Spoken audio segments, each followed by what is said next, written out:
A man is made of many things. I am passionate, knowledgeable, and skilled at video games, have an eclectic taste in music. I possess amazing fashion sense and a great head of hair. In addition to all of that, I'm also a fan of anime, which might be a turnoff to some, but I don't care. I love anime. Like a lot of people my age, I grew up watching anime on Toonami and Adult Swim and became infatuated with Japan, to the point where I live in Tokyo and can speak the language. I haven't been able to talk much about anime on this channel until now, with the lost anime Iceberg made from Reddit user the best YTPer. This chart goes over all sorts of lost anime, from the well-known cases of lost media, to cancelled or abandoned projects, to the obscure. I'll give a summary of each entry and throw my own perspective on things. It's only anime, so it can't get too weird, can it? A few things first. This only goes over anime, aka animation produced in Japan, so things like lost Western, live action, or video game adaptations aren't on this chart. Second, there isn't much of a lost media scene in Japan as there is in other countries from what I've seen,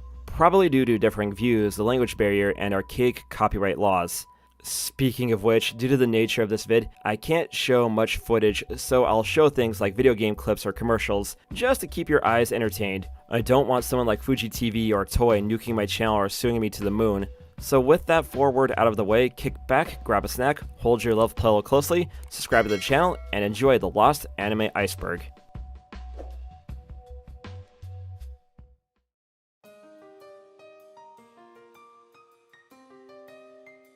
Doraemon 1973. Doraemon is right up there with Mario and Pikachu as one of Japan's most famous and beloved characters, and there is a lot of Doraemon lost media out there. Doraemon first aired on TV in 1973, animated by Nippon Telemovie Productions. It had 26 episodes, but a combination of poor reception from creator Fujiko F. Fujio, as well as financial issues with Nippon Telemovie Productions, led to the original Doraemon to be scrapped. Several reels and production materials were sold off to help cover their debts. While some episodes have come to the surface, plenty haven't. A letter from Hiroshi Shomazaki said that they can't release any of the 1973 versions due to legal issues. Dragon Ball Harmony Gold dub. Good old Harmony Gold, aka the jerks who cock-blocked Macross from getting localized for the longest time. They were going to bring over Dragon Ball stateside and made a really bad dub of the first 5 episodes of Dragon Ball, complete with name changes. For one reason or another, Harmony Gold lost the Dragon Ball license and couldn't complete the dub. All 5 episodes of the Harmony Gold dub have been found. JoJo's Bizarre Adventure Phantom Blood.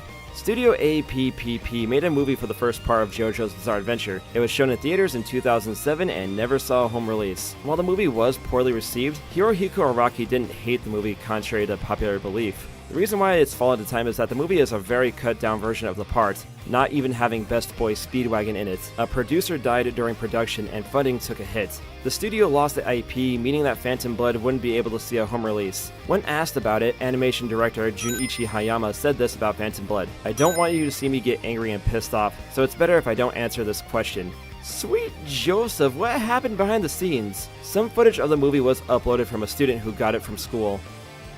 One Piece Singapore dub.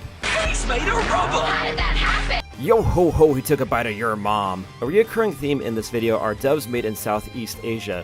SC Asia tended to get anime much earlier than in the West back in the day, and had to dub the shows that air on TV. When America or Canada gives an anime a dub, it tends to replace the SE Asia dub for general consumption, and the SE Asia dub gets lost to time. If there is a Southeast Asia dub that's more well known than a North American dub, I'd love to know. And just a heads up, there's going to be a lot of lost Southeast Asian dubs in this video. Before the infamous 4Kids dub, Singapore had their own dub of One Piece. It was a bit too close to the Japanese script, and voice actors were constantly swapping out. It only lasted 104 episodes. All of the Singapore dub has been found. The 4Kids dub was also in danger of being lost, but thankfully it has been found. Look, the 4Kids dub of One Piece was bad, but I and many others grew up with it. I do recommend watching it because it is hilariously bad. Yeah, Usopp already got his cooties all over the other one. So, you're on cootie duty, huh? Hey, what's the deal here? You looking for a pillow fight? Is that what you guys want? Pokemon Battle Aboard the St. Anne first airing. There's going to be a lot of Pokemon in this video too. You could probably make a lost Pokemon media iceberg and easily have enough content for an hour-long video. When the Pokemon anime came stateside, it was decided to start the series with a more action-packed episode, so they aired this episode first. It had different narration than normal. An interesting idea, but they just aired the series from the start anyway. Rockman 1992 anime. We all love Mega Man, and before NT Warrior or the Ruby Spear show, he almost had an anime as far back as 1992 from Ashi Productions. We know it exists because of some animation cells. It was cancelled during the planning stage. Instead, we got the Ruby Spear show. Joy. I always talk about wanting a Skyzer Arcadia or Kid Icarus port on this channel, but number 3 on that list is Mega Man Legends. Those games were awesome. And you can tell I have a type. Saki Sonobashi.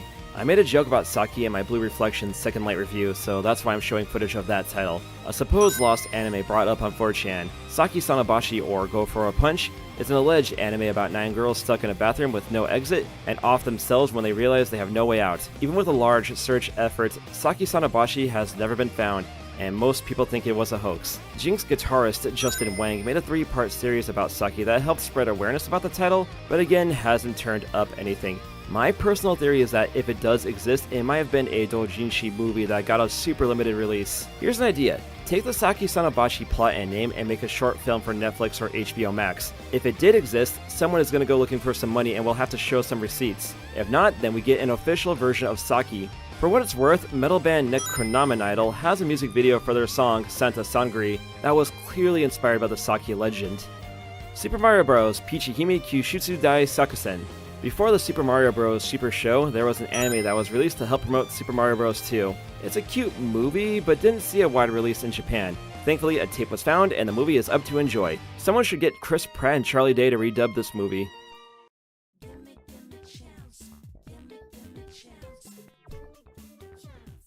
Albert and Sydney. Another recurring theme in this Iceberg are dubs of children's anime. Because of different standards of children's television, expensive price tags on the bigger kid shows, and anime largely being marketed at big kids and above outside Japan, there isn't a huge market for children's anime outside of Japan and maybe Southeast Asia. And if they do come out of Japan, they are usually filler. The Great North of Canada made a version of Doraemon called Albert and Sydney. It only aired in Barbados in the late 80s or early 90s. Someone who worked on the show, Jerome Langlois, I think I said that wrong, revealed some info on the show and uploaded the theme and clip from the show.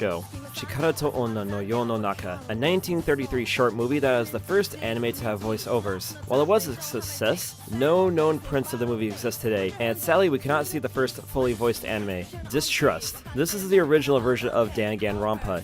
The plot of Distrust is similar to Dangan, with students being forced to kill each other and find out who the killer is before they all get offed. The difference is Distrust had a way darker art style, as well as a mechanic where characters would gain or lose trust in the main character. Distrust was scrapped in favor of Danganronpa, which was a big hit. Dragon Ball original broadcast audio. Long story short, Toei didn't take the time to properly store and archive their master audio for their shows. When home media became a thing, Toei realized that they didn't have the best audio. So if you watch the Japanese Dragon Ball DVDs, you'll notice the audio for the Japanese dub isn't very good. Thankfully, fans have backed up the original audio for both Dragon Ball and Z, so now we can enjoy Dragon Ball in the best audio quality. Fist of the North Star Uncensored version. You are already drunk. Fists of the North Star was a bloody comic it made for a bloody movie. Or it would have. Due to parents being concerned over the excessive violence in the movie, the Diet of Japan reached out to Toei and forced them to censor the Fist of the North Star movie. Since the movie was already finished, the edits had to be made in post. Some Italian VHSs have some of the uncensored scenes, so some of the original version of the film is online. Given the timing of the release of the movie, conflicting reports, and Toei being mum on the issue, we probably won't see the original version anytime soon. Wonder how the Diet would have reacted to the bloody shonen anime that we would get in the upcoming decades. Ghost Stories, Am I Beautiful? The legend of Kuchisake Onna is that a woman with a mask would ask you if you think she's beautiful. Depending on your answer, you would either live or get killed. The anime Ghost Stories adapted this legend into the show, but they were worried that Kuchisake's disfigured face would look like a cleft palate instead. Fuji TV pulled the episode from broadcast, and it wasn't dubbed. We do know the episode exists, but the full thing has yet to be found. And would I hit it? Without a second thought. Gothic Maid. Those are my favorite kinds of maids. This was a mech movie that had a very rough production and a very limited release. By request of director Mamoru Nagano, it would not get a disc release because it needs to be experienced on Dolby Atmos and 4K. Could you imagine if James Cameron said that Avatar: The Way of Water wouldn't be coming to streaming because it needed to be seen in theaters? Disney would cancel the sequels faster than you could say Gothic Maid. Hannah Montana. There were talks of a Hannah Montana anime at some point, but never happened. Supposedly an animator at Toei Philippines, Wasted Wisher, leaked a bunch of Dragon Ball material and was fired. I'm guessing he was a big part of the Hannah Montana anime, and with him axed, the series got canned before it even left the building, and whatever material was made for the anime is under lock and key. La Blue Girl Uncensored Version. Now we're getting to the good stuff. When La Blue Girl got licensed, the distributors got an uncensored version of the anime, so you could see some glorious anime snatch. However, due to the character Nin Nin looking like a child, and being the one who engages in some of the nasty in the movie, the distributors played it safe and removed the scenes with him in it, and by extension the naughty bits. So there isn't a known version of the anime that has both the uncensored bits and Nin Nin intact. Magical Girl Ryon-chan. This was a collaboration between China and Japan. Ryon-chan was made by Sanrio and it aired in the mid-2000s and totally vanished. The manga and some promo material is out there, but for whatever reason no one can find the anime. My guess is Ryon-chan was a bomb and Sanrio didn't think it was worth to make a home release for the series. Mon Chéri Coco. That opening is peak Showa core. This anime had an animated series that aired in the early 70s, but due to financial difficulties with the animation studio, the anime fell into obscurity, with only the opening surviving. Otogi Manga Calendar. These were animated shorts that would help teach the viewers about historical events that happened on that day. Given the time frame when the series came out, home recordings are out of the question, and more than likely the master tapes were lost to time, with only this footage found. Powerpuff Girls Z Pitch Pilot. The pilot to PPGZ showed a slightly different take on the show, with older looking girls, the professor being a boy, and there being more action. Toei has never released the pilot in full, and only some art and off-screen recordings exist. I also remember rumors of PPGZ coming to Cartoon Network in America, but that didn't happen. It would have been better than the 2016 show at any rate. That show was trash. Sazae-san. Having been on the air since 1969, Sazae-san is the longest-running anime with over 7,000 episodes and counting. The author, Machiko Hasegawa, requested that there be no merchandise for Sazae-san, and that included home media releases. So each episode of the series only airs on TV once, then never again. Sometimes there are marathons that show older episodes, but those are rare. Sazae-san came to streaming on Amazon Prime Japan in 2018. While several episodes are on the platform, plenty of episodes aren't, due to the IP owners still honoring Hasegawa's wishes, Fuji TV being really aggro with takedowns, the series being for boomers, and it having next to no fanbase outside of Japan. There isn't much of an effort to recover any lost Sazae-san episodes other than the principle of the matter. Tattoo Paragates. All those things you said running through my head. That song slaps. Anyway, former puppet duo Tattoo were going to have a cyberpunk anime movie. However, the duo broke their contract with their producer, who had a major hand in the movie's production. It didn't take too long for the anime to be cancelled. Nothing exists for Paragate other than some promo material, so I imagine it didn't get too far into production.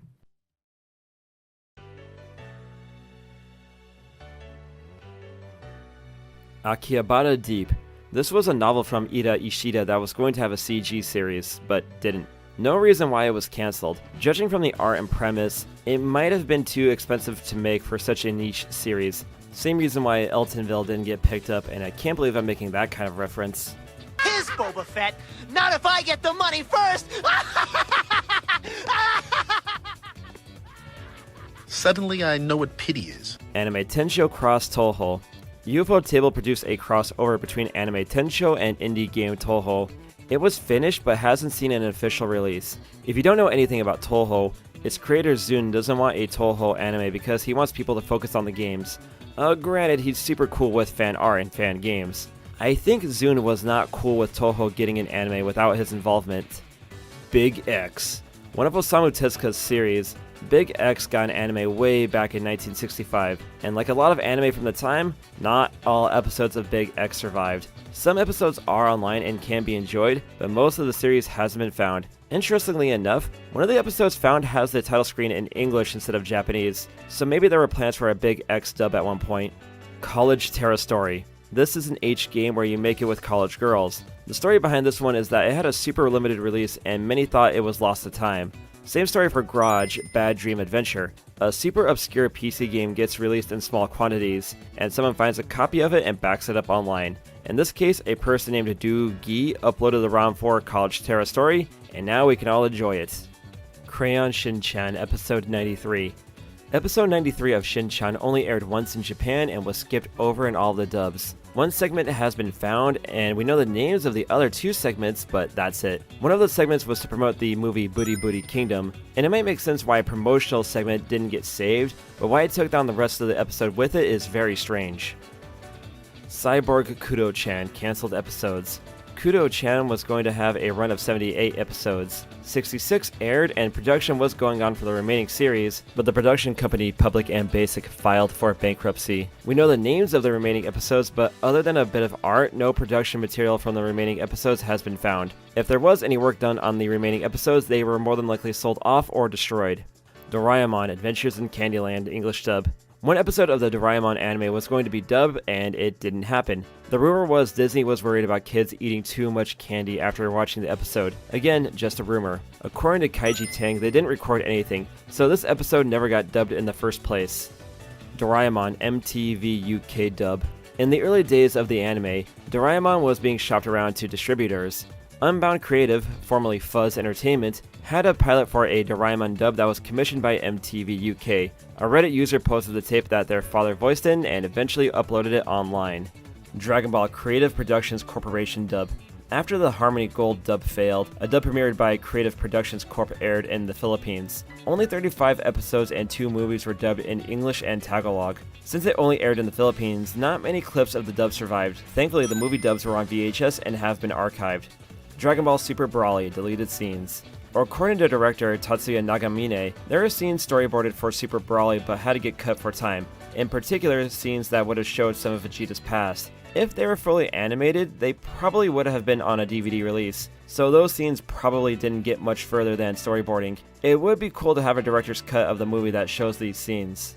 The Dream Machine, the late Satoshi Kon's 5th movie. It was in production, but due to financial issues and his untimely death, the movie was put in development heck. There was a push to get the movie finished, but no dice. I say finish the movie. I would love to see Kon's swan song. Evangelion 3, you cannot redo first dub. You cannot have a smooth production. Funimation dubbed the 3rd movie, but Kara wasn't satisfied with the dub and made Funimation start again. So if you wondered why there was a large gap between the Japanese and Western release of the 3rd movie, that's why. 28 minutes of the original dub is online. Guess you can redo. Galactic Patrol Lensman. The Lensman novels were adapted into an anime after Kodansha got the publishing rights in Japan. Due to laws in Japan, this meant that Kodansha could make anything for the series as long as it stayed in Japan. During this time, a Lensman movie was going to be made, but when they caught wind of the anime, Hollywood backed off the deal, which really cheesed off E.E. Smith's widowed wife. While the anime aired, the poor quality of the anime and the movie deal's failure led to the Smith estate not licensing out the series anymore. The last 5 episodes of the anime are lost, probably because Kodansha wasn't able to get a final home release out before the rights expired. Gon Togon. Gon Togon, an old anime from Jiho Gasha. This aired in 1971. The animation isn't good, but if I was a Japanese kid in the 70s, I still wouldn't watch it. I think because of age and how little money was involved with Gon Togon, it's no surprise that there's no home release. A master copy went up for auction in Yahoo Japan, and unlike the jerk who bought Indy the Magical Kid, this user uploaded whatever footage they got to the internet. Some episodes pop up here and there. Hoshi no Koporon. Another old anime from Jiho Gasha. This show got memed on by Niku Niku Doga users because of the show's poor quality. And because of how old the show is, the amount of stock music used in the show, and low funds at the production company, will likely never see a home release. Little Women. Unlike some of the other shows in this Iceberg, this old show was actually popular, enough for some VHS and bootleg DVD releases. So you think this would be easy to find, but according to Wikipedia, some of the master tapes were damaged, but that's unverified. There is an English dub of the series, but only the first 3 episodes of the series has been found in English. Osomatsu-kun. Osomatsu-kun is a popular series now thanks to the 2015 anime. Prior to that, it wasn't so popular. With the 2015 anime blowing up the series, fans wanted to see where Osomatsu-kun came from. Thanks to fan demand, as well as the original prints being found in a warehouse, fans can now legally enjoy the classic Osomatsu-kun. PJ Berry Mogu Mogu Munya Munya. Parappa the Rappa had an anime? Why didn't I hear about this until now? Well, that name didn't help, and the star of the show is Parappa's friend, PJ Berry. That would be like making a Mario TV show and naming it Toad's Toadstool Toad Quest. It might have been a show that didn't do so well in the ratings, but thanks to Parappa's large fanbase, the entire series has been saved. Pokemon Best Wishes and XY Uchu no Hahen. Both of these are in the same boat, Pokemon movies that were only shown in planetariums in 2011 and 2013 for the former, and 2015 for the latter. Since they were presumably made for that medium, they probably don't want to go through the effort of editing them for a DVD release. Pokemon Computer Warrior Porygon English dub. Isn't this that cartoon that causes seizures? Whoa! The Pokemon episode where kids got seizures and had to go to the hospital. Due to that drama in Japan, Toei instantly pulled the episode from broadcast and put the anime on a 4-month hiatus. 2 of the voice actors who worked on the 4Kids dub claim to have worked on the episode, but they might be misremembering things. Because of the controversy of the episode, I doubt 4Kids ever got a master tape of the episode in the first place. Star of the Giants vs. Astro Boy, one of the oldest anime crossovers. Astro Boy and baseball manga Star of the Giants got to collide in the game of, well, baseball in 1969. Probably because of the time of the anime, the fact that it was produced by 2 different companies, it never got a home release outside of a 5-minute clip on a Star of the Giants box set. It's speculated that Tezuka Productions has the master tape. There is an alleged English dub of the special, and if there is, that is super lost. I would imagine having a super robot play baseball against a bunch of normal dudes would be heavily skewed in favor of the robots.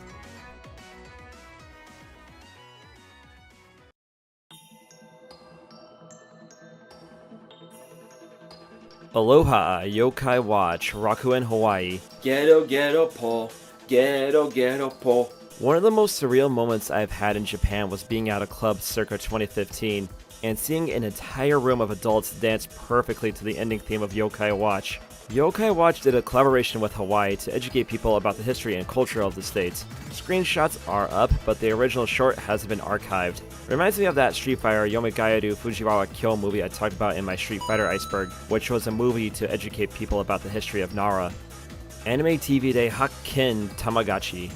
Leave a comment if you ever had a teacher take away your Tamagotchi. The first anime based on the toys aired in the late 90s in Japan as 1-minute silent shorts. There was a VHS that had many of the early episodes, but the later episodes aren't so lucky. Given how mysterious this production was, it would take a miracle to find the remaining episodes of this TV show.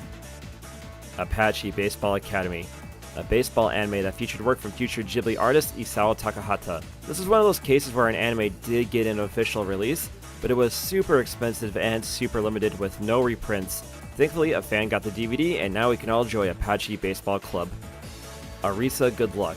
An anime found by fellow YouTuber Hazel, who did a big video about it. To quickly summarize, this was a small production that was sold at Comic Cat back in the day.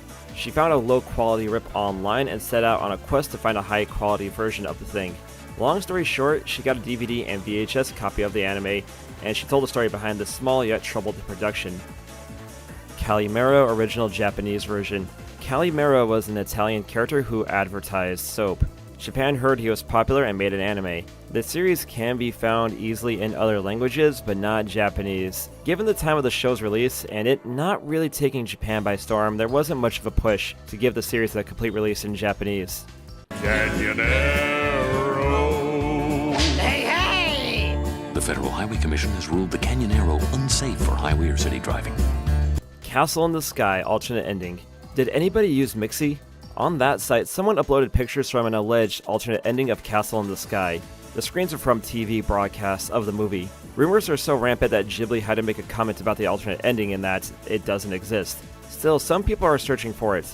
My thoughts are that they might be from a broadcast that had to be cut down for time constraints. And given that the movie has been shown on TV at least once a year since release, people are probably misremembering things. Alternatively, it might have been from a pitch and someone took some photos behind closed doors, kinda like what happened with Saban Moon. A Twitter user called Video VHS has a 70,000 yen bounty on the thing. That's like 1 good soapland crawl or 5 crap soaplands. Shokosoku Galvion. This anime is 80s as heck. It was supposed to get 26 episodes, but sponsor Takatoku Toys went bankrupt, causing the series to only stop at 22. It was lost for the longest time, but a DVD and Blu-ray released in 2013, and now we can see the whole series. Cyborg Kuro-chan, episodes 61 to 64. Going back to Cyborg Kuro-chan, for some reason episodes 61 to 64 didn't have the Japanese version saved, probably because no one thought to record it or due to the master tapes being lost. Whatever the case, the Japanese audio for these scenes did find their way online. Doraemon, a thrilling solar car, one of the many movies for the lovable Doraemon. It aired in '92 and even had some merch for it. Some advertisements and clips of it are online, but for whatever reason this movie never got a proper home release. There must have been some legal issues and why it never got widely distributed after the movie ran its course. At the very least, the master tapes are safe, as a screener for this movie happened as late as 2020. Doraemon Kin-chan's Adventure. Another Doraemon movie. This one was produced by the National Welfare Foundation for Physically and Mentally Handicapped. That was a mouthful. It aired on TV in 1981 and took pains to make the special accessible for handicapped viewers. The companion book was found, but the movie hasn't seen a re-release. Might have to do with legal issues with the foundation or having to reproduce companion materials is why this movie has not been seen again. Doraemon Robot War. Unlike the prior two entries, this is a bootleg Doraemon film made in Taiwan from Kuko's Nest Studios, now known as Wang Film Productions. A combination of the film being a huge flop in the country and Wang Film actually being a legit production company working on major products. They probably want to keep their contracts by not releasing an official Doraemon movie. If anyone watching this is in Taiwan, keep your eyes out for any bootleg tapes. That might be the only way to see this movie again. F-Zero GP Legends dub. 4Kids dubbed this series in the States, and sadly it bombed in views, only making it to 15 episodes before it got pulled. According to one of the voice actors, they did dub the rest of the series, but after it bombed there was no market for a complete release in the States, so the remaining English dub remains lost. Though according to TV Tropes, it did air in New Zealand. GP Legends bombing in viewership made Nintendo get cold feet on other adaptations of their games bar Pokemon, with it taking till 2023 to get the Mario movie. GB Legends also tanked the GBA title, F-Zero Climax, which was a massive flop in Japan and didn't leave the country. So if you want to know why Nintendo killed F-Zero, these two things were why. Gegege Kitaro Ominous Sky. The popular Gegege no Kitaro had a special movie that only aired as a screener at Toei Kyoto Studio Park. It was screened multiple times there. Some elements of the short would be recycled for episodes 66 and 67 in the anime with some differences. I think with the anime reusing the ideas from the movie, the studio probably thought it was redundant to release a movie that goes over the same material as the show. Gekisatsu Uchuken. Don't tell Vice about this manga.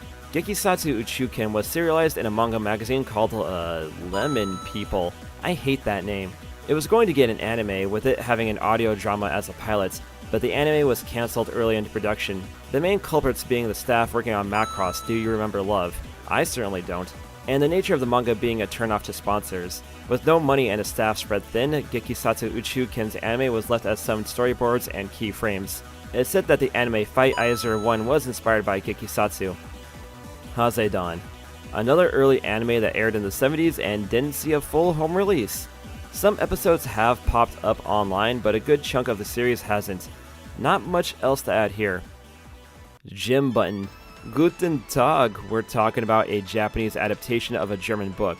The anime made a fair amount of differences from the book, and it supposedly did well in viewership, but due to poor timing and the company Aiken losing rights to the book, they cannot legally redistribute Gym Button, but the soundtrack is up.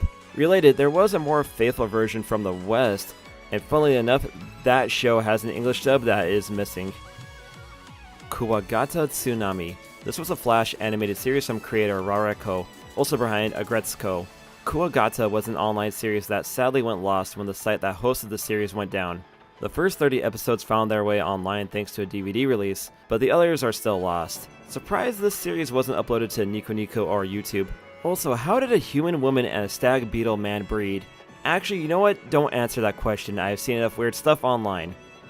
Kyoryu Shoujo Gakko. Akira, a person who directed many Shin-chan movies, made a comedy comic about a dinosaur and a girl being in school. There were 10 episodes made for Nico Nico and YouTube, then went down due to Netflix making their own adaptation of the series. After being offline for a bit, Akira just said screw it and uploaded the 2017 series online in 2022. Kyubi no Kitsune to Tobimaru. I found the Delgo of anime. This movie was shown in one theater in Japan in 1968. Distributor Daiei Films flubbed the promotion of this movie and lost a ton of money. Director Gentaro Nakajima left film for politics, but kept the negatives of the film until his passing, where his second son would inherit them. Then his second son got arrested for a bribery scandal, and he committed Sudoku in 2001. Where the negatives are these days are unknown. A 66mm of the film has been found and screened here and there, but never uploaded online. Lupin the Eighth. In the long-running Lupin the Third series, one special was planned called Lupin the Eighth, which would have focused on the descendants of Lupin and friends. But legal issues with the LeBlanc state forced the series to get canned, but some art has surfaced. Since a ton of money was already put in the project, Lupin the Eighth was salvaged as Inspector Gadget of all things. That would explain why a weird show like Gadget looked so much better than everything else at the time, and Gadget looking almost like Zenigata. Here's an idea, a new Inspector Gadget, but it focuses on Penny, who looks like Fujiko but acts like Lupin. That would be, well, I don't know if it would be good, but it would be a thing. Moomin. This Finnish series is super popular in Japan. I see the characters everywhere. Japan made an anime in 1969. Zuyo Enterprise got the series and production was a mess, with studios changing twice and creator Tove Jansson, I think I said that wrong, disapproving of changes made to her characters. Episodes from Tokyo movie Shinsha have been found, but episodes from Mushi Pro aren't so lucky. There are some official releases and a YouTuber uploaded some episodes, but a good chunk of the series is missing. Don't get too excited if you find a Moomin anime online. The Shin Moomin series released in 1972. Check it out! I did some science to me portal gun, and now it's also a real gun. I've got a real gun, Morty! Pikmin anime. An animated Pikmin short popped up on YouTube in 2010 with a ton of hits, but no context behind it other than it was made overseas. It's speculated that it's a sequel to a fan animation made in China that was made way back in 2006. I think this might have been a pitch to get a Pikmin anime to get made. Related, Nintendo has been trying to spread their properties into other mediums, with the Mario movie being the Trojan horse, so to speak. Star Fox and Zelda had shows planned for Netflix until a broken NDA killed those projects. And I think those Kid Icarus shorts might have been testing the waters. What Nintendo series would you like to see adapted into a show or movie? Let me know in the comments. Pokemon 3, the movie, first draft. The Pokemon 3 movie we know today is not the first version of the movie. The late Takashi Shudo wrote a script that would have gone over how the Pokemon world came to be, and spent the better half of a year promoting that plot. It sounded interesting, but the producers shot it down. Quote, "A story where a bunch of minerals gain consciousness and come to life won't be a hit." Well, that didn't work for Ninja Gaiden 3 where you had to fight dinosaurs, so that producer might have had a point. Pokemon 3D Adventure, Mew o Sagase.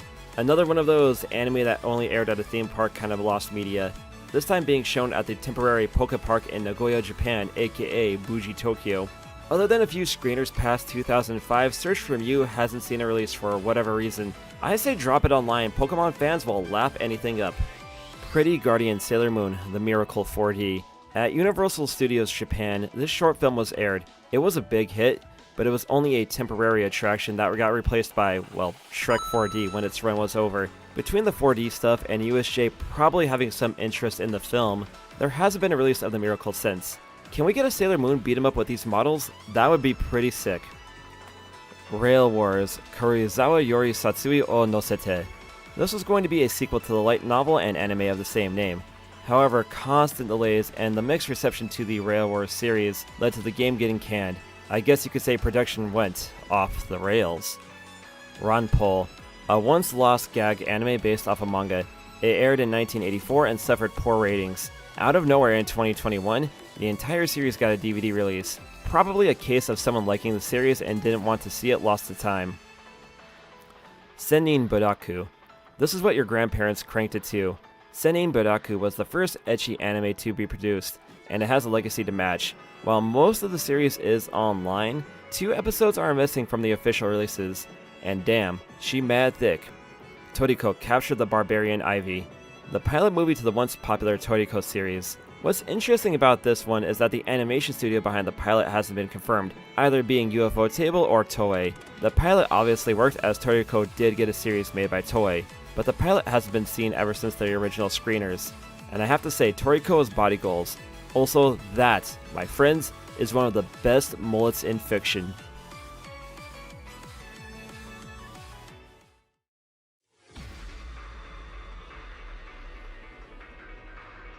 Adventures of the Little Koala, Japanese audio. A children's anime from the 80s. While popular in the United States and Middle East, it probably did not take off as well in Japan as well as the suits would have liked. Due to that and poor storage of anime back then, the Japanese audio of this series has not been found, though you can see the anime in other languages if you're curious. Alive, the final evolution.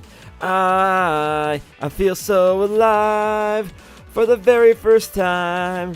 This manga from Tadashi Kawashima and Adachi Toka was going to get an anime from Studio Gonzo, but Gonzo went defunct. How much work went into the Alive adaptation is unknown, and what an ironic title.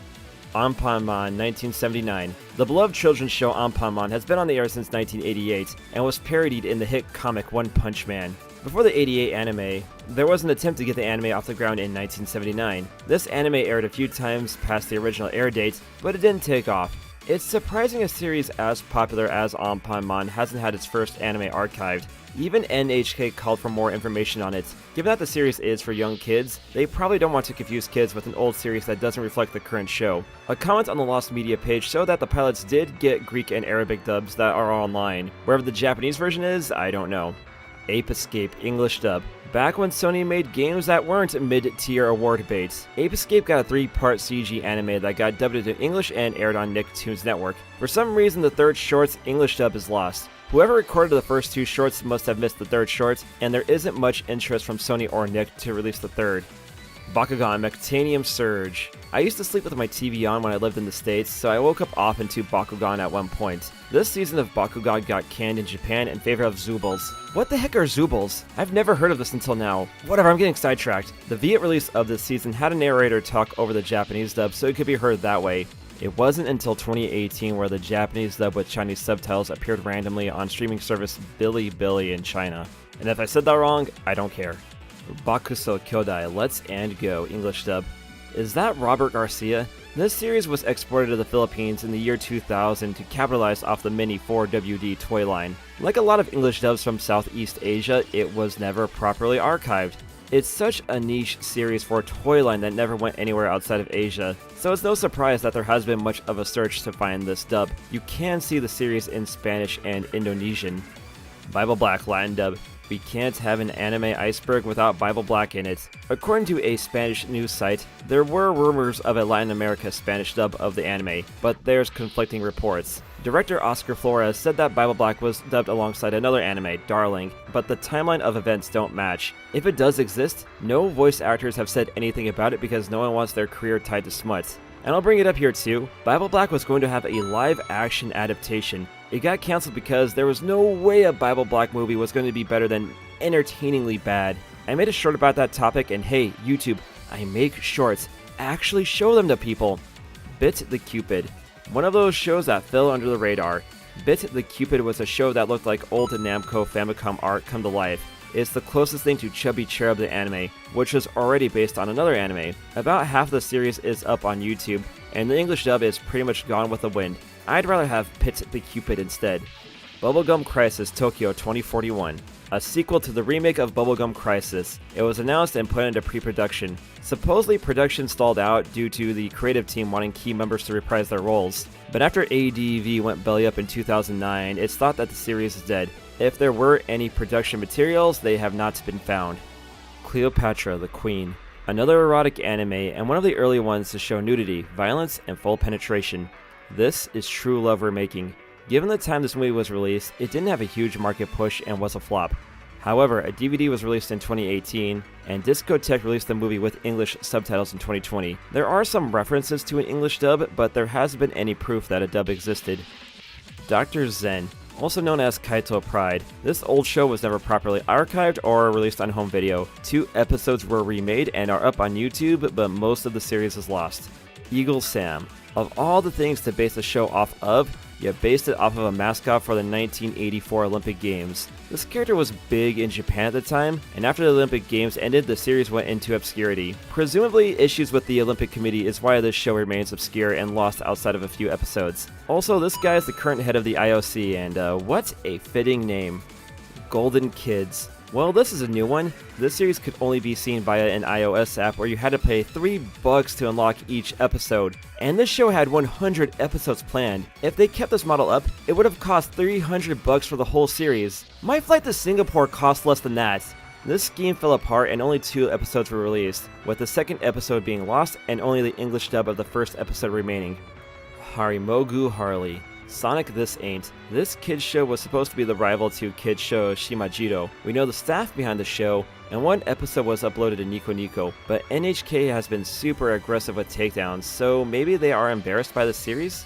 Jikoku Doji. This was supposed to be a spin-off to Gegege no Kitaro that was going to be released in the mid-90s. Masumi Kaneda has been open about the pilot, posting a few screenshots and giving more information about how pilots were made back then. He claims that Doji was passed over in favor of a reboot of Kitaro, and Kaneda being unable to release the pilot presumably due to legal issues. I also found out the word for diarrhea in Japanese is geri, and a coworker made the joke Gegegeri no Kitaro. Just thought you should know. Joka. Man, what a bunch of jokas. This was a doujinshi animation released in 1989 and had a few screeners. Allegedly, the animation was good for an unofficial movie of Gegege no Kitaro, and because of that, there isn't a home release. A Twitter user did show that they have a VHS copy of Joka, but won't upload it out of fear of Japanese lawyers going after them. So we know that it exists and at least one copy is out there, so Joka is just out of reach of being found. Kirin Ashito no Calendar, the same company that makes drinks that cause me to awkwardly hit on girls at the bar. Kirin made anime shorts hosted by a cat and mouse who went over various historical events. It aired from 1980 to 84. A few episode names have been found, but majority of the series has been lost. Little Lulu and Her Little Friends. Another adaptation of a foreign work. Little Lulu's anime aired in Japan and quickly went out of print. The whole series can be found in various languages, just not Japanese. Probably a case of production not properly saving the Japanese audio, and there not being a huge push for this to get reprint in Japan. Midnight Horror Show production video. The show Midnight Horror School was a kids series that could easily be found, but it had a production video that was online and was very rare. Randomly, in early 2022, a burner account uploaded the production video, and well, that's about it. Outlaw Star Toonami edits. When Outlaw Star aired on Toonami, it had to be heavily cut down to fit into the standards of primetime children's television, so that meant no swearing, no guns, no fan service. Anime News Network actually had news articles about how much was cut from the Toonami broadcast. And I guess there was a recut of the Hot Springs episode that showed in some places but not in the States, because it didn't take up enough time. Some footage of the Toonami edits are online if you're curious. I'd imagine there isn't a huge push to find the Toonami cuts because you could just watch the series uncut online. Still, it is fun to see what elder weebs had to deal with back in the day. Pingu in the City pilot episode. Sometime in 2017, a pilot for a Pingu reboot was made. It was getting screened around for a full series, but nothing came of it. We know it exists thanks to Kitada Katsuhiko uploading some artwork. I think legal issues with Pingu's copyright holders make it impossible to show the pilot publicly, and there were too many P's in this segment. Pink Crow's music video. Long before Vocaloids and the Gorillaz, Pink Crows hit the scene in the 80s with a cartoon band. Unlike some other entries on this Iceberg, there's actually a lot of information about the Pink Crows available online. The missing link is the music video for the song Kanojo wa Pinkish that was made by Sunrise. And what a title. A Yahoo page talked about the video, but no one can actually find the thing. This was probably a project that was aiming to be the next big thing, but didn't take off. If anything from this video can get found, I would bet on this. It just feels like something with this much info can't be too hidden, can it? Also, who'd win in a fight, the Pink Crows or the Black Crows? My bet is on the Pink Crows because the Black Crows are trash. Pokemon Battle of Quaking Island and Pokemon It's New Year's Eve. Two Pokemon episodes that were cancelled for different reasons. The former was cancelled as it dealt with earthquakes right after the 2004 Chuetsu earthquake, so production opted to cancel the already finished episode while the tragedy was fresh in Japan's mind. As for the latter, it was supposed to be a clip show to air on New Year's 1997, but the show was still on hiatus after the seizure incident and did not air. Shimajiro English dub. A popular kids show from educational company Benesse. Supposedly Canadian company Cinair made a dub for the late 90s series, but reps from Benesse confirmed that a dub never happened. They did say a later series, Shimajiro no Wow, had 2 episodes dubbed into English to pitch to distributors, however. Sobakasu Puchi. Say it with me now, an old anime from the late 60s that was made, but due to the time when it was made, it wasn't properly archived and never received a home release. The only thing that survived was a vinyl release that had the theme and some artwork. Stand By Me Doraemon Philippines English dub. Another Filipino dub of an anime, this time the 2014 film. Since the film got a dub from Bang Zoom Entertainment, there was little reason to keep this dub around. I can imagine the disappointment of being the guy who voiced Doraemon or Nobita and thinking, yeah, this is going to be my big break. I'm going to be the next big voice actor, just to have your movie totally buried underneath another dub from a country that doesn't care much for the property. I'd be a little sad too. Totoku Hamtaro. Before Hamtaro graced Toonami, a VHS pilot was made in 1999 that had several differences between it and the final product. A fan site bought a VHS that went up for sale on Yahoo Japan auctions, and now we can enjoy the original, uncut Hamtaro. And you have to admit, the guy is pretty cute. Tsukihime Remake, original PC build. The road to the Tsukihime remake was a long one, being announced in 2008 and not releasing until 2021. The blame largely goes to Fate Grand Order becoming a huge hit and Type Moon's resources going to that. The Tsukihime remake was supposed to have a PC release, but only it came to consoles with no PC release at time of writing. I do feel like it will come to PC eventually. Hopefully they get the second part of the remake out soon so I don't have to see Melty Blood players mauled at having Fate characters in Melty Blood.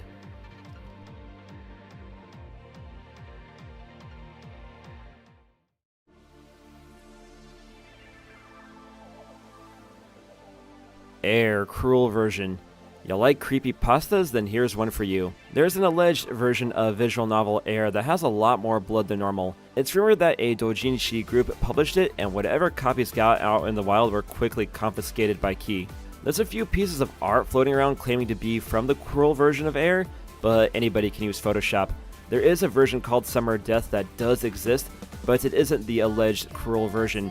Given that Air is already a depressing novel, what sicko wants to make it more depressing? Chimpui English dub, one of Fujio F. Fujiko's lesser-known works.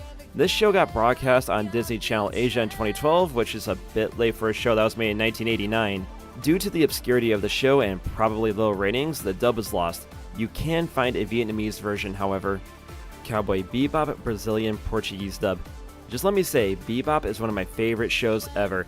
I even cosplayed as Spike a few times. According to a Portuguese fandom page, the series never got a proper dub in that language until 2021, when they got two dubs, one from Funimation and another from Netflix. The Funimation version was going to release, but Netflix quietly put their version up, burying the Funimation version. What's interesting is that both releases share voice actors but doing different roles. I had to translate the page from Portuguese, so hopefully I got that right.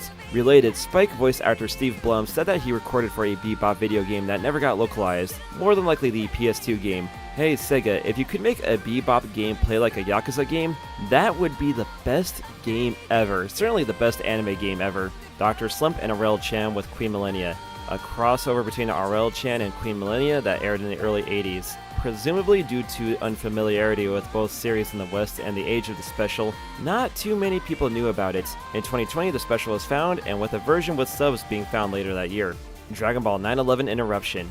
A classic example of a Mandela effect. In Brazil, it was common to watch Dragon Ball Z in the mornings, but when 9/11 happened, the feed was cut due to that news. People from Brazil swear up and down that the news interrupted Dragon Ball Z, but a search found that the show wasn't broadcasting that day. Dream Dimension Hunter Fandora English dub, an old 3-part OVA created by Go Nagai. While it isn't hard to find in Japanese, it got dubbed into English. A small clip is on the Lost Media wiki, but it is unavailable. No voice actors have claimed to work on the show, and because of the timing of the OVA, it couldn't find much of a market, and whatever VHSs were made weren't a lot, and probably didn't survive the 80s. According to Wikipedia, the show did get a DVD release in 2001, which I found on Rakuten for almost $3,000. Yeah, no thank you. Hanoka, the DVD cut. An early Flash show that was definitely an early Flash show. Despite universally negative reviews, Hanoka got a DVD release, and thanks to archivists, we can now see the show in all its, glory? Hero Man, English dub. Stan Lee made an anime.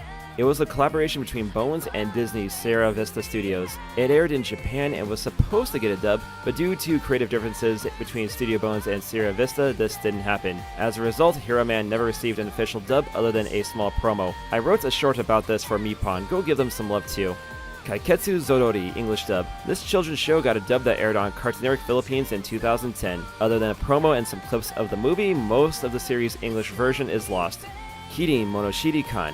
Kirin made an earlier attempt at an educational anime from 1975. Each episode was a few minutes long and had a total of 1,560 episodes, with only 2 episodes being found. Given the age of the show and Kirin making beverages for adults, they probably have no interest in revisiting this show or their other show. If I had a nickel for every time Kirin made a historical anime, I'd have 2 nickels, which isn't a lot, but it's weird that it happened twice. Maruhi Gekki Ukiyo-e. I'll have what she's having.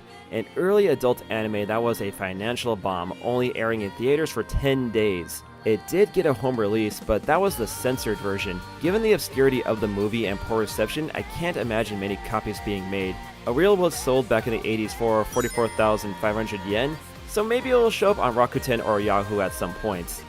Maze Bakunetsu Jiku.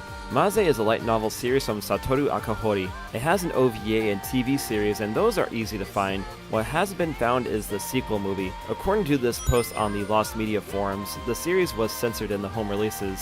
So maybe something happened behind the scenes of Maze and why the series got hosed down. My Melody's Magical Adventure. A series that's popular in Japan but nowhere else is Onagai My Melody. There have been attempts to bring the series outside of Japan, and it was broadcast on Cartoon Network Philippines. We do know the cast, so the dub definitely happened, but why it wasn't saved, we don't know.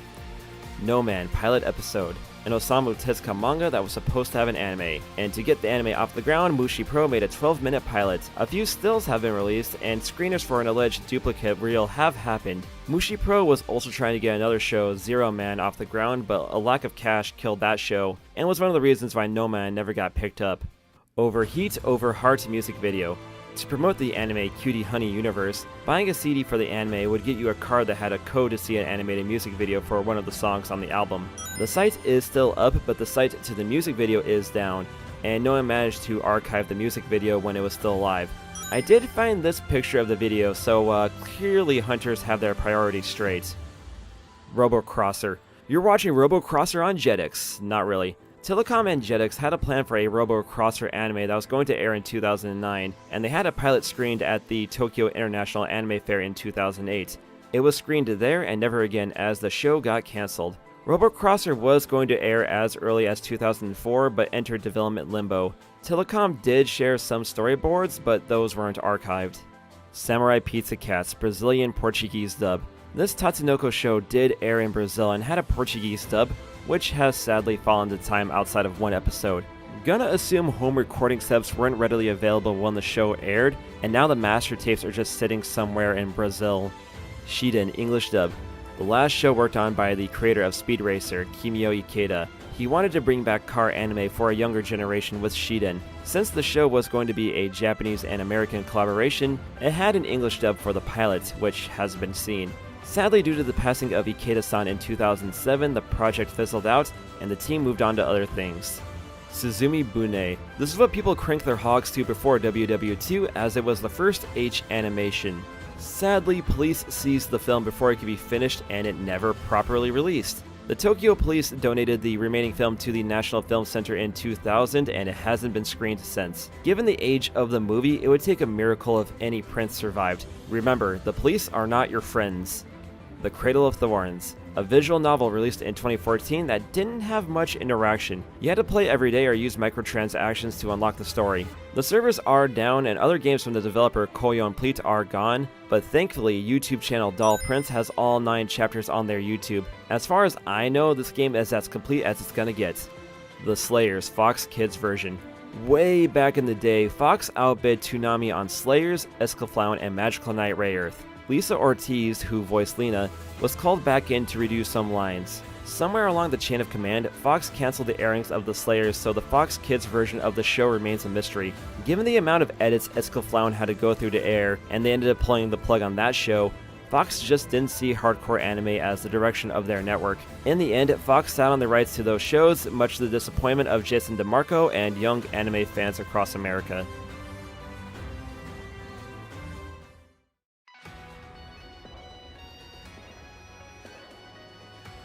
Bay Warriors, Bay Raiders. This spin-off of Beyblades never made it to broadcast in Japan. A bit weird given the show was made in Japan. Whatever the case, the Japanese dub was lost until it appeared online. Detective Conan Fox Kids pilot. In the year of 2000, aka the year of our Lord and Savior, Marvel vs. Capcom 2, Fox announced they would be getting some new shows, one of which was Detective Conan. A pilot was allegedly made for the network, with some changes like Ran Mori being renamed to Rebecca Lacey. There are conflicting reports of a pilot being made at all. My guess is Fox might have taken a look at the material of the series, realized that a kids show focused on solving murders wasn't going to be able to air at all even with extensive edits, and passed it up. I've read that someone might have gotten Conan and Flint the Time Detective confused. Conan would eventually air on Adult Swim, where it crashed and burned. Seriously, how do you have a series run for that long and the character still stuck being a kid? He was just aged back into being Shinichi at some point. Oh yeah, there was a Singapore dub of Conan. It's partially found.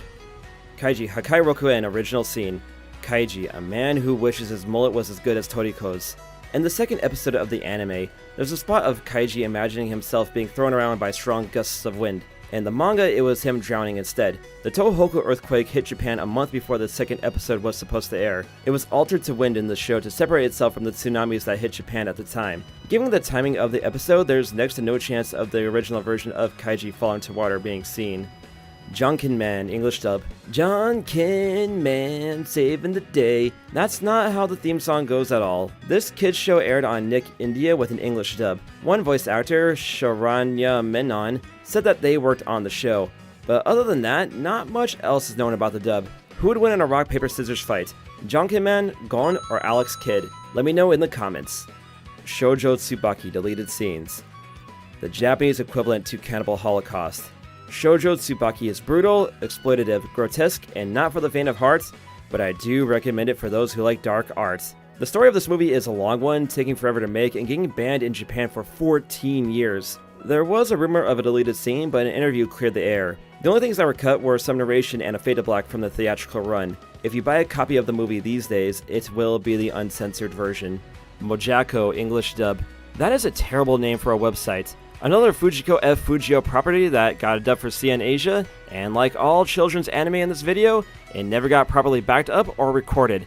The sad part is about a show like Mojako, as well as other children's dubs brought up in this video, is that the dub is probably safe somewhere in some archive. There's just no demand to release it, or if there is demand, legal issues are keeping it under lock and key. That's just the sad part of lost media.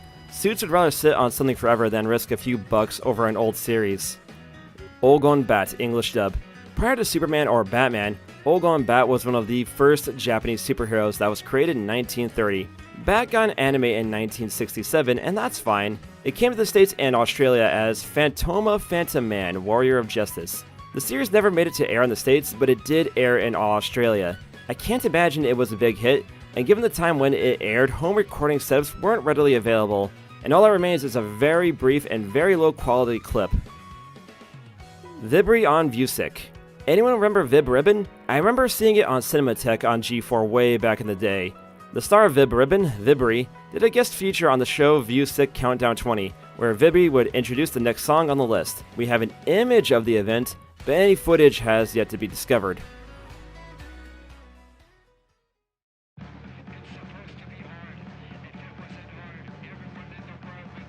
Monster Kid, English dub.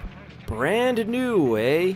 Monster Kid was a manga from Fujiko F. Fujio, and it had a dub for Disney XD Malaysia. And other than that, nothing. The anime was made in 1981 and landed in Malaysia in 2014. My guess that this was quick and cheap filler for Disney XD Malaysia until they could get better shows on the network. That might be why there's no promo material for the dub other than a small advertisement.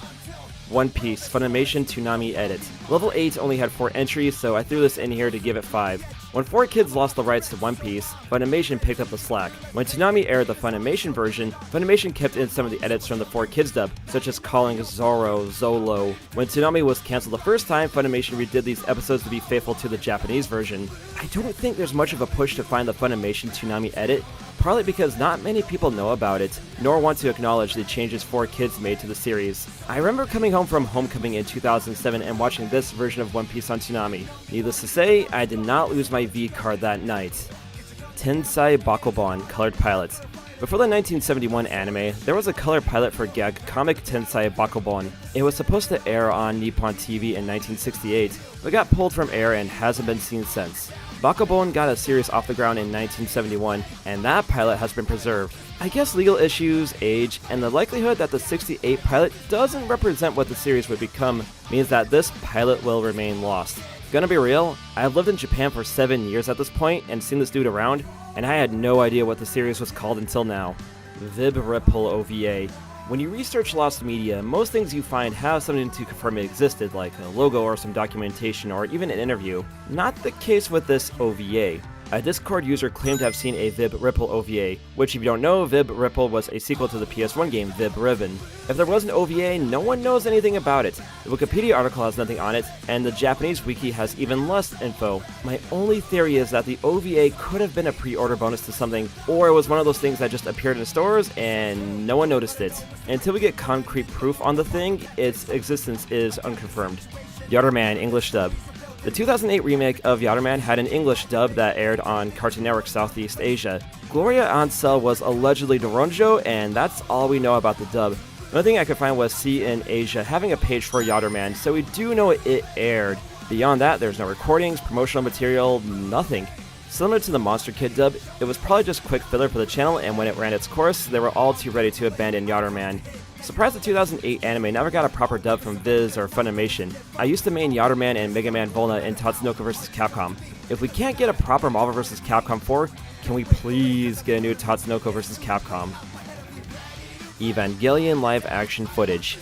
I said there were 5 entries on this layer and no live action adaptations, but I'm breaking the rules here because this one is personal to me. On the GameFAQs boards back in 2005, either right before or during Evangelion's run on Adult Swim, someone linked a YouTube video showing footage of an alleged live-action Evangelion movie. All I can remember is some text stylized after the text seen in the end of Evangelion, and it cut to a scene of a long-haired woman, presumably Misato, lying in bed. Searching for this vid on YouTube or Nico Nico yielded no results in English or Japanese. Again, this was a video from 2005, linked from a random GameFAQs user on the Adult Swim anime forum saying this was legit footage from an Evangelion movie that I saw when I was like 12. The live action movie was in pre-production from 2003 until it got iced in 2011. Nothing was said about any filming done on the movie. My only guess is that if this thing truly existed, it was either test shots that got leaked and no one noticed, or more than likely it was footage from something else claiming to be Evangelion.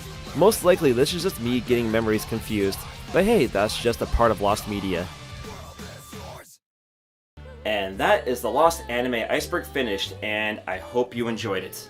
I really do feel like a lot of the stuff in this video is just sitting somewhere in some storage or collection never to be seen again, and it won't be seen again for whatever legal reasons are out there. And I can only imagine the sadness of the people who worked on these shows, like be it the creators or animators, like knowing that they put so much time, effort, and money into a project for it to be never to be seen again. But who knows, maybe something like, say, Saki Sanabashi or the Yatterman dub isn't already online, like under a different name or in a format that we just haven't found yet. Or maybe someone watching this video will be like, yeah, oh yeah, we have that on VHS, might as well throw it up on YouTube for a few bucks. But I don't want to end this video on a downer note. I want this video to be a call to arms. Keep searching. Maybe someone out there watching this video will find the next big discovery in the lost media scene, and that'll be really sick. So, we'll just leave it at that.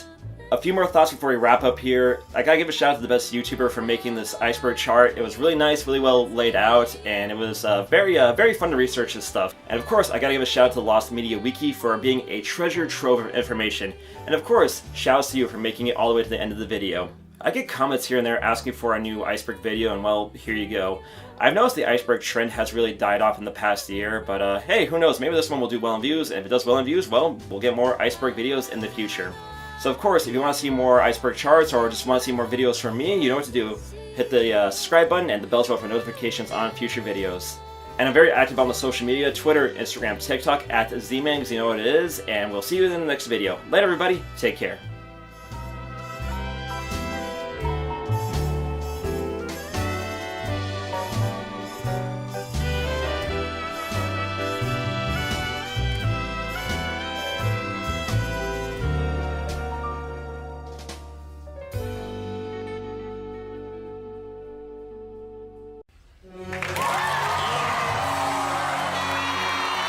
We've all had that disappointment of an anime that was announced, but never escaped development limbo. Even more so when you try to adapt a manga or an anime to the big screen in live action, be it financial issues, creative differences, or just being hard to translate one type of media into another. So that's what I'm counting down today. Here are 12 lost, cancelled, or unmade anime adaptations. We are talking about both anime for the small screen and live action adaptations of manga and anime for the big screen. Buckle in because this video is gonna get weird. Also, I made a Lost Media email account. If you got any tips for Lost Media, slide into my email. And with that out of the way, let's begin.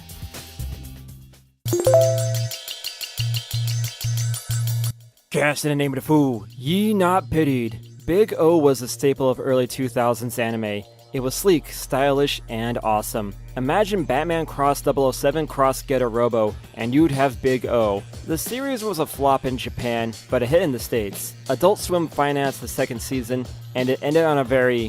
What the hell was that? kind of ending. There was an assumption that there was going to be a season 3. Adult Swim wanted it to happen on two conditions. They wanted more action, and they wanted the mystery of the series to be resolved. Chiaki Konaka did not intend to solve the series, but keep the mystery going. That might have worked if the series was as big as, say, Batman, but not a niche mech anime. More importantly, viewership and DVD sales for the series were down across the board, leading Adult Swim to cancel Season 3 of Big O. That, plus legal issues, doomed Big O to the Shadow Realm. Other than the occasional appearance in Super Robot Wars, Big O is mostly forgotten outside of older anime fans. Still, I would have liked to have seen how Chiaki would have followed up that absolute mind screw of a season finale.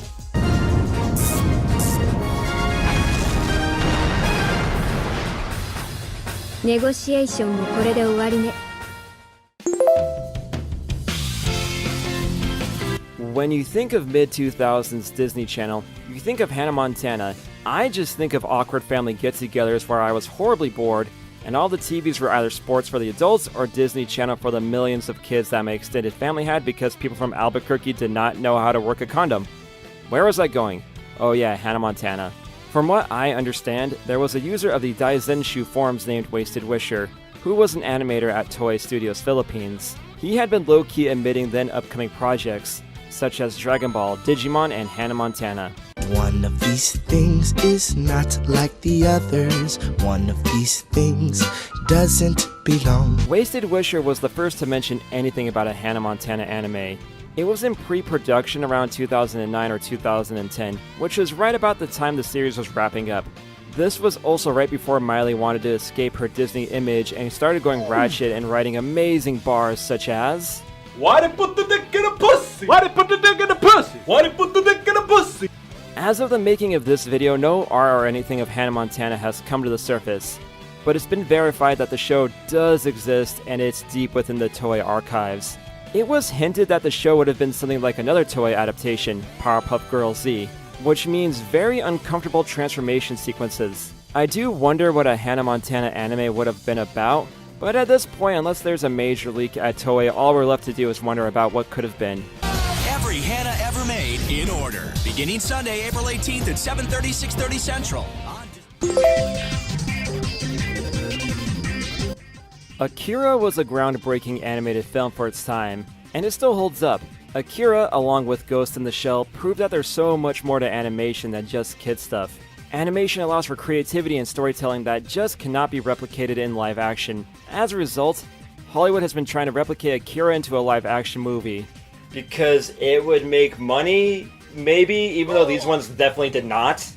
Development has taken so long on the project that there's a whole Wikipedia page on it. Talks have dated as far back as the 90s, with Sony Pictures being the one to make it. Sony backed out of adapting the manga due to budgetary concerns. Then Warner Bros. Picked up the rights in 2002. Since then, the project has gone through writer to writer, producer to producer, all resulting in failure. There is two reasons behind that. For one, money. To do a series as stylish and action-packed as Akira would need a large budget, probably comparable to any modern Disney project. Why on earth did Disney spend $225 million on She-Hulk? While Akira is an influential movie for sure, it's nowhere near as big as, say, Dragon Ball or Bleach to justify a huge budget.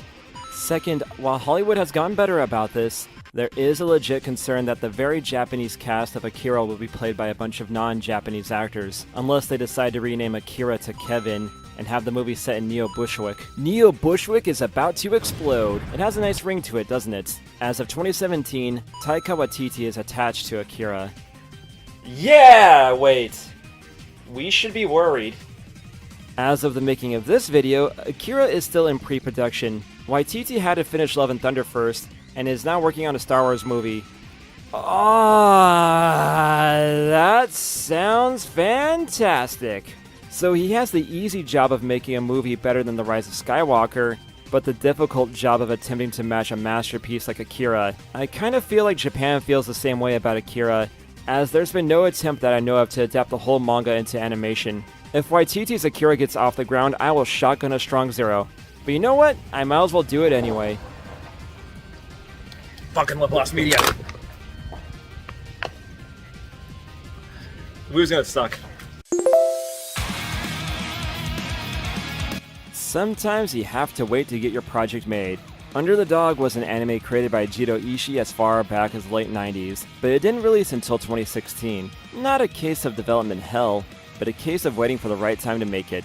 Under the Dog is different from most anime on this list because this was funded via Kickstarter. In the history of crowdfunded projects, this obviously wasn't as successful as Shovel Knight, but it wasn't a painful failure like Shenmue 3 or Mighty No. 9. Make the bad guys cry like an anime fan on prom night. Funnily enough, Keiji Inafune was a backer of Under the Dog. The team felt like the anime climate at the time wouldn't allow them to make the anime they wanted, so being crowdfunded allowed them to do whatever they wanted, and that included showing a bare boob on screen.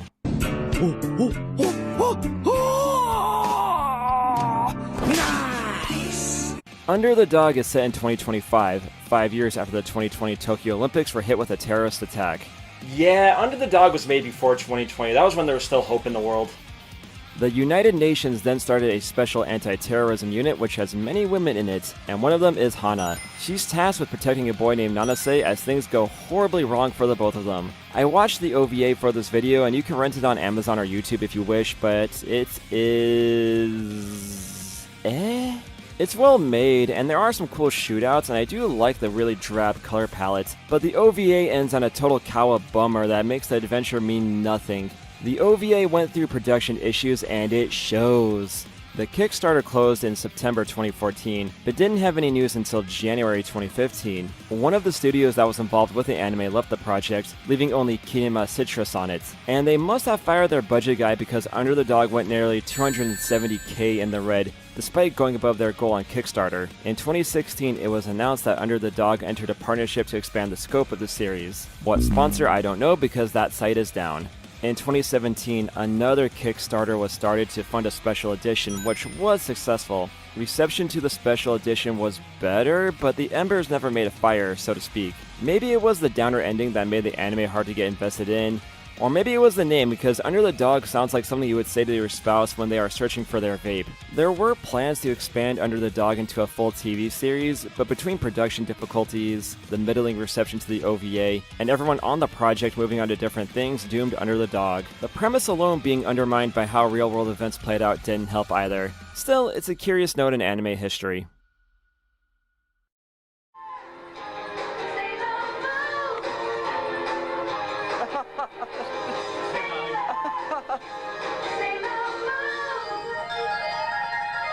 Toon Maker's Sailor Moon is so 2023, and 2024 it's all about Disney Sailor Moon. How Disney even had the rights to this series is fascinating. DiC distributed Sailor Moon, along with like a million other series in North America. Due to financial issues, ABC ended up owning about 95% of DiC. Then Disney merged with ABC for $19 billion. So by way of the merger, Disney owned DiC and all of their properties. Disney was eyeing up Sailor Moon for the big screen, with Stanley Tong producing. I did watch that Mr. Magoo movie back in the day, but I could not tell you a single thing about it. Rumors have that Gina Davis was going to be Queen Beryl, and either Kirsten Dunst, Melissa Joan Hart, or Alicia Silverstone as Usagi. Serena. And that's about as far as the trail goes. No concept art, script, or screenplay was ever produced that I know of. A combination of events led to the movie being scrapped early into pre-production, probably for the better, as other comic book adaptations at the time were notorious bombs. It took until X-Men and Spider-Man to convince Hollywood that high-budget comic book movies were viable. Well, Blade proved that earlier with its movie, but Blade usually gets left out of comic book movie history discourse for some reason, but I digress. And yes, I know someone's gonna be like, hey, Sailor Moon isn't a comic, it's a manga. You get the point. DiC and Disney did make Inspector Gadget, and well...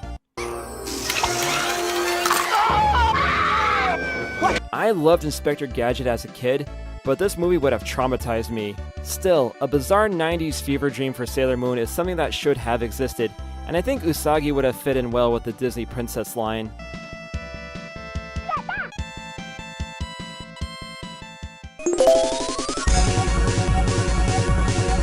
A series that got overlooked in the States was Astro Boy. I absolutely adored the 2003 anime and even got the Game Boy Advance game, Omega Factor. This is my childhood copy you're looking at. Sadly, my Game Boy Advance doesn't work so good anymore. Share my videos so I can get some more ad revenue so I could get a new Game Boy. Every now and again, we'll hear the news of a new Astro Boy project. In 2014, we would get a glimpse of a new series called Astro Boy Reboot.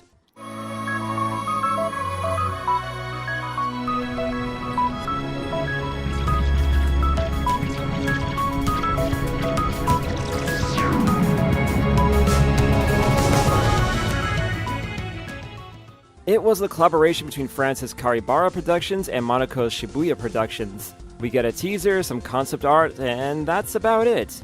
News would pop up every now and again, usually some art or some assurance of, "We're working on it, guys." Supposedly, a major network was blocking the release of the reboot.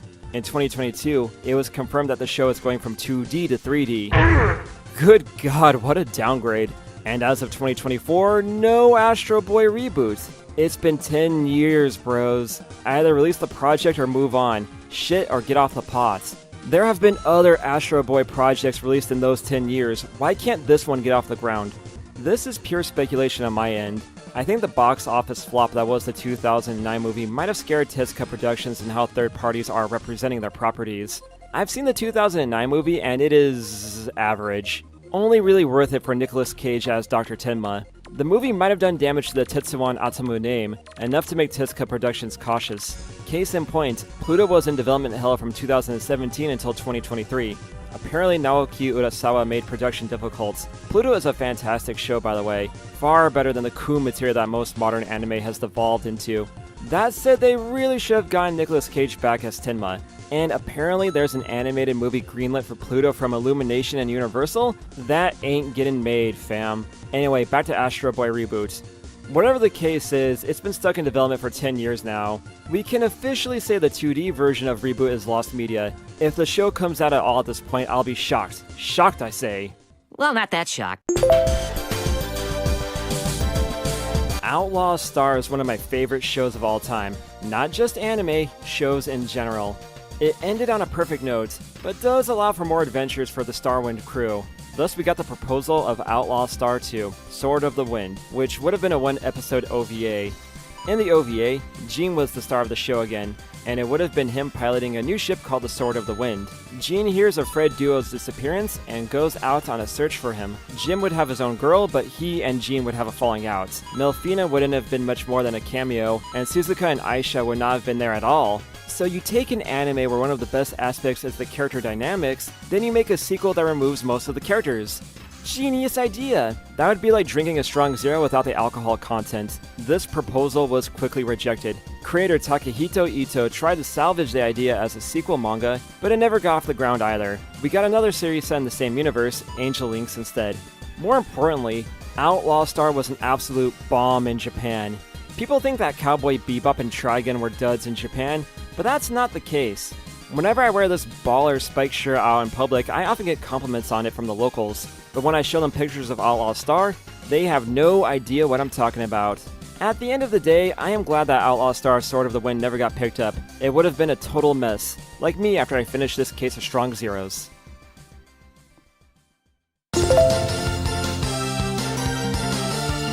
To make my political stance clear, I am against war.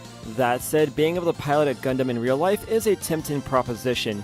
Gundam is a mech series that needs no introduction, but some of you are going to have to explain to your wife why a new Gunpla model is more important than clothes for your kid. The one format that Gundam has not been able to breach into has been live action.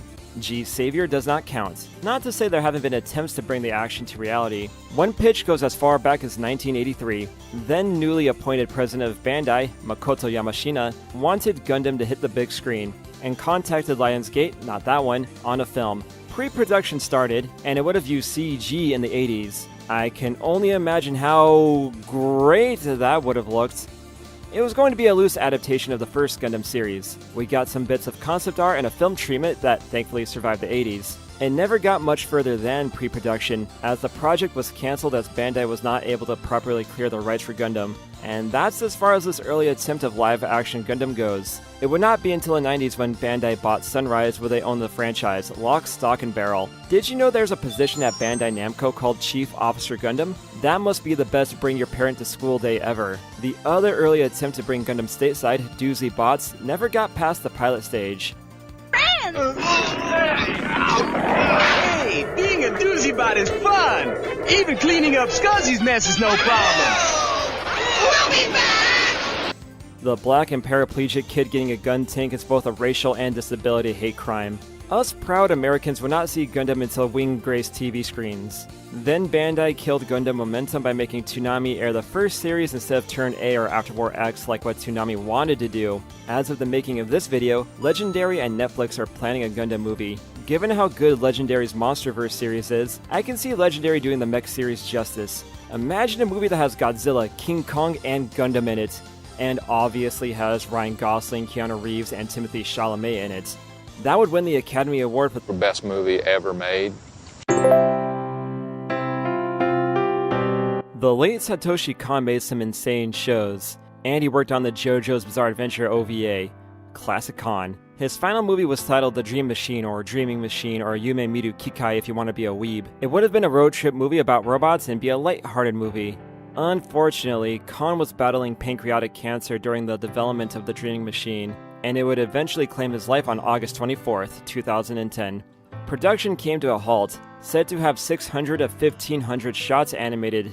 There was a search for someone to take up the directing chair after Kon's passing, but no one was willing to take the spot. Not only that, budgetary issues reared their head. The project was in a state of limbo until 2018, when Susumu Hirasawa said that the film was cancelled as no one felt like they were able to match Kon's style. I've been showing concept art for the movie, as there were no trailers released. That said, footage of the movie can be seen in a French documentary about Kon.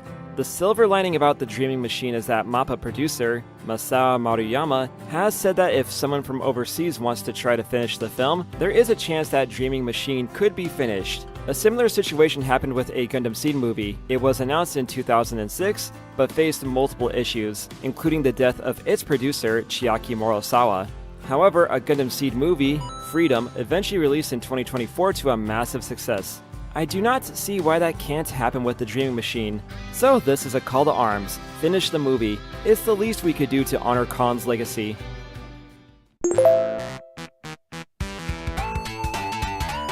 Bible Black is one of the most infamous H anime out there. It was almost like a rite of passage for certain circles to experience Bible Black. As dark and grotesque as the series can get, there's actually a compelling story and deep lore that makes the series more than just your average lonely Saturday night viewing material. And in 2011, someone thought to translate the series into a live-action movie.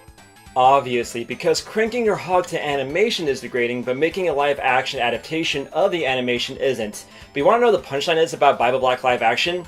It was going to be softcore! To be fair, there have been a few live-action versions of Arrow manga in Japan, so it's not unheard of. And sorry if I said Arrow manga in a very American accent. Bible Black live action was announced in 2011 by a company called Fever Dreams. It had a 1-minute trailer and some stills, and that's it. In 2013, production was halted. Media Blasters was asked about it in 2020 and said that Bible Black live action is being considered. Oh yeah? Well, it's been 4 years since then, and I consider this movie to be dead. I think it's obvious why this movie was cancelled. There's no way a Bible Black movie was going to be better than hilariously terrible. Plus, who was it made for? Casual moviegoers aren't going to know anything about the source material, and people who do know about Bible Black will be turned off because there would have been a lot of changes to get Bible Black into a coherent 2-hour ride. A 2-hour ride that wouldn't have any of the fun bits in it. Could you imagine a world where a Bible Black movie did well? And we could have gotten other adaptations of H manga and anime? Imagine a live-action version of Moon. Shoutouts to all of my Eternal Fighter Zero players. Or better yet, Yugai Tosho Kikaku or Arrow Grows. Have fun looking up those series, assholes.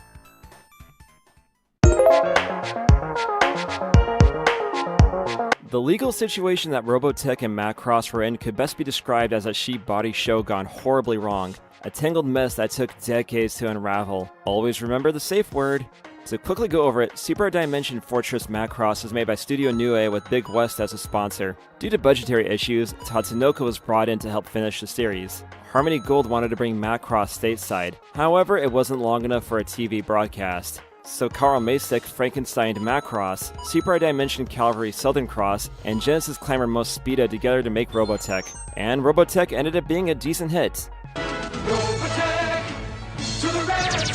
Start your collection of Robotech action figures, each sold separately, new from Matchbox. While that happened, Macross was in legal battles in Japan between Studio Nue, Tatsunoko, and Big West. Then you add Harmony Gold into the mix. Your chances of winning drastically go down! The end resulted in Harmony Gold being able to make some merch and new material for Robotech that involved Most Speeda and Southern Cross, but also allowed Harmony Gold to block Macross from ever being localized, with a few exceptions. Macross Plus is worth it just for Bryan Cranston as Isamu. I'm oversimplifying a very complicated issue, but basically Harmony Gold is the reason why none of these ever came to the States. Instead, we got these. There's a reason why many think that Harmony Gold is a money laundering front. Allegedly, don't sue me, Harmony Gold, even though I don't think you have the money to do so. Allegedly. That said, it seems like everything of the Macross series, bar Super Dimension Fortress Macross and Do You Remember Love, are now streaming on Disney+. Why those aren't on streaming even in Japan is another story. Due to all the legal issues, there have been multiple projects in the Robotech line that were cancelled due to a lack of finances or legal issues. Even lack of interest, as a Kickstarter for a Robotech project failed to meet its goal. Despite that, a live-action movie has been on the table since the 90s. Originally, Warner Bros. Was going to make a Robotech film, with Tobey Maguire producing it.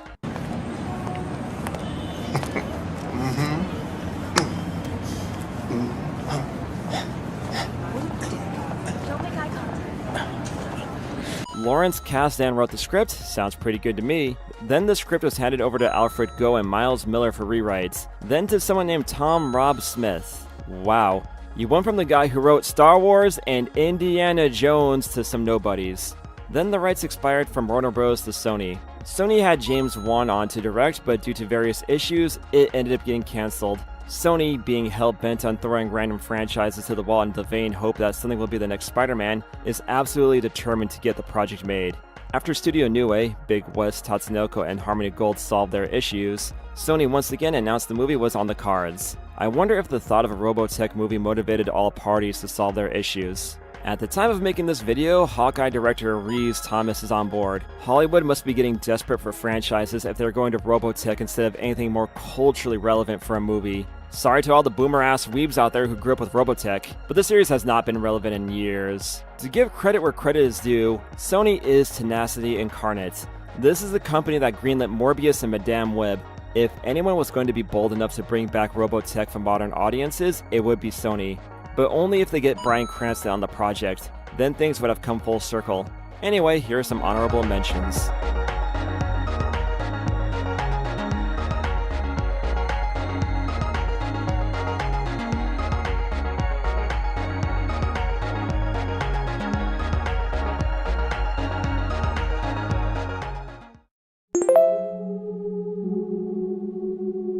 How long are you willing to take to see your vision be realized? How about 3 decades? This is the story of Udu in Blue, a movie that's been on and off in production since 1992. Hey, that's the year I was born. The story starts with Gainax and a movie called Royal Space Force, Wings of Honia Misei. While it was well received, it was a total bomb.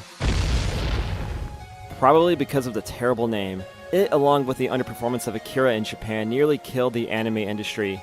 Fun fact, Bryan Cranston was also in the dub of Royal Space Force. Despite poor box office returns, Gainax wanted to make a sequel. However, Bandai helped finance Royal Space Force, so Gainax could not make a direct sequel.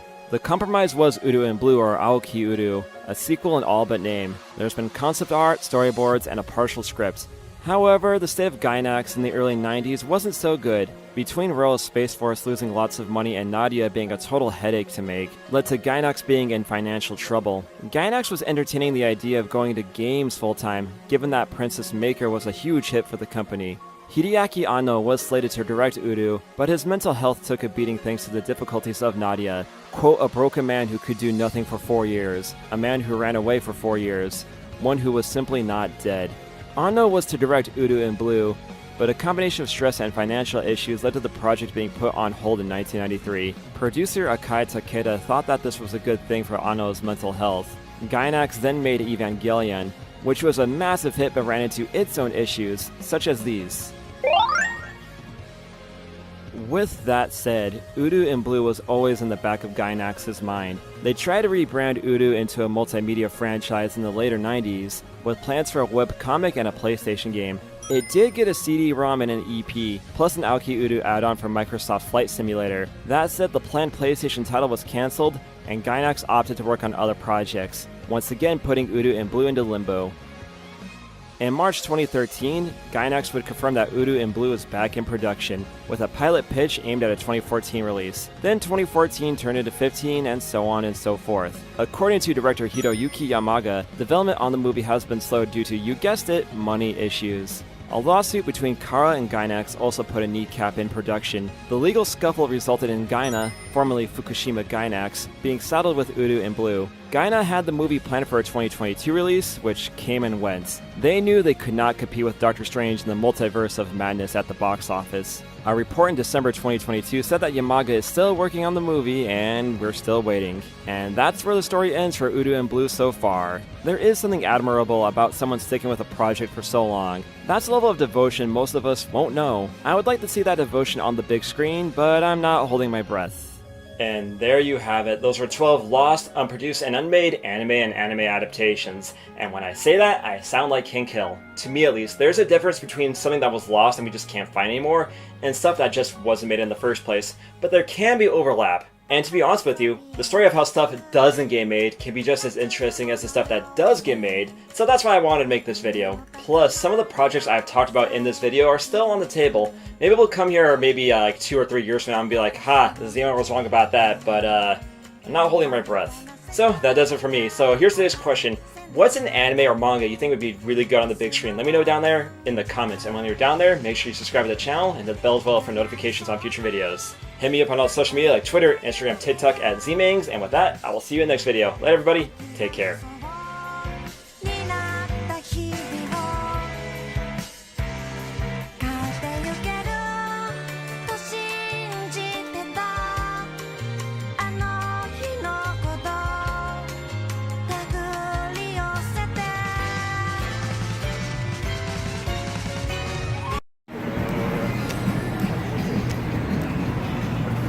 This is your advertising campaign for Atelier 2.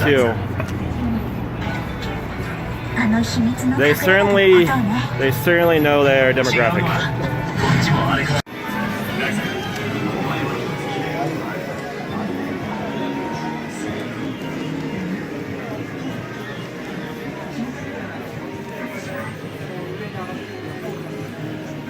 Core values. Whoever is on Koei Tecmo's promotion team for this title really knew what they were doing here. So if you're familiar with the Z-Man Cinematic Universe lore, I do have some familiarity with the Atelier series. I reviewed Liddy and Sue back in 2018 and didn't care for it. I played Lulua back in 2019 and didn't care for it either. And I thought I was done with the franchise at that point. Like, these games are just not my thing, they're pretty mediocre. However, in 2019, Gus announced a new Atelier game called Atelier Ryza, and it looked like a marked improvement over previous titles with different gameplay, better production values, higher graphics, and a protagonist that has a lot, and I do mean a lot, of fan art of her online. While I didn't get around to playing the first game, I do have the sequel here, Atelier Ryza 2, and the giant subtitle. So, let's check it out today. Is it good? Is it bad? Is it that much of an improvement over previous Atelier titles? Well, let's find out in this review. And before I get into the review, again, this is the Japanese version, so some things may or may not be different for the domestic release. And before I also get into the video, make sure you subscribe to the channel and hit the bell as well. That way you get notified whenever I upload a new video. That really helps the channel grow. And you can follow me on social media, Twitter, Instagram at ZMangs. And with that out of the way, let's begin.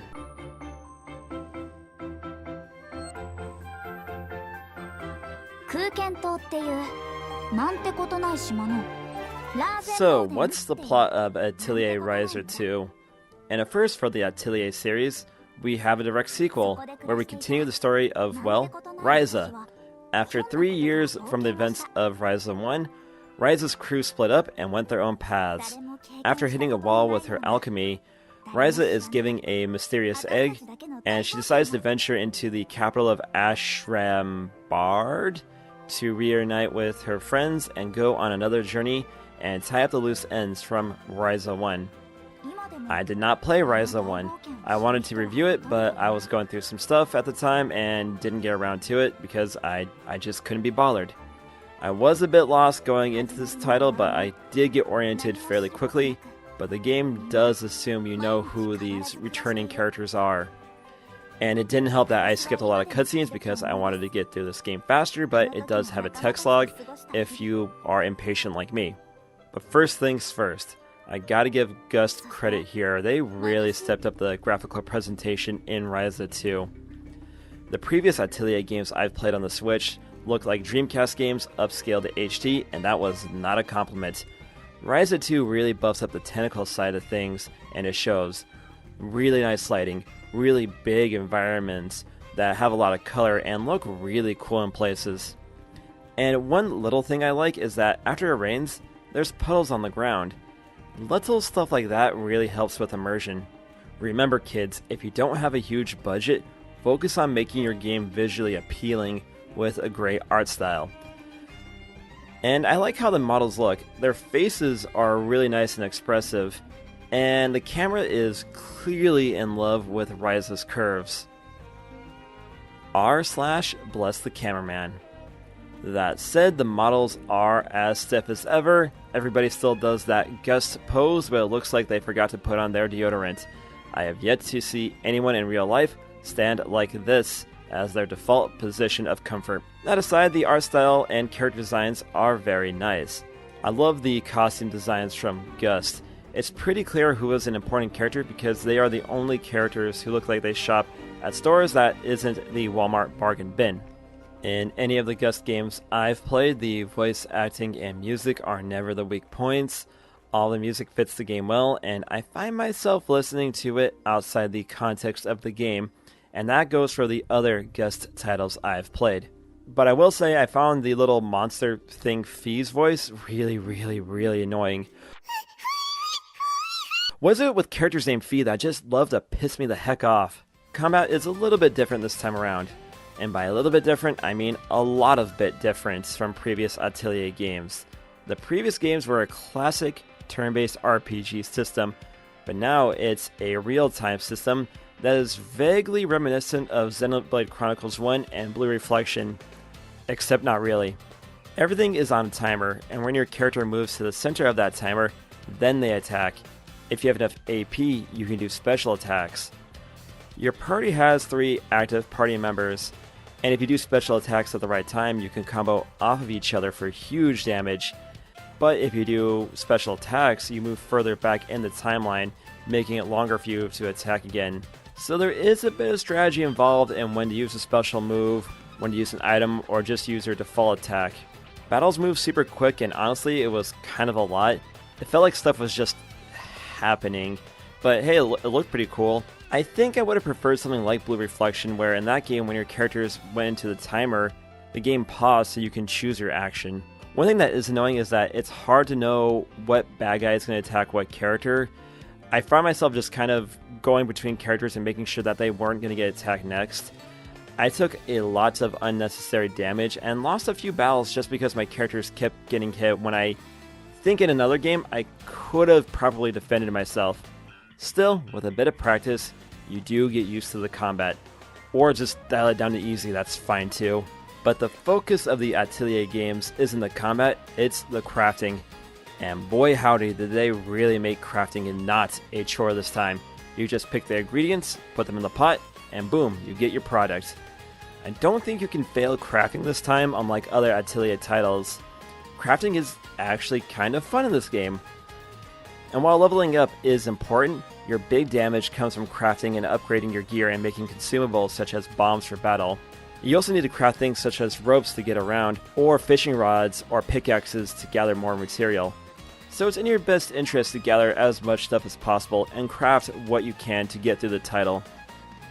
As many quality of life improvements Ryza 2 has made to the Atelier games, there's still some basic things Gust couldn't get right. Look, game, when I craft consumables, I want to use the consumables. It should go like this: craft item, hit A to put into the inventory box, hit X to move to your equipment. One time I was grinding out in the field and gathering materials, and was running low on health. I thought I made a bunch of healers, but they were stuck back at the Atelier. So I had to fast travel back to my home, equip my items, then I could use my equipment in the field. So be warned, your items do not get moved into your item pouch, you have to equip them first. Also, the map system sucks. It's easy and clear to see where to go on the mini-map. Anywhere that's green means you gotta go there to progress the story. That's cool, but when you pull up the mini-map, you can't view the other mini areas in that region. So if you need to go somewhere, you gotta close the mini-map, pull up the world map, then sacrifice some in-game time to go to where you need to be. And also on the minimap, it doesn't label what buildings are in that area. Come on, Gus, this is basic stuff. And for maps this big, it would have been really nice to have the ability to set up some waypoints.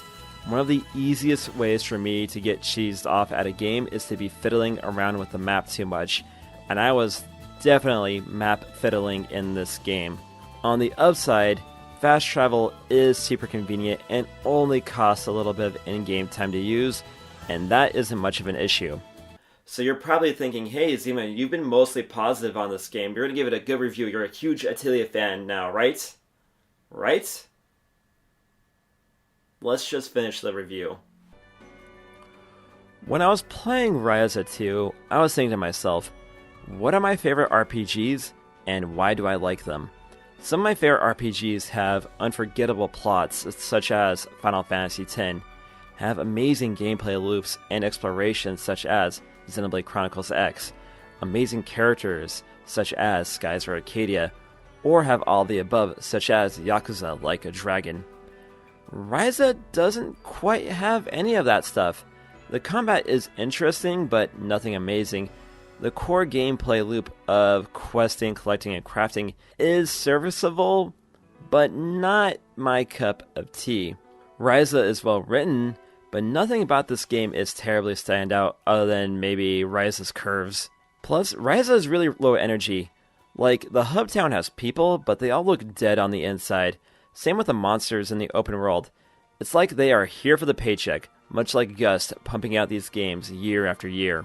Think of it like a concert. Remember concerts?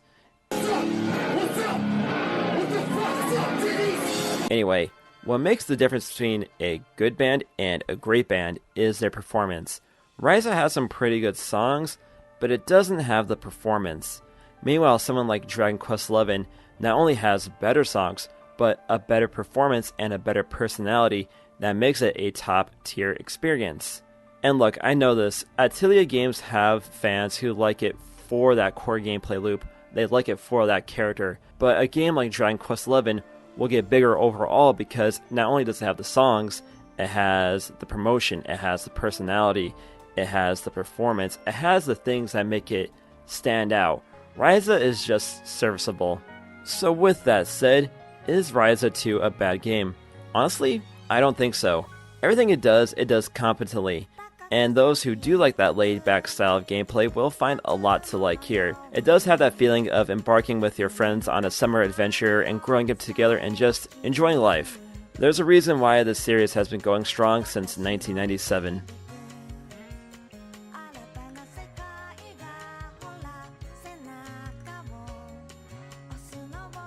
So yeah, I still am not an Atelier fan, but I will say this game is actually pretty decent.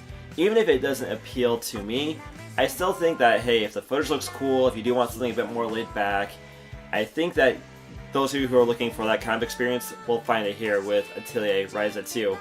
And I will say for those who have, or are playing on the Nintendo Switch, you'll be very, very, very happy that the Switch port of an Atelier game doesn't suck. So I'll leave it up to you to decide if you're going to pick up this game, but There's my take on it, at least. So, are you going to pick up Atelier Ryza 2? Let me know in the comments. And while you're down there, that'd be really nice if you could subscribe to the channel and hit the bell as well. And follow me on the social media, Twitter, Instagram at Zmangs. You know what it is. And with that, I will sign out for now. And I will see you in the next video. Later, everyone. Take care. Wash your hands, wear your mask, and yeah, have fun.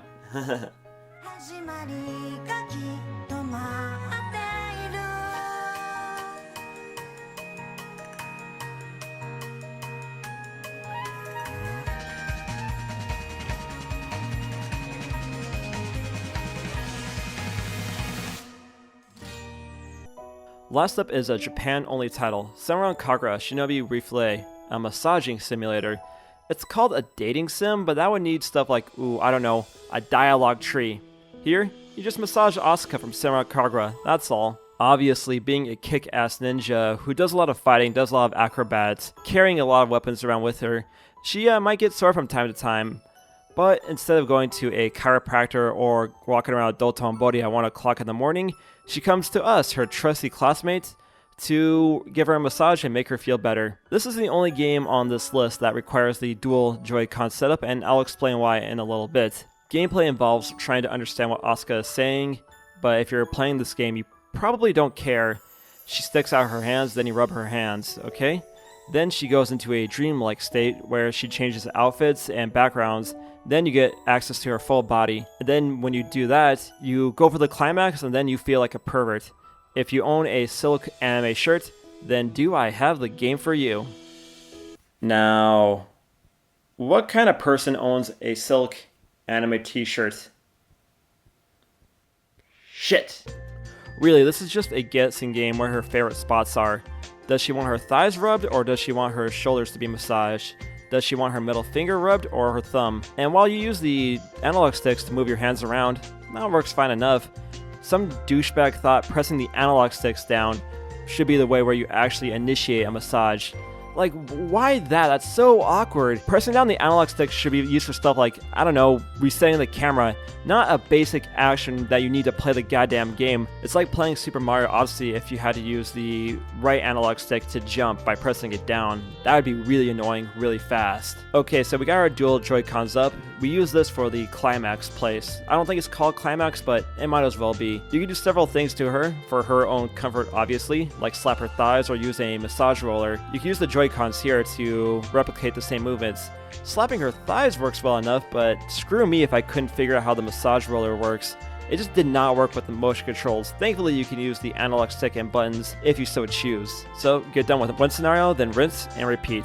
There's a good amount of cosmetics to unlock, and there's even a DLC character if you so choose. Shinobi Replay is a bizarre game, and something that Senran Kagura fans would want, but is something that just has no appeal in the United States. I'm going to guess this title didn't sell all that well, as the new title, Senran Kagura Burst Renewal, is sadly missing the Nintendo Switch. Do I recommend Shinobi Replay? Yeah, I guess, for a laugh. Senran Kagura is Japanese only right now, with no Western release in sight, so if you're gonna buy this game, do keep that in mind. But chances are, if you are going to buy this game, you either already know Japanese, or you don't care and you're just here for the goods. That, of course, is dressing up Asuka. Yeehaw. Warning, this video has content that is not safe for work. Viewer discretion is advised. Then again, if you're watching this on the clock, you probably don't care about your job anyways. It's not my fault if you get fired. Regardless, make sure to subscribe to the channel, okay? Ever since I was a young boy, I played the silver ball. From Albuquerque down to Tokyo, I must have played them all. But I ain't seen nothing like this in any amusement hall. The Silver Ball Planet in Osaka. This is an awesome arcade in the heart of Osaka, filled wall to wall with pinball machines. There's just something so special and rewarding about pinball. You have all the lights, the sounds, the bumpers, the art, the sheer space and technology needed just to play a game. Getting a good run in pinball is easily one of the most rewarding things in gaming, period. Whenever I see a pinball machine in my travels, I always make sure to stop by and put in a few coins and get my fun. But you know what pinball is missing? Giant anime tits. Leave it to those cheeky bastards over at Marvelous to make a pinball spin-off of our favorite busty ninjas in Senran Kagura. Now, if you don't know anything about Senran Kagura, let me give you a brief history. It's basically a series about, well, really curvaceous ninjas fighting each other in an anime schoolgirl setting. And that might put off some people, but it's actually well done. There's some pretty good storylines, there's some really interesting characters, and some of the games in the Senran Kagura franchise, such as Estival Versus and Burst Renewal, are actually really solid, and even the spin-off game Peach Beach Splash on the PS4 is actually a pretty decent game. So I'm coming from a place where I have my respect for the franchise. I'm not going to sit here and pretend I'm like Senran Kagura fan number 1 or anything, but I do enjoy the series for what it is, and it's fan-servicey fun. So how do the girls of Senran Kagura fare in a pinball setting? Well, let's take a look. This is a review of Senran Kagura Peach Ball.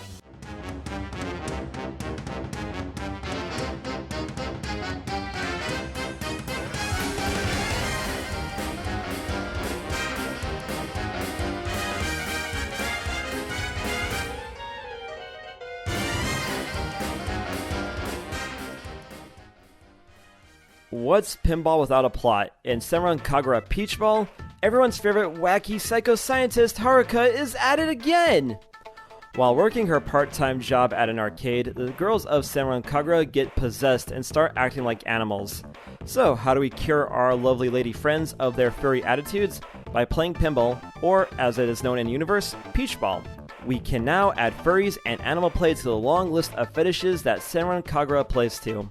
Where your time will be mostly spent in Senran Kagura Peach Ball is the story mode. There are 5 girls possessed by the furry fandom, and they need to go through 5 different stages to liberate themselves and their friends from their newly found fetish. The cutscenes are cute, and provide some much appreciated character interaction in a title like this. I also like how they animate the characters talking to each other. I like the approach that Marvelous took here with the cutscenes. It's not just static pictures on a screen, it's 3D models talking to each other. It makes the game seem a bit more lively than other titles. I've never been a big fan of visual novels, but I do like the approach Marvelous took here.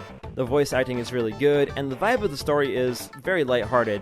And that's what I also like about the Senran Kagura series as well. It is serious when it needs to be, and can kick back and have fun when it wants to.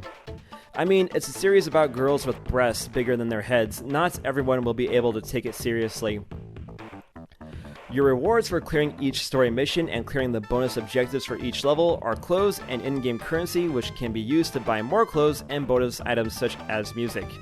You can then dress up your favorite girl and play a custom game of pinball or oogler in the diorama mode, which seems straight ripped out of Shinobi Reflections. I spent money on Shinobi Reflections, what the hell is wrong with me? I've played quite a few pinball games in my day, and there are 2 things that make for a good pinball title: the physics and board design. I'll talk about physics first. It's hard to replicate the feeling of actual pinball in video game form. Only a handful of games such as Zen's pinball titles and Necronomicon on the Sega Saturn come close in my opinion. Necronomicon should also be notable as it had Dream Theater guitarist John Petrucci compose the music for that title. Dream Theater was awesome. Marvelous should have gotten John to compose the music for this title. However, I will say this in my prog metal opinions, the Contortionists, the best progressive metal band of all time. Where was I? Oh yeah, the physics.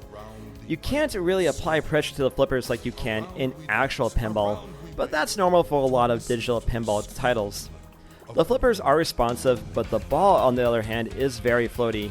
So if you play other pinball titles or real pinball, it does take a minute to adjust to Peach Ball's physics. My main problem is that there's no, response whenever I hit the ball.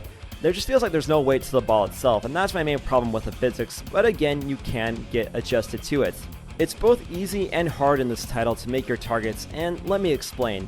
Let's take the amusement park board for example. For me, it is very easy to keep the ball going up the ramp on the right side of the stage, then get the ball to go into the Ferris wheel or the ramp to hit the teacups on the right hand side.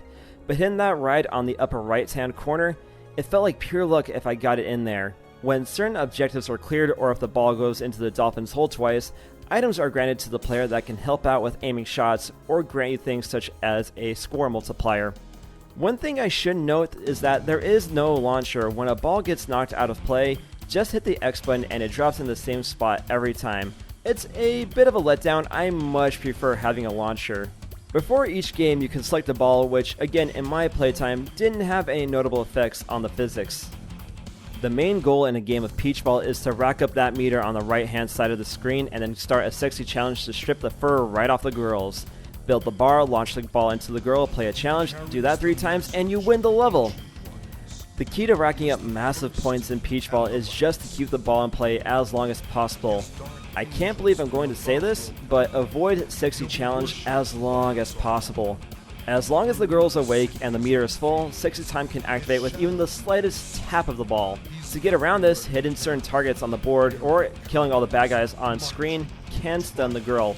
For example, again in the amusement park level, if you fill up the teacup meter on the right hand side or get the ball into the Ferris wheel a couple times, the girl will be stunned. And then if you hit the ball into the girl when she's knocked out, you can get massive points. Do you get more points if you hit her? Yes, boobs? do you really need to ask? Ooh, I gotta say of all the Nintendo Switch games out there, this title uses the HD Rumble the best. Ooh. The problem with both boards, yes, I said both, I'll get to that in a second, is that the girl is such a huge target, it makes it difficult to avoid the sexy challenge. Frequently my ball would get stuck in a loop of going through the back ramps because it was just too risky to go for anything else without ending my run early. And hell, it's even risky on the Ryokan stage as the bumpers on the left side of the screen can bump the ball into sexy time by accident. You can say it's a risk versus reward factor of Peach Ball, keep the ball in play for points at the risk of losing the ball, or go for the challenges as fast as possible and clear the level. However, if you want to clear those bonus objectives and see all the content, you're going to want to steer far clear of the sexy challenges like Smash Bros. Players steer clear of deodorant.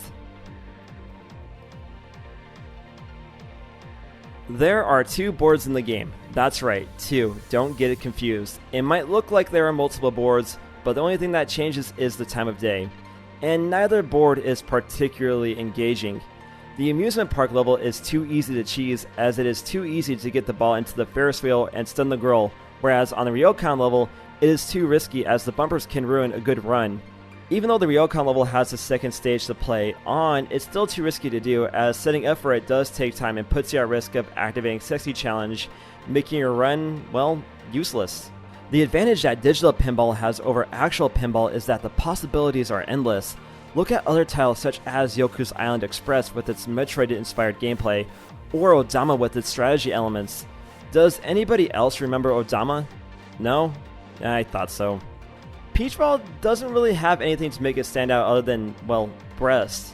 This game could have greatly benefited from something like, say, boss battles or at least one more board. However, the biggest failing of Peach Ball is that it is so anemic. When you clear one storyline, which takes about an hour, you've basically seen that all the game has to offer. The plots are all essentially the same. One girl gets possessed by the furry, and she has to go unfurry her friends by playing pinball, with the last level being them facing their shadow form. Reminds me a lot of Persona 4, doesn't it? And there's only 5 playable girls, plus Haruka. So if there's other girls you prefer in the Senran Kagura franchise, you best go play another game. Which is bullshit because I wanted to play pinball with Ikuruga and Rin. I completed all 5 stories, but there wasn't any big reward for clearing the game. Unless I need to clear 100% of the objectives, but nuts to that. Please tell me I'm missing something here. Once you pull away the veneer of fanservice, what's left of Senran Kagura Peach Ball is a very mediocre and very shallow pinball title that offers very little content. It doesn't take advantage of the digital pinball format to make for a standout pinball experience, nor does it have the physics or board design to make it comparable to physical pinball. All it has is, well, tits, which can be found elsewhere. Unless you're Super Senran Kagura fan number 1 and have a picture of Miyabi tattooed on your thigh, I really can't recommend Senran Kagura Peach Ball to anyone, especially on the Switch where there are other, better pinball titles that offer more bang for your buck.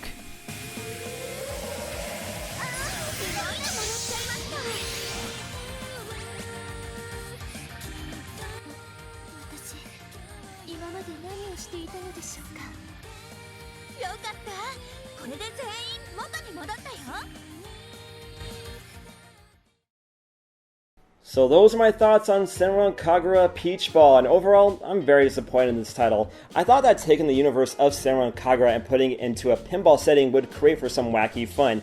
And there is a little bit of that here, it's just that there isn't enough of that here to make a full game, and what little is here isn't particularly memorable or engaging. It's just a pinball game, and a fairly below average one at that. The only saving graces for this title is that the production values are really high, the graphics are really good, the voice acting is good, the music is kind of hit or miss, but the vocal themes are really excellent, and on a technical level, this game is really solid. I didn't notice any notable slowdown or frame rate drops, but the loading times are a little bit longer than I would like them to be. Also, the DLC sucks. But overall, Peach Ball, very disappointing game.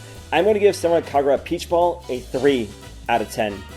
I'm not going to lie, I'm really worried about the future of Senran Kagura with series producer Kenichiro Takaki no longer at Marvelous, and the next game in the franchise, Senran Kagura 7, being stuck in development hell since at least 2017 with no updates, leads me to believe that there may not be much of a future for our favorite curvaceous ninjas. And if this is the last game of the franchise, this is a very poor note to go out on. So let's hope that people over at Marvelous and at Sony, they can work something out and get this series back into form. And let's hope that this series can continue, because I would like to go back to my life and hometown at least once more. And with that, I shall end the video. Thank you for watching, everybody. If you liked the video, leave a nice comment in the comment box, and I may or may not reply to it. Make sure you like the video or dislike the video, because the engagement is good for my views. Subscribe to the channel for more content. If you feel so kind, you can hit me up on Twitch, Twitter, Patreon at ZMangs, especially on Instagram. I'm very active on the grams, and I'll see you on the next episode of The Z-Man Show. Later, everybody.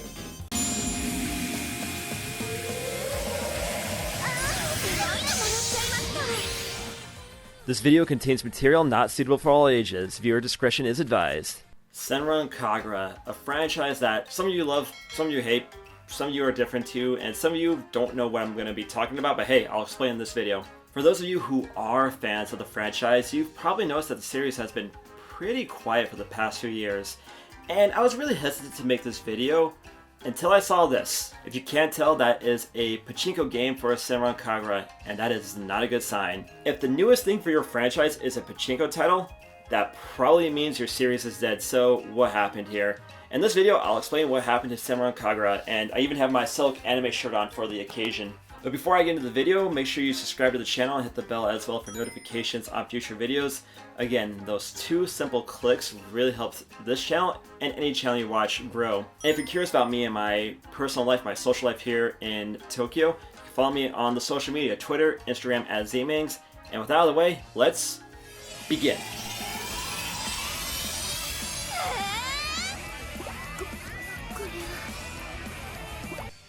What is Senran Kagura? That is what we need to start with. And what to start with, the fan service. When you say Senran Kagura, you probably think of giant anime boobs. And a lot of people were turned off by that concept. But much like anything, it slowly but surely found a fan base who got through the fan service and found a series that had decent gameplay and some surprisingly good writing and character interactions. The series started out modestly on the 3DS, but over time we got more main games that improved on the formula, got bigger production values, and the series was off. Besides the main titles, we got updated versions of titles, spin-off games, an anime series, a mobile title, and probably more content and not safe for work things that I don't know of and probably don't need to know of. For my experience with the series, I watched a little bit of the anime after people were whining about the anime tits on my Facebook and my Twitter timelines, and I thought it was pretty entertaining. Both the Senran Kagura anime and the people on my timelines being dum-dums. I bought Deep Crimson for the 3DS and thought it was kind of meh, but it did have good production values for a 3DS game. In the past, I've reviewed 2 of the spin-offs, and I'll talk about those 2 later. And for this video, I bought the game Burst Renewal for the PlayStation 4, which is actually pretty good, camera issues aside. So from my perspective, I come from a spot of respecting the series for what it is, but not being a mega fan. That's the power of boobies, baby. Even just singing about them makes miracles happen. Senran Kagura seemed like it found its niche as a fan-service-y brawler game. Remember, anime fan service only gets the attention it gets the Coomers in, but if you want to turn that attention and those Coomers into fans, you need good gameplay, and some good writing will help too. Unlike other cheesecake anime games I've covered on this channel before, Senran Kagura had the gameplay to support those anime love pillows. Now, the series did garner a fair amount of controversy because of the girls' designs, but I actually think that ended up working in the series' favor. From a marketing perspective, it cuts both ways. Senran Kagura built a fanbase who liked the fan service, they liked the writing, they liked the gameplay. But as many people liked it for that, it did build a large and a very vocal hatedom because of those same reasons. And the keyword there is vocal. The people who are hating the game the most ended up being its best friend because it talked about it too much and give it some free publicity. Remember kids, the only thing worse than being talked about is not being talked about. I guarantee you, if it wasn't for red pill snorting, paint drinking, monster energy drink injecting, Twitter monsters complaining about Uzaki-chan all day, no one would care as much about Uzaki-chan. Remember kids, if you don't like something and you don't want that thing to succeed, just don't talk about it. Easiest thing you can do. The most recent games in the franchise at time of making this video was a remake of Senran Kagura Burst called Burst Renewal, released in 2018, Shinobi Reflections, a dating sim for the eShop, also released in 2018, and Peach Ball, a pinball title released in 2019. And that's where the series has seemingly finished, despite a 7th game called Senran Kagura 7, or as I read it as 7 Even, being teased at the end of Peach Beach Splash. As of January 2021, no news of 7 has come to the surface, so what happened? Also, giant anime tits won't help my white button get fixed. For one, the spin-offs were clearly cash grabs. While I didn't play it, fans seemed to take a liking to Peach Beach Splash. However, I did play Shinobi Reflections, and it was pretty meh. It was a dating/massage game, and it did have an idea for a game. Overall, it was pretty anemic and had some weird motion controls that held it back. Peach Ball, on the other hand, was a pinball spin-off with a retail release that suffered from poor physics and being insanely content light, bordering on threadbare. You could see the whole game in about 4 hours if you had nothing better to do that day. I've talked about both games in previous videos, so you can go check those out if you're curious.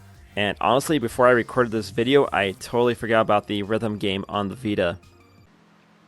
I love the packaging, the fact that her boobs are going over the screenshots. That is some top tier design right there.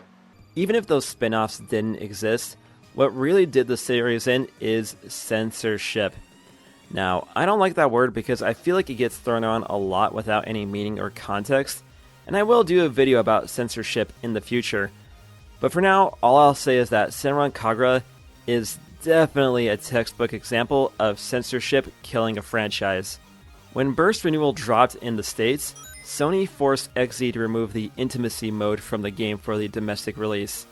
And in general, Sony went on a crusade against anime cheesecake games after their headquarters moved from Japan to California. Some of the major victims of this crusade were Neko Pada, which got neutered on the PlayStation 4, and Omega Labyrinth Z, whose domestic release was cancelled by Sony. The Galgun re-release is having none of that and is skipping a Sony release entirely. And hell, even Devil May Cry 5 had a little bit of censorship for the PlayStation 4 version.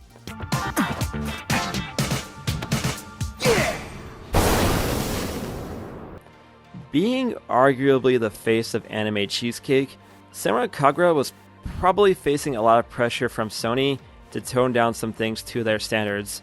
This did not sit well with series creator Kenichiro Tataki, who left Marvelous in 2019. The result of him leaving Marvelous plus Sony's stronger censoring hand has led to Senran Kagura 7 being stuck in development hell since at least 2017.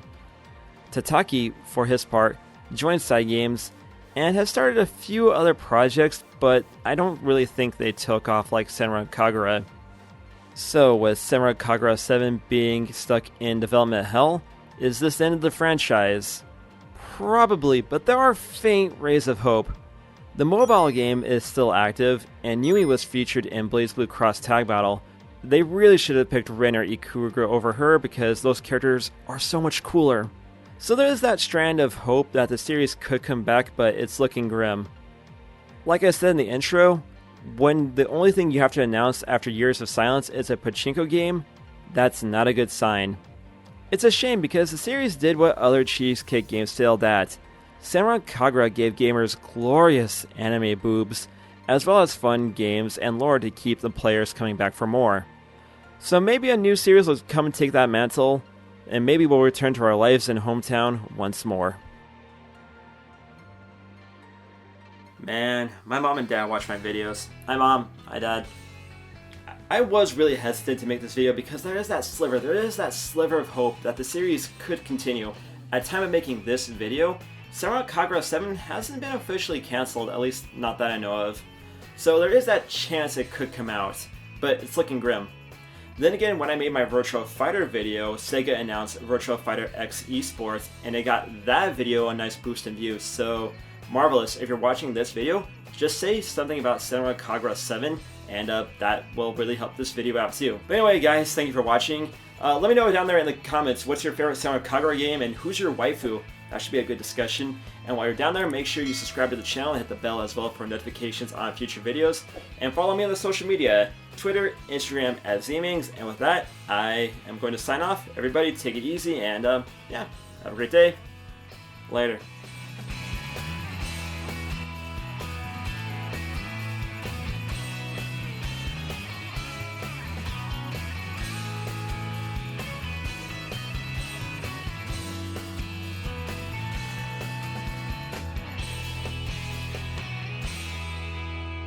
A new worm is deleting not only the porn on people's hard drives, but all the porn on the internet entirely. I was only halfway done. Halfway done! Japan is exactly like you see it in the anime. The food is amazing, the drinks are tasty and get you nice and lit. And of course, the girls all have weird hair and giant boobs. I'm looking forward to reviewing this bullshit. Especially on the hidden island known as Shinobi Shima, which is the island where the video game Neptunia Cross Senran Kagura Ninja Wars takes place. Hey, that's my second favorite N-word. Well, it isn't called Shinobi Shima in-game, it's called Gaminjutsuri. I've been there on vacation. It's a wonderful place where I got very lit, and the action never stopped. Anyway, this is a crossover between the long-running series Senran Kagura and Neptunia. While I've covered the Senran Kagura series before on this channel, I have never played Neptunia at all. For me, I was pretty excited to see Senran Kagura back in the saddle after lacking a major console game since 2019's Peach Ball. So, how is this crossover between anime babes? Well, grab a drink, subscribe to the channel, and hit the bell as well for notifications on future videos. Hit up the Discord, link in the description, and I'll tell you all about it. The plot is pretty basic. There is a war between two ninja factions on the peculiarly shaped Gami Ninjutsuri. However, an alien robot force moves in led by Yo Gamer. Gamers, rise up. The glass ceiling broken, all the oppressed groups shall prosper, especially the most oppressed group of all, gamers. The Neptunia and Senran girls have to put aside their differences to put gamers in their place, as well as beat the ever-godly shit out of this fucking pedophile right here, who I am sure was a consultant of Dan Schneider. So yeah, the plot isn't anything special. It's a pretty basic setup to have the two main parties join up. I should mention that this title was developed by COMPILATION, who made the Neptunia series. I've never played a Neptunia game, but from what I've heard online, their games are better known for their writing, more so than their gameplay. So if you're familiar with these Neptunia characters, I'm sure you'll get a kick out of the many cutscenes. For me, I just read the text logs because I wanted to practice my Japanese reading skills, and I hated the lip lock on the visual novel parts, particularly on the Senran girls who have this really dumb expression on their faces. Do girls make this face IRL? I should probably introduce our lovely ladies. From the Neptunia side, we get Neptune, aka Purple Heart, White Heart Blanc, Black Heart Noir, and Vert, the Green Heart. From the Senran Kagura side, we get Asuka, Homuda, Miyabi, and of course Yumi, because Japan just loves this bitch. Yeah, she's attractive and all, but haven't you perverts promoted her enough? She was in BlazBlue Cross Tag Battle for Neptune's sake, and she totally ruined that game's meta with Adachi. There's also two new characters, the lovely Yuki and Go, who is adapted from the obscure Shinobido. To be honest with you, I'm not a big fan with the Neptunia girls' default look, But when they transform, they actually look pretty badass. Same with Yuki and Go, who just look, I don't know, pretty cool as is. By the way, if anybody watching this video happens to look like Yuki, DM me. Compared with previous Senran Kagura titles, you don't get as many heroes to play as, but at the very least everyone plays differently. Plus, experience is shared, so you can just stick with your 2 favorite girls throughout the 13-hour adventure. Go, Whiteheart, Blackheart, and Yuki ended up being my favorites to play as. This is a brawler after all, so how's the combat? It's passable. You get a primary attack, a shuriken, special skills, overdrives, installs, dodges, and a block. It sounds like a lot, but it's actually pretty simple. Attack when your opponents are open, spam skills when you're surrounded or need to go on the offense, and parry like it's EVO 2004. There isn't much in the way of character customization. You can change your character's traits, like if you want more defense, pure offense, or if you huffed all of the glue, you could put all of your points into luck. You can equip different amulets and shurikens and whatnot, but other than some new skills your characters learn, they basically play the same way the whole time. Even the installs, which temporarily boost your stats, don't feel as cool as you would want. And finally, there aren't as many dodge cancelling frames as you would expect from a fast-paced brawler like this. So attacking is a bit more committal than you realize. I took quite a few hits because I couldn't dodge when I thought I could. You adapt to it, but still. Though you can tag in your partner during gameplay to extend a combo or dodge an attack, and that's always really badass. And the overdrives your characters have look really sick too. This is the 5-greed jutsu. Fall prey to your own lust. 5-greed jutsu? All you did was throw around a bunch of dirty magazines. While previous Senran games were Muso titles, aka 1 vs 1000, Ninja Wars goes for a more subtle approach with fewer but more deliberately placed baddies, sort of like a Nioh or a Dark Souls. Sounds nice, but there are only so many different bad guys in this title, and they aren't aggressive enough to totally overwhelm you, or different enough to really change up your strategies. With that said, button mashing isn't a viable strategy unless you grind it so much that nothing can hurt you. My only deaths were from either being very aggressive, or getting cheap shotted by the special enemies they have in special missions. They have so much health and damage that your only option is to run away, like a schoolgirl from a Weinstein production. Thankfully, the bosses are pretty cool and do provide a sizable and fair challenge, and are reasonably balanced, other than the final boss who can kindly sit on this dildo. I should also note that the lock-on system is kind of weird. It doesn't always target the closest opponent, and even if you kill a locked-on opponent, it doesn't just go to the next opponent, it just kind of stops. And I might as well put this here because I forgot to put this on the original script. On the technical front, this game runs fine on a base PS4. I didn't really have any horrible technical issues, but the game did crash one time when I was fighting the pedophile boss. Damn you, Dan Schneider. Your ass is grass next time we meet. Combat feels a lot stiffer and not as responsive or as smooth as previous Senran titles. In fact, I played a couple levels of Burst Renewal after clearing Ninja Wars, and Burst Renewal feels way faster and more responsive than Ninja Wars.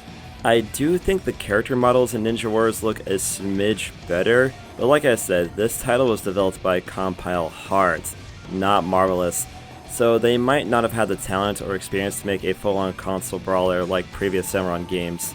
As mentioned, their strengths lie with character interactions and writing, not so much gameplay. Then again, I've never played a Neptunia title, so what do I know? Look, I know what some of you are thinking. Z-Man, this is a Neptunia cross Senran Kagura title. You're not there for the deep gameplay, you're there for the cooming. So, how is the fan service in this title? It's not good! Most of the cheesecake and ecchi stuff from previous Senran Kagura games is totally absent in Ninja Wars. The clothes destroying mechanic, that's gone. The diorama mode where you can spray pee or cum on the girls, that's gone.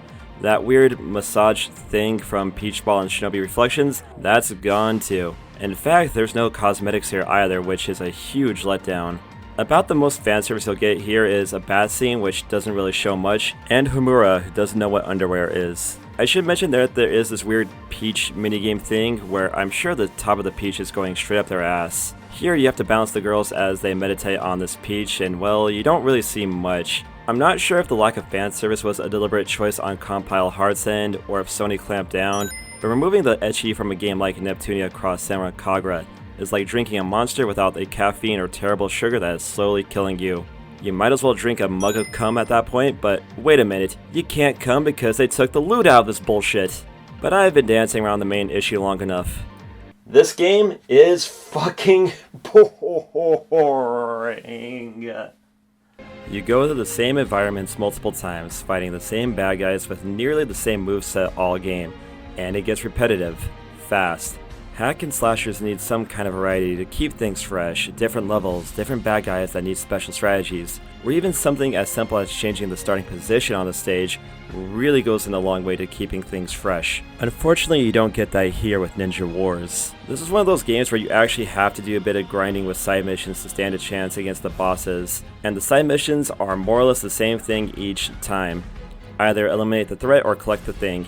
You see the same environments as you see in the main campaign with only the enemy placement changed, and it is boring. And by the way, I haven't been doing the same mission for this segment. Each cut is a different mission on the same map.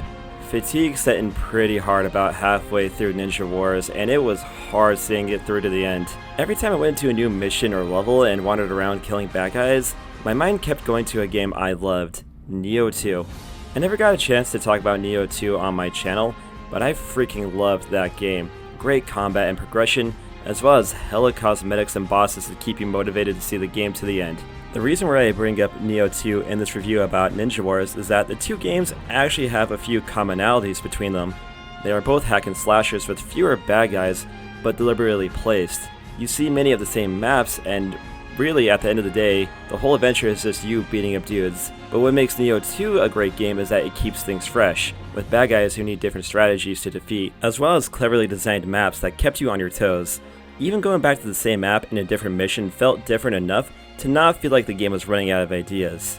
And the promise of new weapons and gear and bigger bad guys to fight kept you motivated to see the game through to completion.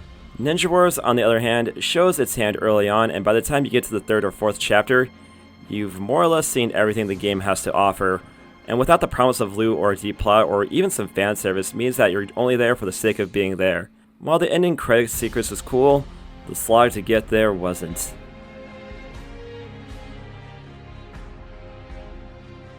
Alright, so there's my review of Neptunia Cross Senran Kagura, and I gotta say this game was a bit of a letdown. In my opinion, this game is just right below average. I feel like if they added in some more variety or cleaned up the gameplay a little bit, or at least added some fan service, this game would be perfectly average. But as it stands, I don't think, unless you're a huge fan of either Senran Kagura or Neptunia, you're not going to get much enjoyment out of this title.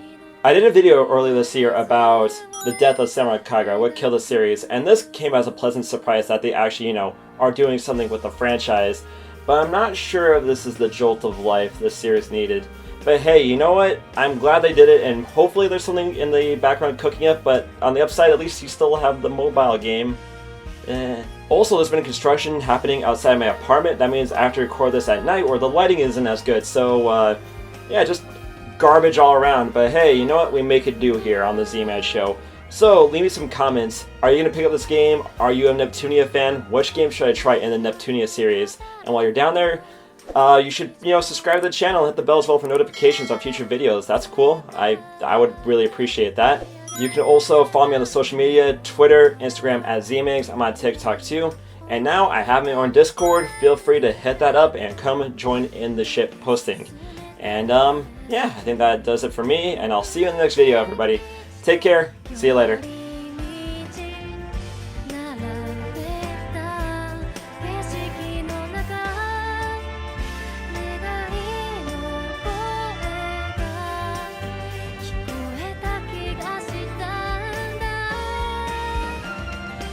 Are you a console fan? Yeah! Are you ready to fight in the console Tyson?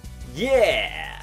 Are you ready to breed with moe anime girls for your console? Yeah! Wait, what? Then soldier, your first mission is to review Neptunia, Sister vs. Sister for the PlayStation 5. It's the latest game in Compile Heart's Neptunia series and a direct sequel to 2015's Neptunia 7. This mission isn't going to clear itself, so make sure you subscribe to the channel and hit the bell as well for notifications on future videos. It's time to move out. And now back to Sister Sister, here on Disney Channel.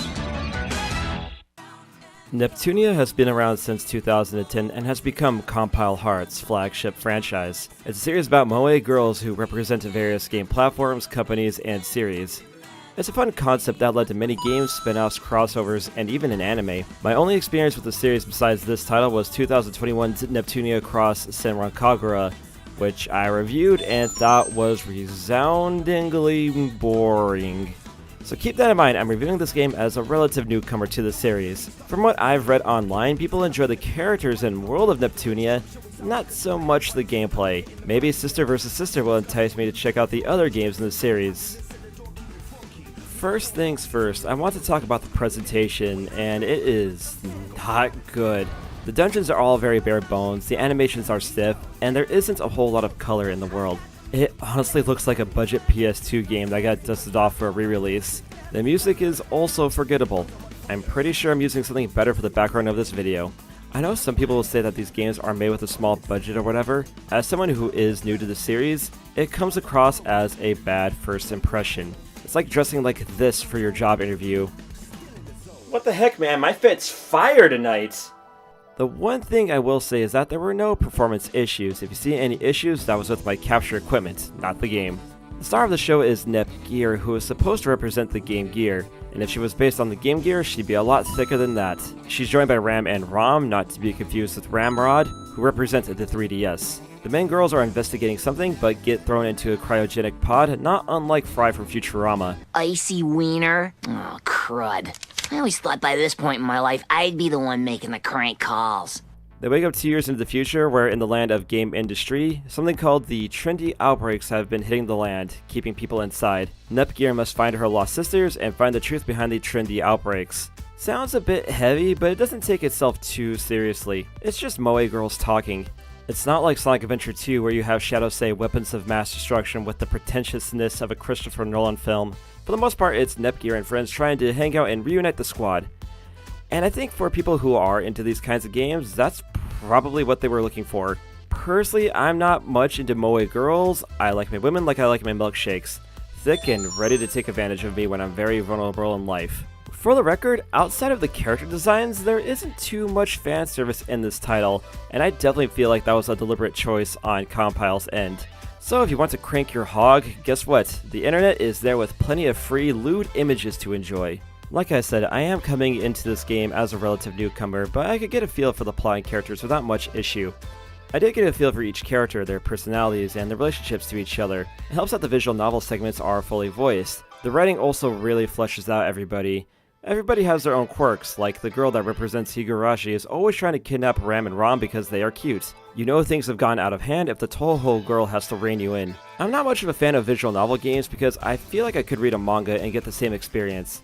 And for a game about games, essentially, it doesn't utilize the medium of games to tell a story that well. Like maybe if there were dialogue trees, or maybe if there were hidden events in the dungeons that you had to find. Take for example the Sakura Wars games. Those titles are visual novels. However, you have to quickly pick your dialogue options to get the best endings, and you can explore the game world to interact with other characters and deepen your relationships. You play the game as a game and you get rewarded. In Neptunia, you just watch the cutscenes play out or read the text log. That's not a game to me, that's just an anime with no animation, also known as One Punch Man Season 2. Hell, Neptunia just tells you where an event happens. It's like the puzzle being, hit the switch and something happens. That's not rewarding. The closest thing this title has to dialogue trees is if you like the wrong things on the in-game version of Twitter. If you like the wrong things, your friends call you out on it. Make of that what you will. I wonder what Elon would look like as a moe girl. I can't say if the game is funny or not, because Japanese comedy does nothing for me. There is a degree of meta humor which has really been played out in recent years. At the very least, in the Japanese version, it knows when to make a joke and it knows when to take things seriously. And at one point, there's a rant against anti-vaxxers that comes out of nowhere and never comes up again. I guarantee you that rant is going to be a non-controversy on Twitter. An issue I have is when I play these RPGs in Japanese is that even though I can understand what's happening, I feel like I'm missing a lot of the nuance that I would be getting if I was playing the game in my mother language. So the question becomes, would I buy Neptunia again in English? And let's just keep the review going. From what I've seen of previous titles, Neptunia was a turn-based RPG that wasn't particularly good. Seriously, how do you make that many games and only make mid? The gameplay in Sister vs. Sister is an action RPG, kind of like a Tales of game, and it's fine. fine like a bike ride to the convenience store. There's a bunch of characters to play as, and everybody levels up as you do. You can combo off your teammates and actively switch the player character, and the AI usually doesn't get itself killed. I'm also playing Kingdom Hearts 2 on critical mode where Donald Duck frequently gets bodied. I hope Donald and Goofy lured Sora into his grave so they could let him down one more time. You can do things like upgrade your combos and make discs to enhance your traits and whatnot. You also get overdrives and can transform into a more powerful form, so they give you a lot of tools to use in battle. But all you need are basic combos, know how to use your items, and keep up with weapon upgrades. And don't run away from each battle like Chris Chan from her court date. Do those things and you'll be okay. And I will say, this game didn't cheese me off. I didn't have to deal with tank controls that handled like Rikishi on Everclear. I didn't have to make my character's boobs bigger just to level them up. I didn't spend $60 on a game with 2 pinball tables and nothing else. I didn't have to research a Tales scat comic for this video. So yeah, this game did the bare basics and did not make me mad. And if you understood all those references, congratulations. Your reward is these Street Fighter E-League stickers that are really dusty. And unlike 7 Pirates H, you aren't fighting just phallic monsters. Okay, most bad guys are just Pokemon rejects or a clear attempt at ripping off the slime, aka the perfect being. But there's aliens, possibly from space, and Tokimeki Memorial as opponents, so that's cool. Fun fact, Konami made an American version of Tokimeki Memorial, and it was so terrible, everybody died.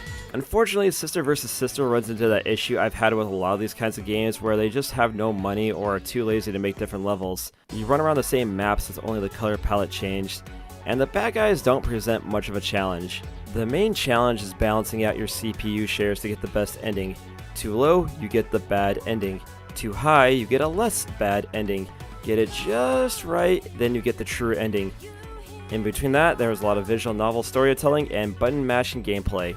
And all of it is really boring.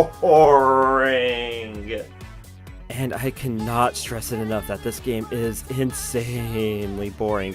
When I am falling asleep with the controller in my hand during a combat section, you messed up. There's little challenge in the action segments, and I swear this game is like 75% cutscenes to 25% gameplay. I eventually asked myself, if I'm rushing through both the story and gameplay just to review this title, then am I having a good time with this title? And the answer is a big, fat no! For a series that's been around for over 10 years and has had this many titles and a 7-year gap in between releases, the best they made was an RPG that would have been laughed out of the Sega Dreamcast. And I'm pretty sure the only reason why this series exists is because someone wanted to bang their Sega Dreamcast without getting their man cream on the laser, unlike that Brazilian kid. So that's my review of Neptunia Sister vs. Sister finished, and if you couldn't tell, I didn't like this game very much. There is potential here, but the developers are so afraid to go above and beyond that they just retreat back into mediocrity where they're just gonna stay. And this game tanked in sales in Japan, and some people are going to be like, oh, censorship, but really I think it's because this game just wasn't very good. There's also a huge gap between the Japanese release and the Western release, so that makes me think that publishers just aren't confident in these kinds of games anymore. You need more than just anime fan service to get a fan base these days. But I don't know, maybe there's something I'm missing here, because I know Neptunia fans like this series, and you know what? They're gonna let me know down there in the comments. But let me leave you with today's question. Today's question is, what's your favorite video game console? For me, Genesis, Dreamcast, and GameCube. There you go. And while you're down there commenting, make sure you subscribe to the channel and hit the bell as well for notifications on future videos. Feel free to hit me up on the social media, Twitter, Instagram, TikTok at Zmings, and I'll see you in the next video. Later everybody, take care.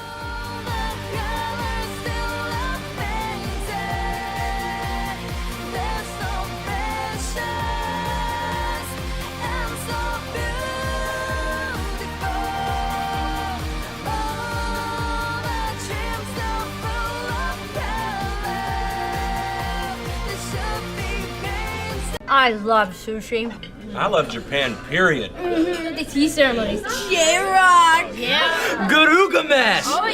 I've lived in Japan for 5 years now, and I got to say my favorite place is Akihabara. I love Akihabara, or Akiba as it's sometimes called. As someone who grew up on anime, manga, Japanese pulp culture, and video games, Akihabara is the mecca for all of that stuff.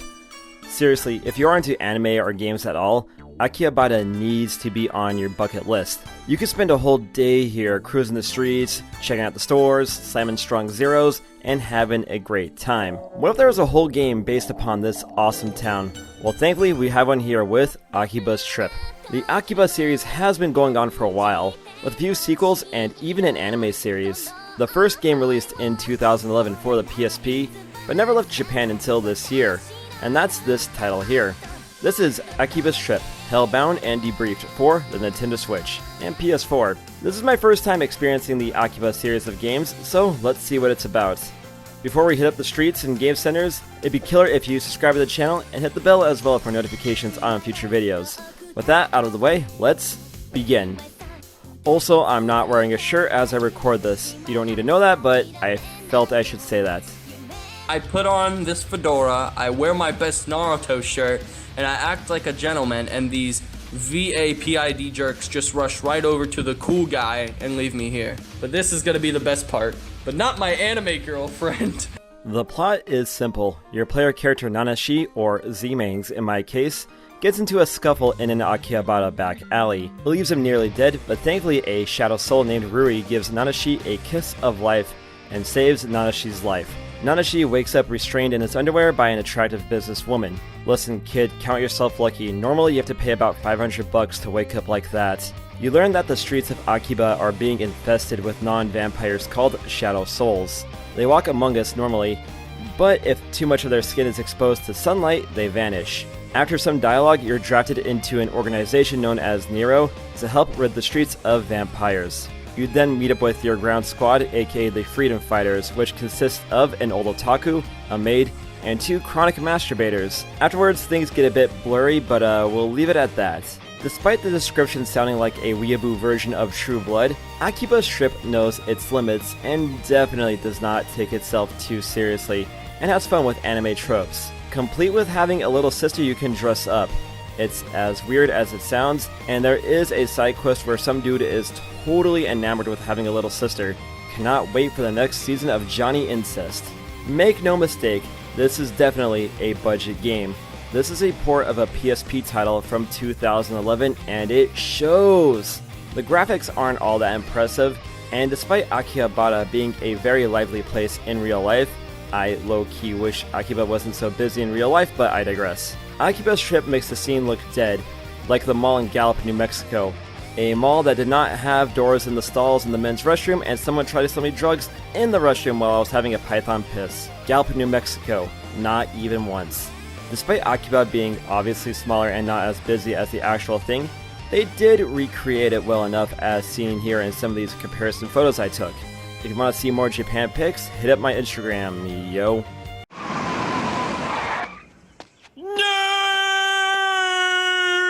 Gameplay presents itself like an open-world RPG where you can initiate fights as you see fit.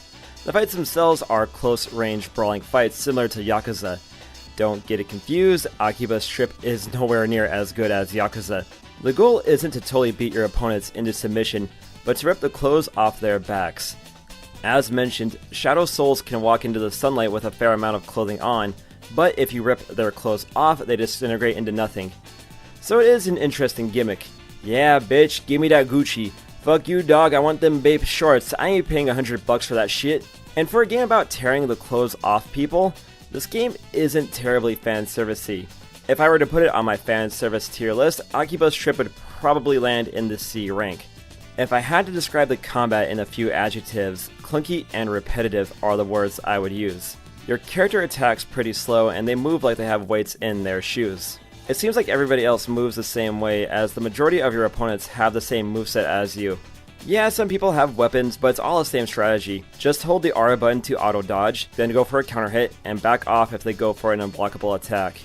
There are a few bad guys that have different attack patterns, but not really enough to add enough variety to the enemy spectrum. For the most part, from when you beat your first opponent, you've seen everything the game has to offer in terms of combat. Hell, the end game boss rush is more or less the same battle 3 times in a row, only with different stats for each battle. Yeah, you can buy some new moves and use different weapons, but they're all kind of the same thing at the end of the day. Personally, I stuck with one-handed weapons for the extra range. For the record, I am playing this game on the casual difficulty, which I guess is the standard mode. For challenge, they do that thing where instead of giving your opponents better AI, they either just gank up on you or have so much durability on their clothes and hit so hard you have no choice but to grind for better gear in order to keep up. Plus, the game itself fights you with the frame rate taking an absolute shit when it gets too busy. And of course, the camera being unhelpful when you really need it to be. Weirdly enough, despite the simple and repetitive combat, the gameplay is weirdly calming. It gets you into a rhythm and puts you into a trance-like state. It isn't the best combat, especially on the Switch when you have way better action games to choose from, but something about it kept me hooked. The writing is good. XZ, for all of their faults, do know how to write a good script. There is a wit and charm to Akiba's trip that shamelessly makes fun of anime and otaku culture. I wouldn't say it's the funniest script in the world. I did have a few chuckles, and there were 1 or 2 lines that made me laugh pretty hard. But for the most part, the script is entertaining if nothing else. And the English voice acting is actually pretty solid, even if this character seems like they had their voice lowered in the mix. How long have you been working? 2 years or so, sir. 2 years.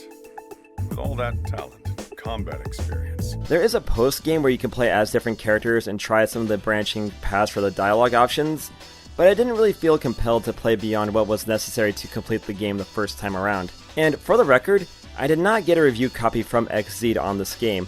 This is the standard Japanese version which you can pick up at any game store in Japan. I was ready to go full Japanese in this game, but no, this game is translated, dubbed, and ready to go for the masses in the West. So why the delay, XZ? It's good for me, as this video will get that sweet, sweet SEO juice. Or SEOT in my case. In an earlier paragraph, I said repetitive, and that's really the biggest shortcoming of Akiba's trip. All of your objectives are the same. Either beat someone up or some group of people, or get some kind of outfit. And that's basically how the game goes. Go here, go there, get the thing, beat up the person, beat up another person, and that's it. The side missions aren't much better.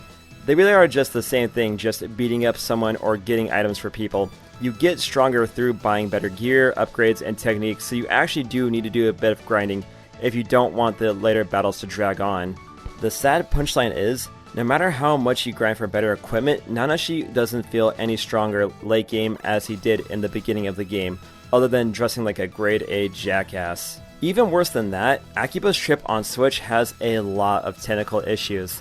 I already mentioned it, but the frame rate can absolutely shit itself when there's too much happening on the screen, and this is a huge issue in the late game. The camera can be a worse opponent than the Shadow Souls or Perverts you fight in Akiba. And finally, the loading. To go between the different places of Akiba, you pick them from a map. Sounds fine, but the load times between going from place to place takes a bit of time, and it adds up. Let's do an experiment. I'm going to walk across the street here and see which is longer, actually crossing the street in real life or loading in the game. Well, I knew the result, but still.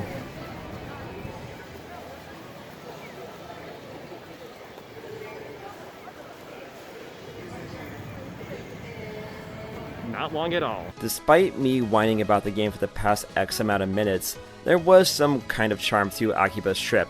Enough charm to make me see the game through to the ending. As someone who grew up inspired by Japanese culture and was the weeb in high school, something spoke to me about this title. The game does have a lot of anime tropes, but it's all tongue-in-cheek. It's clear that this game doesn't take itself too seriously, and that's a good thing. Plus, as someone who regularly hangs out in Akihabara, cruising the streets, and drinking too much crunka juice, I felt some kind of personal connection to this title. Plus, Akiba is just awesome. That's the reason why the Freedom Fighters assembled, to protect the city. And I guess that's my goal too, to protect the city. We did build it on rock and roll after all. To me, Akiba's Trip is the definition of an average game. It isn't the worst thing in the world, and it's far from the worst game on the Nintendo Switch, but it's not really a game you're going to be revisiting. But it is worth playing at least once, in my opinion. Plus, if you've been meaning to come to Japan, but you can't because of, real-world situations, it's probably the next best thing. And if you have a little sister kink, well, I got the game for you. Anyway, guys, that's my review of Akiba's Trip for the Nintendo Switch. Are you going to pick up this title, or if you ever come to Japan, where do you want to go, and how much Strong Zero do you want to drink? Let me know that down in the comments, and while you're down there, make sure you subscribe to the channel and hit the bell as well for notifications on future videos. And of course, if you want to see more Japan pics and more about my life here in Japan, hit me up on the social media, Twitter, Instagram @Zmings. And with that, I sign off for now. and I'll see you in the next video. Later, everybody. Take care.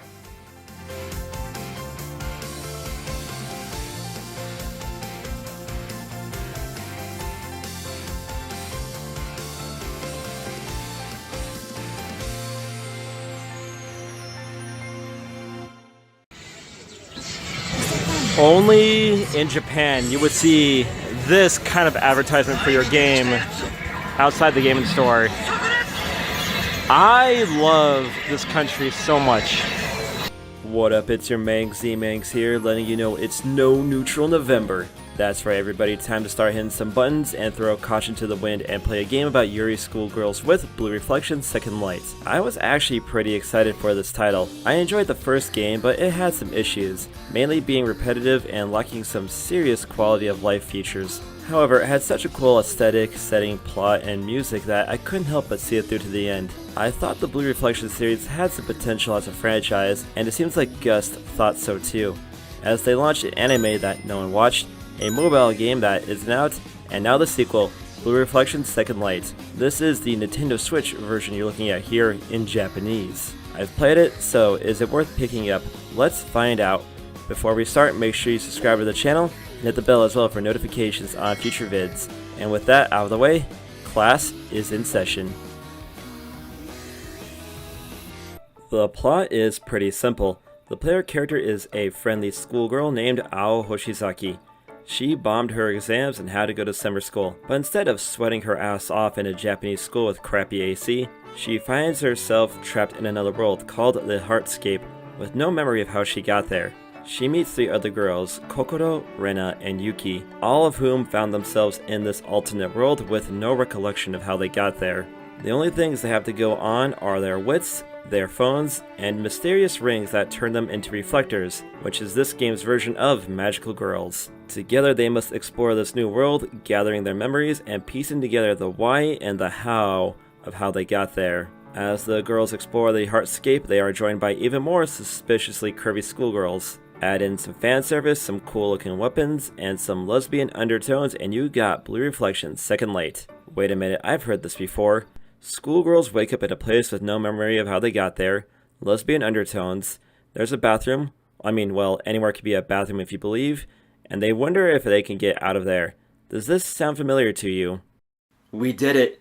We found the lost anime Saki Sanobashi! Yes!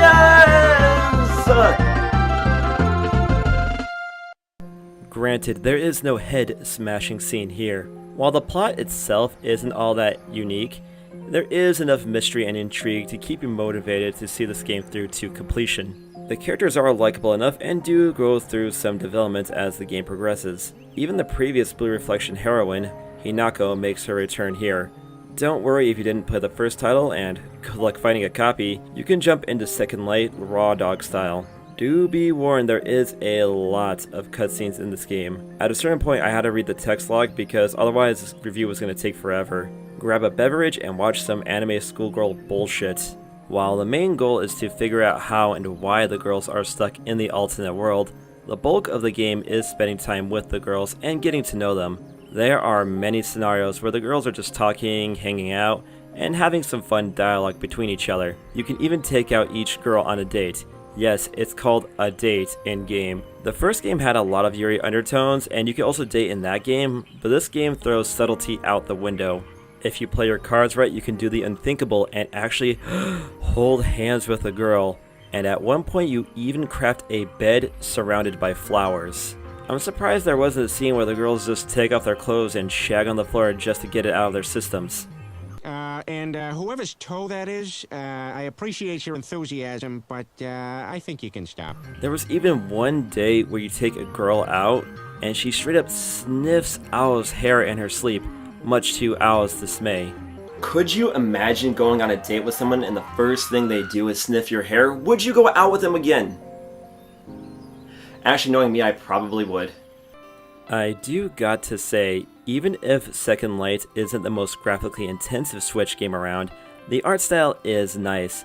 The girls are very nice and expressive, and their reflector forms look pretty badass. You can even get some cosmetics like swimsuits, and well, someone at Gus was very horny. Wear a swimsuit during the more intimate moments and ruin the vibe.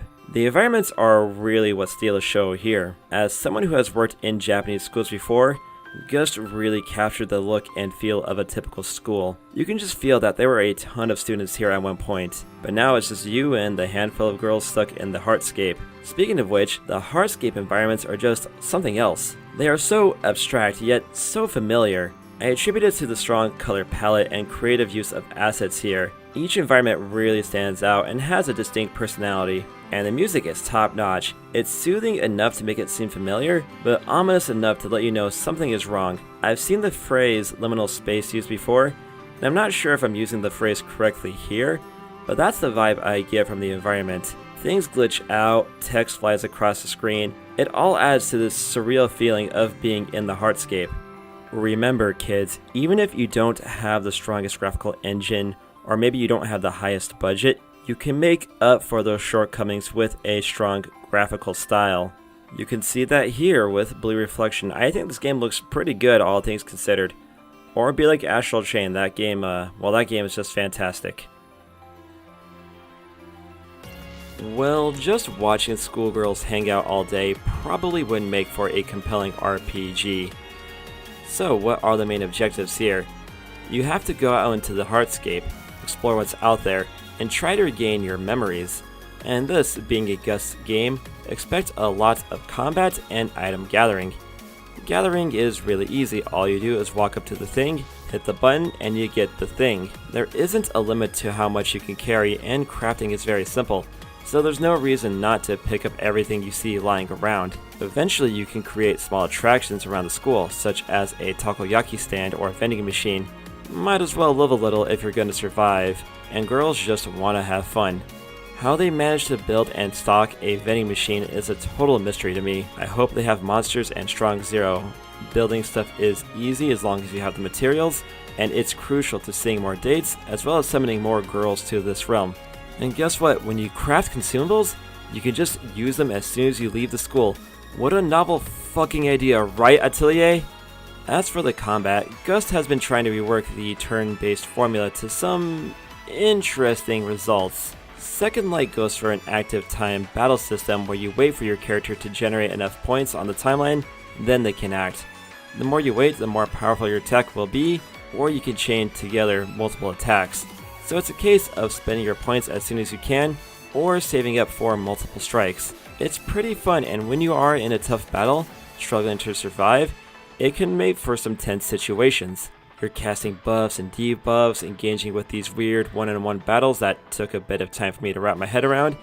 It's fairly enjoyable when this game shows its teeth. On the flip side, there are some issues. While you can freely switch out your party as you see fit, Ao is the only one with a true guard move. Yeah, the most basic thing every RPG ever has, a block, is limited to one move from the main character. So if Ao is taken out, well, there goes your main defense. And while targeting an enemy's weakness does knock them back on the timeline, it doesn't knock them back enough to make it really feel like you countered the bad guy's attack. Basically, DPS is the name of the game. Personally, I think that the first game's battle system was more intuitive and developed, but to Second Light's credit, you do have more than 3 girls to play around as, and you can even get a 4th member providing assistance and passive support, and can swap in if one girl is hurting or is even incapacitated. Even if a girl isn't in the main party or she lost her health in a battle, they still level up, so you don't need to worry about one girl lagging behind in experience. Speaking of, experience from battles isn't that great. Even if you go through and defeat every enemy in a given area, don't expect much for your time investment. Your main power comes from gaining TP points, which you can then spend on stats, new skills, and passive buffs in and out of battle, as well as fragments that every girl can equip that can greatly alter them. So how do you get fragment and TP points? By going on dates and doing menial bullshit. With each new mission you can do requests from each girl, and they usually come in the flavor of busy work. Either collecting something, crafting something, defeating something, sneaking around something, or taking her to the back room and giving her a rusty venture. Okay, it's when you take a girl out for a huge dinner, but you don't let her go to the can. Then you have anal sex with her and she craps all over your dick. So right when you're about to get off, you take it out and you blow shit cum on her back. And it gets repetitive.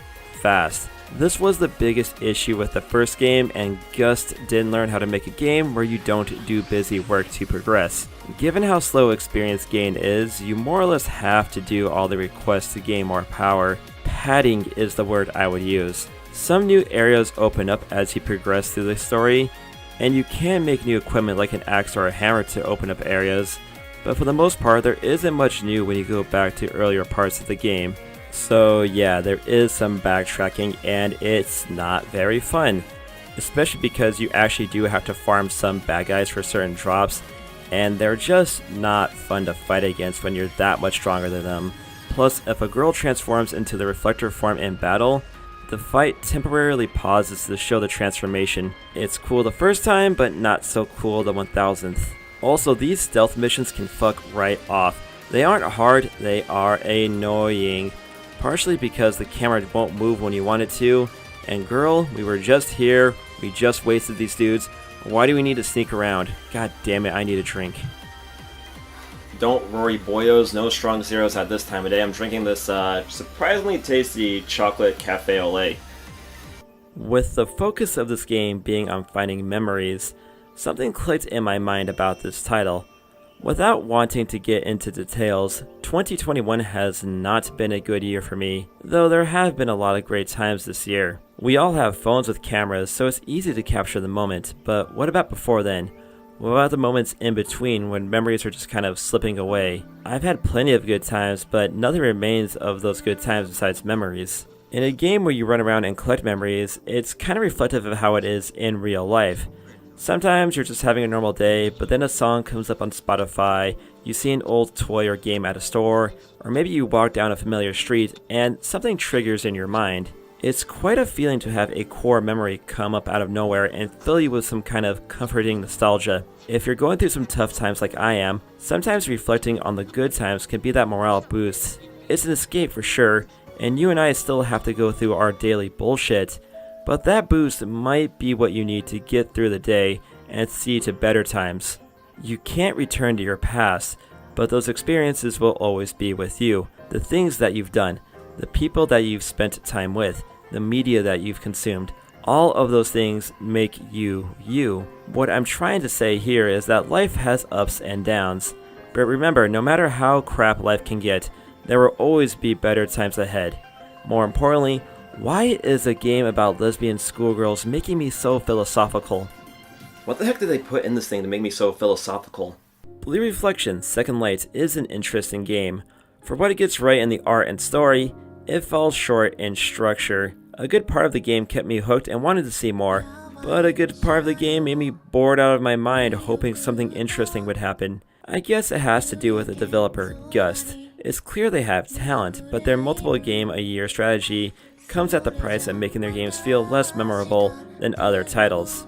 I can't say for sure if Blue Reflection Second Light will go down as one of the great JRPGs in memory, but at the very least we can say is that Catholic schoolgirls rule.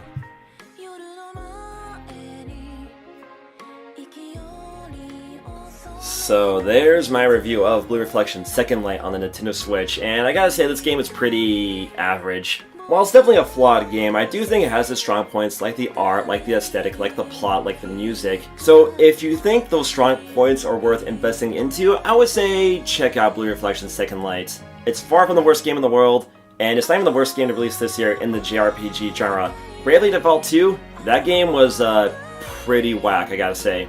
But hey, JRPG is your thing, I would say give it a try because it's at least something different. And plus, if you're a Switch collector, Gust games tend to go out of print pretty fast, so yeah, you might want to pick it up while you still can.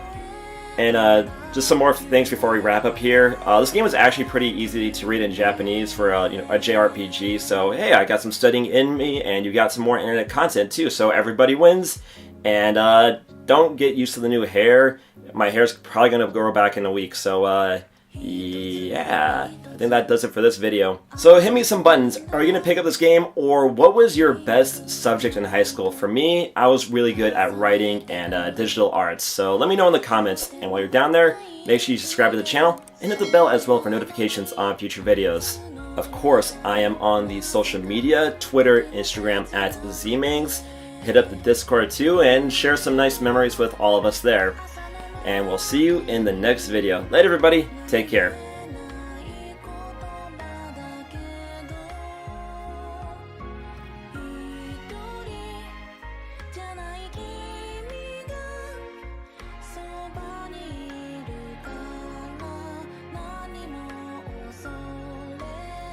Do you like anime, shooting things, and grooming someone on Discord? Well, I have the game for you. This is Kobayashi Dragon Maid Burst Forth on the Nintendo Switch. This is a bullet hell shooter based off the anime and manga. So, how is it? Well, subscribe to the channel, and hit the bell to get actually notified whenever I make a new video, and I'll tell you all about Kobayashi Dragon Maid.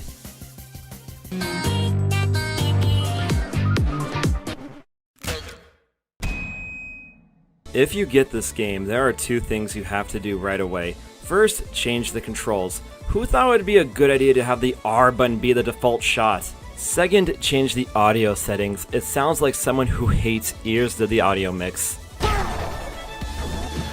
Kobayashi,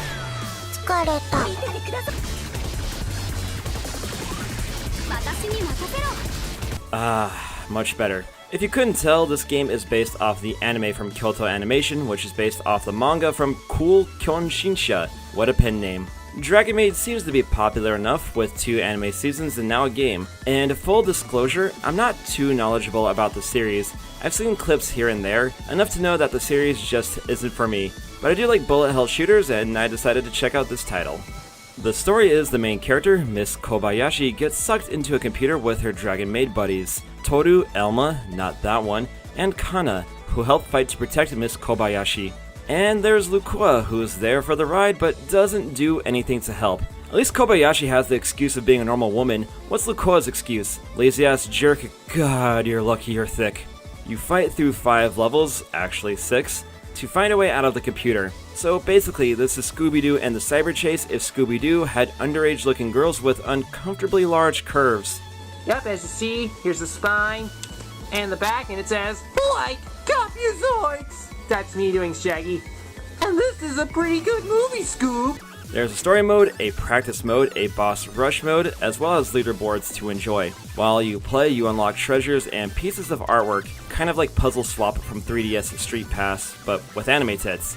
Hey, Puzzle Swap was my shit back in college. Each level is distinct enough, with each level taking influence from different games and different enemy designs with some pretty good music.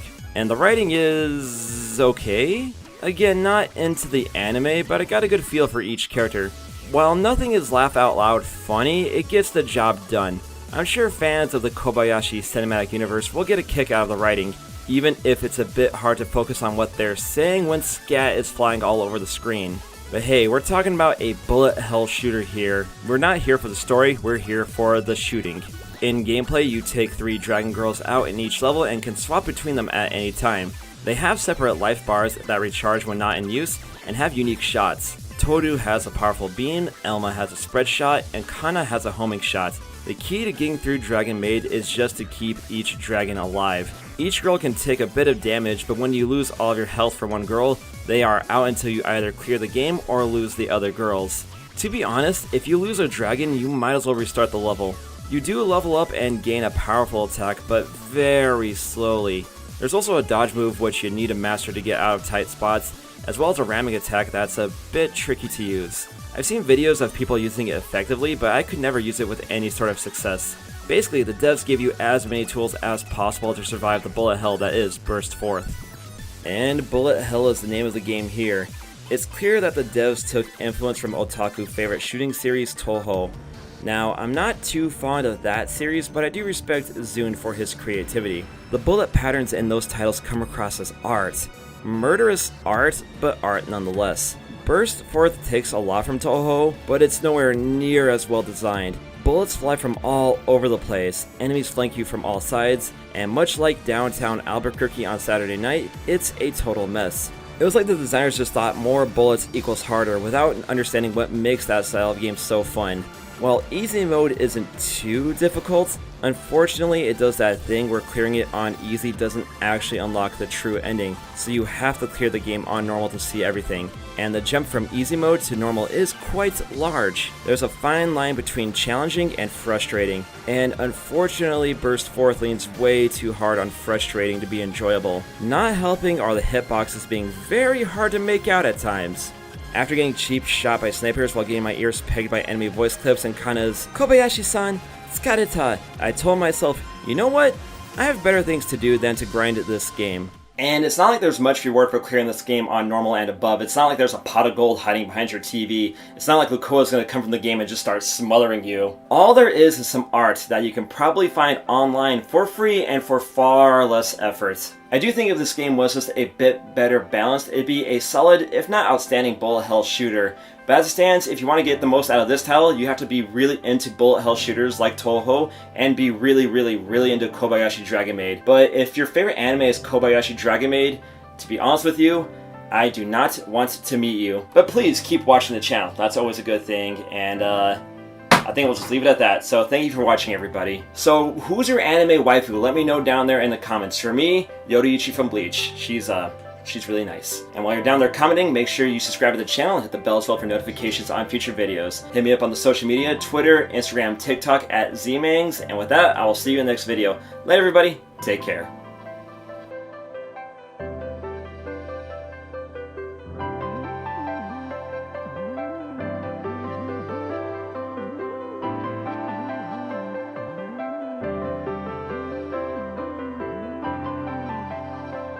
Are gonna get a little strange along the way. Who is that rubber boy? Ahoy me mateys! A pirate's life is a life for me. Sailing the high seas, going on adventures, getting treasure. You know, stuff like One Piece, Skies of Arcadia, the lovely Kairi Sane, Pirates of the Caribbean before it pooped the bed, in more ways than one, among many others. But pirate media has been lacking one thing, and that is massive anime memories. And thankfully we have that covered with 7 Pirates H.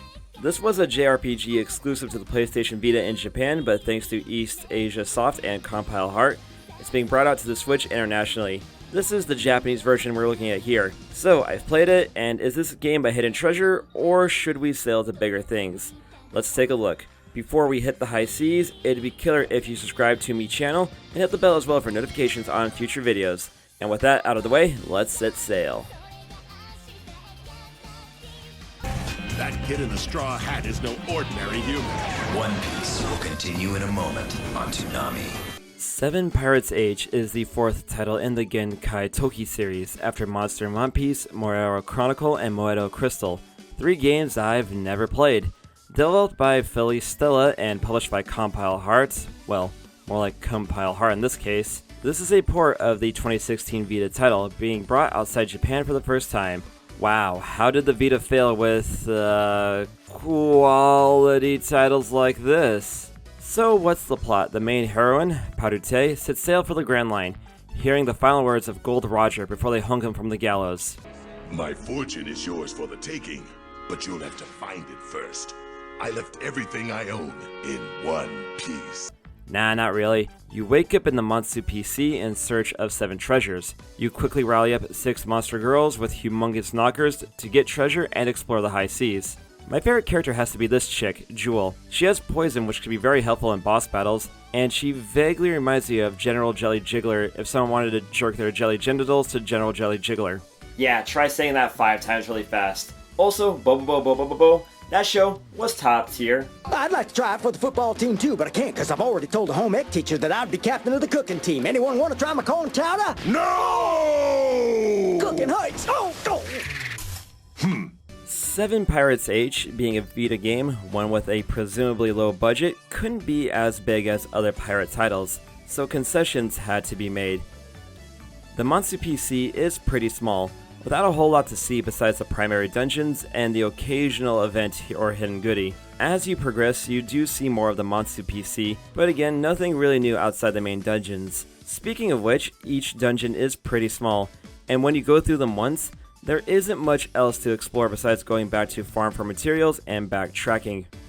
Well, the asparagus is wearing a bikini, so that's something. And despite being a monster sea, it's pretty lifeless out here. I feel like this title could have benefited from a small hub town, if nothing else just to spice things up. I want to know where all these monster girls hang out at. Then I'd roll up to the local pub and be like, hey, where are all the squid girls at? The colors are vibrant at least, and the models do have decent animation, mostly on the boob physics, but if they didn't put money there, this title would have been even more of a waste of time. The trade-off is the particle effects look like fire ripped straight out of an early PlayStation 1 title. Other than the random encounters in the levels, they're pretty lifeless as mentioned, but at the very least they are easy to get around. The music is also pretty mid, like getting whiskey dick at a cowboy bar and waking up to a VD and a positive pregnancy test. Also, whoever mixed the footsteps sounds can kindly shove off. I'm probably gonna put in some World Ends With You music just to fill the air. And you know what? That's a great idea. Well, exploration is pretty limited, but fighting is also a part of the pirate's life. What you get here is basic turn-based RPG combat. Hit your opponents, build up the MP, they hit you, you unleash a special attack, rinse, and repeat. It's not the most inventive combat system in the world, but it works. You build up MP by hitting and getting hit, so there's no reason not to be ultra aggressive in normal battles. As you level up, you do get access to more abilities such as buffs, debuffs, and limit breaks, all that good stuff. I found that the best strategy was just to spam low cost specials and stay aggro with the debuffs, rather than blowing my load on an overdrive, as fun as they are to use. Yeah, I'm not really into this whole vor thing, sorry. There is an auto battle option which you think would be nice, that way you can progress in the game while getting ghosted by a girl you're interested in. True story. But the AI is so stupid that they only do basic attacks and don't bother blocking or using specials. So it's only useful when backtracking to farm for early game monster drops. Let's do a monster roll call. We got Penis Monster, Penis Fun Guy, Penis Cognac, Dude with Nipples on his back, a Furry, a Banana with Tits, I think a Gobo with Tits, Remake Croc You Cocks, and a UFO. Dragon Quest has nothing on Severed Pirates H. After grinding for a bit, you expect to level up like most RPGs. Instead, this title goes the Dark Souls or Neo route, where you level up manually. That's cool, but instead of going to a shrine or a bonfire to level up, you do, well, you do this.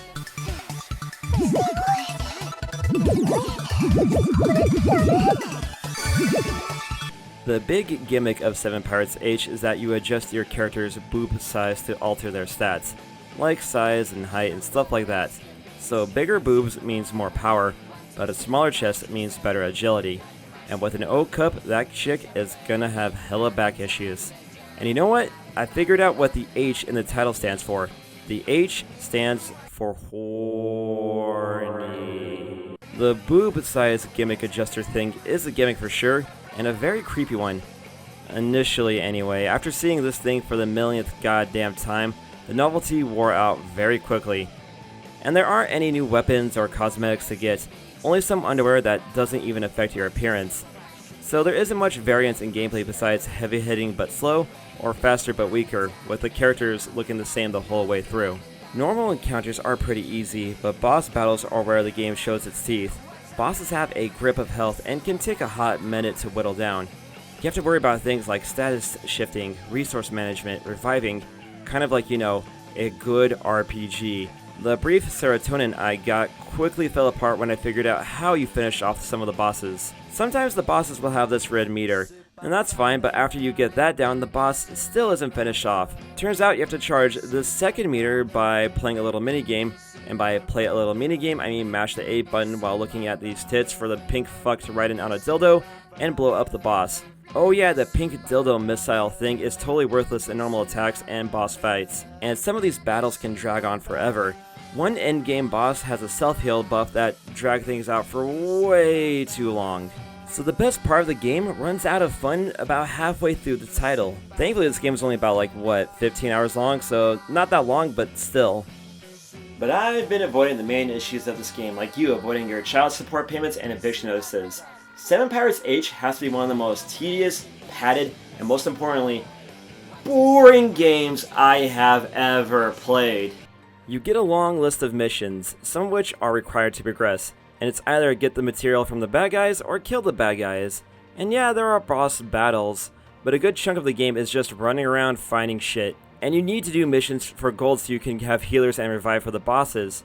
and you need to do some missions so you can unlock more of the goddamn game. And what's worse is when you have to go to the early parts of the game. There's no secret areas or change in the mood in any of the dungeons, it's just the same 7 islands from the word go. And enemies don't scale, so you can't grind them. You'll plow through them like toilet paper after binging at a loaf and jug buffet. Yeah, it fills you up, but the next day is spent on a toilet praying for death. It's clear about halfway through the game runs out of ideas. The rival pirates disappear from the game, then you have to go back to each of the 7 islands to clear out the bosses, then you get to the final dungeon. The backtracking got so annoying, and it's clear the money ran out in the mid to end game, probably after the producer went on a soapland crawl in Kabukicho. There's absolutely nothing new to see in the dungeons after going through them once, and there's nothing to really keep you going anyway. The story isn't very interesting, there's no cosmetics, and not even some really good art to look forward to. The game just kind of ends hoping that you had a good time. And you know what? I didn't. I did not have a good time. Far from it, actually. Overall, Cinnamon Pirates H, not worth it. The game is just way too repetitive, it's way too boring, doesn't do anything new, it doesn't do anything particularly well either, and the one gimmick it does have, the giant anime boobs, it gets old way too fast. And for Cinnamon Pirates H, it's an RPG on the Switch, a system that has plenty of great RPGs for you to choose from, so I recommend just getting a better RPG and saving your anime fan service to something like Pigsiv or DeviantArt and just cranking your hog that way. And just 2 more things before we wrap up here. For one, this game is digital only, so I can't even trade in the physical copy for beer money like I usually do. And 2, YouTube doesn't really like these anime fan service cheesecake games, so there's a good chance this video is either going to get age-gated or demonetized. And that is no good. But if you are watching this video, I hope you had fun and thank you for watching.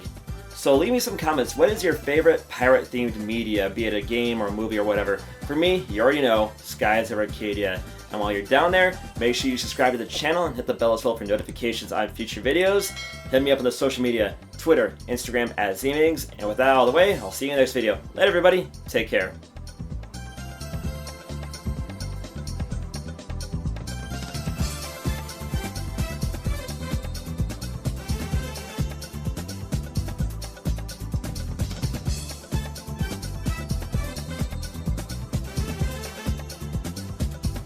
If you followed the Z-Man cinematic universe, you know I review a lot of degeneracy on this channel. Galagun 2, Bullet Girls Fantasia, 7 Pirates H, among many others.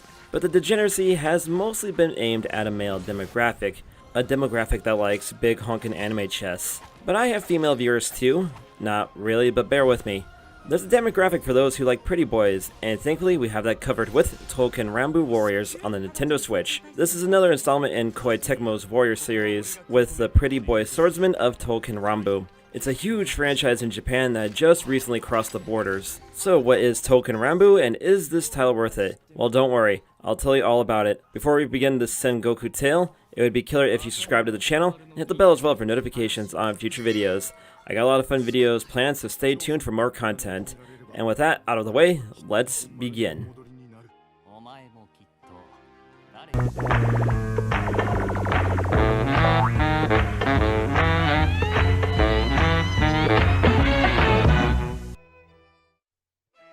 Have no idea what Touken Ranbu is? Don't worry, I was blissfully unaware too until I got this title. It's a card battle game where all the characters are based on ancient Japanese weapons. Sounds standard, but the gimmick is all the characters are pretty boys. All of them. Some boys do look like girls, but this is a total sausage party. Launching in 2015, it quickly became one of the biggest cash cows for publisher DMM.com and developer Nitro Plus, and more on them later. There's anime series, merch, stage plays, and a ton of stuff for this series. While really popular in Japan, it never left the country until 2021, and that might be the reason why Koei Tecmo saw fit to publish this title to the West. Curiously, this title only has a Switch release alongside PC. Sony is not only running away from anime titties, but from Mandong as well. You can't catch me, gay thoughts! Also, I just bought the standard edition from Amazon, and the standard edition came with a bunch of stickers that are just gonna sit in the cabinet for the rest of eternity. Series that have a ton of characters tend to get adapted into 2 ways, either fighting games that are usually crap arena fighters, or warrior-style games. The appeal of a franchise like Touken Ranbu is that people want to play as their favorite character, and instead of making another really bad arena fighter, DMM got Koei Tecmo to make a Warriors game. The Warriors series, also known as Muso games, are really popular in Japan, but somewhat polarizing outside the country. For me, Muso games seemed like the logical progression of titles like Golden Axe, but taken up to 1,000,000. They're good games just to blow off some steam and beat up some dudes. I'm gonna get this out of the way right now. It's clear that this title was made for beginner players in mind.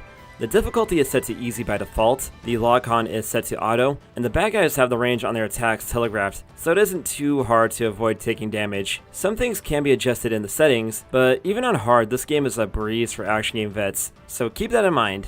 So what's the plot? In Touken Ranbu, the past is getting attacked by history revisionists, whose best idea of changing history is to send giant spiders into the past. An offense was launched by the Touken Danshi. Despite winning, their military was weakened, and the history revisionists are coming back for more. The remaining Touken Danshi set forth on a long quest to fix the past. It's kind of like that old Cartoon Network show Time Squad, but with less homoerotic subtext, if you can believe it. Mrs. Just kidding. I can tell you two ain't married. Probably just engaged. Now, there are a lot of characters in Touken Ranbu. However, in this title, there are only 15 characters playable. So who's your favorite? The twink with the katana, the twink with the katana, or the twink with the katana? Then again, I could say the same thing about the waifu crap I review. Who do you like? The underage girl with huge tits? The underage girl with huge tits? Or the really young looking girl who's actually 5,000 years old, so it's okay to crank your hog to them? Just gonna say, if you did the 5-knuckle shuffle to this character, congratulations, you just jerked it to a middle school kid. I'm kidding, there's also beefy dudes and 2 Shotos for those who are going to be on a government watch list in the future. I personally like this guy because he kinda reminds me of the boy, Kyo Kusanagi, and this dude because, well, I thought he looked kind of cool. You keep the dudes in certain places on the home base, the Honmaru. As you do more missions, the base and the dudes on Burrow Patrol level up. As you level up, you gain more materials to power up, and you can increase infinity with different members of the Touken Danshi, as in they level up affinity with each other, not you, the player. And that's definitely one thing this game could have benefited from, an everyman that the player can project themselves onto, so they can really get to know the cast. Kind of like the player character Hakuno from Fate Extella. Unfortunately, in this title, there's no girls, so that means you can't have Skethash and her glorious behind set on your face. I do have to give the team at Omega Force and Koei Tecmo credit. The performance and presentation on Touken Ranbu Warriors is pretty good. The character models are nice, detailed, and expressive, and if you take a big blow, there is a bit of clothing damage and it looks really cool. There are a good amount of environments to explore, and there's a lot of voice dialogue, and the music is pretty solid. Also, the menus have this certain flair to them. I love this loading screen with the animal thing Konosuke running by, and the performance on Switch is very solid. No noticeable frame drops or slowdown, which is surprising because a fellow Warriors game, Age of Calamity, suffered a lot from frame drops. Well done, Omega Force. If you're familiar with the Muso games, you expect to get out there and start swinging as soon as your squad leaves the base.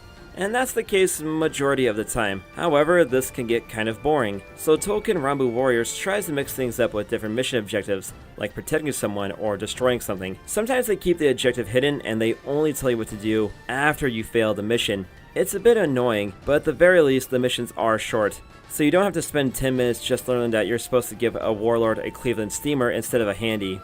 By far the worst part of the game is the stealth missions, because that's what we needed in a Muso game. Fucking stealth. I had the same complaint about Blue Reflection's Second Light too. All you do is move out of sight. There's no strategy to this, there's no skill, it's just hide. Like the world's worst game of hide and go seek. Still, the missions are short enough. It's good for the Switch because you can do a couple missions in a short amount of time. One weird thing is the whole structure of the game. There are chapters that focus on certain groups of the Touken Danshi. I thought I was doing something wrong, because for the longest time I was stuck playing as the Yamanbagiri team. Then after defeating a giant beetle? I can see why the Touken Danshi are important. Don't remember there being any giant spiders or beetles in my Japanese History 101 class, but giant crabs, those definitely existed. Being based on history, the stages of the game will also be based on famous battles which actually took place in ancient Japan. So here's this giant enemy crab, and you attack its weak point for massive damage. After defeating the beetle boss, which was about 4 hours in, Then I got to play as a different squad with the occasional guest party member. One thing that's cool about Musou games is being able to play as many different characters, but for a hot minute you're stuck as a specific squad. I just played whoever had the highest level at the time. You can replay levels with any character, but who wants to do that? Another big problem with this game is that each character plays vaguely the same. As we've learned from Neo and Ninja Gaiden, Japan has all kinds of weapons: Odachi, the staff, Tonfa, the Kusarigama, and the deadly art of the Nunchaku. Sadly, Touken Ranbu is all about dudes with katanas. There are 2 characters with a naginata and 2 with daggers. Even still, they all play weirdly similar to the katana boys. Even the special attacks are just variations of stingers, launchers, or area of effect attacks. And that's the one thing about Musou games. They need variety in both characters and enemies, otherwise they get repetitive, fast. I'd say that's the biggest issue of Touken Ranbu Warriors. It just doesn't offer a whole lot of variety. That's why I'm drinking something different tonight. Alright, it is 6 AM as I record this, so I'm drinking Yoshiki from Cross Japan's Real Gold Energy Drink. So let's try this out. I think I'm gonna go blind.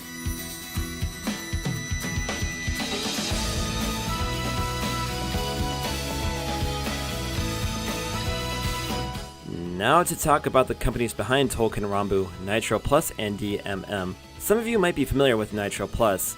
They've made some insane stuff such as Saya no Uta, Chaos Head, however the hell you say that, Steins Gate, among many others. My personal favorite work from them is Scott Steiner's Gate. He's fat! Nitro Plus also made this boob woman known as Super Sonico, who was voiced in English by real-life boob woman Jessica Nigri. And of course, they have some messed up boys love material to go around. Quite the spread there from Nitro Plus. DMM is the publisher of Touken Ranbu. DMM also has quite the resume. The one that's probably known to you is Kantai Collection, which is about warships as schoolgirls. I'm sure that title is popular in South Korea and Hawaii. DMM also streams movies, they sell music goods like from AKB48, and now has their own cryptocurrency. Good luck with that. DMM.com has been around since 1999, but has actually been around since 1990 underneath the Hokuto Corporation, which is one of the largest distributors of porn in Japan. And I'm not talking just vanilla stuff either. They got everything you need from humiliation to bukkake to BDSM to confinement to scat. Like people actually eating and getting caked in poop. Leave it to me to find a way to tie scat porno and anime boobs into a game about pretty boy samurais. Hell, DMM's porn site looks exactly the same as the main site, DMM.com, but one I can't show because of nudity and I'm far too lazy to edit it out.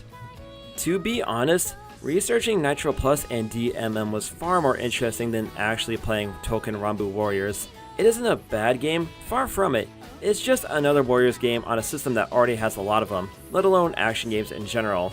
All it has going for it is the strength of the IP, which, to be frank, isn't that strong. It's not the worst game in the world, but your time is best spent elsewhere. And that is my review of Touken Ranbu Warriors finished, and I hope you enjoyed it.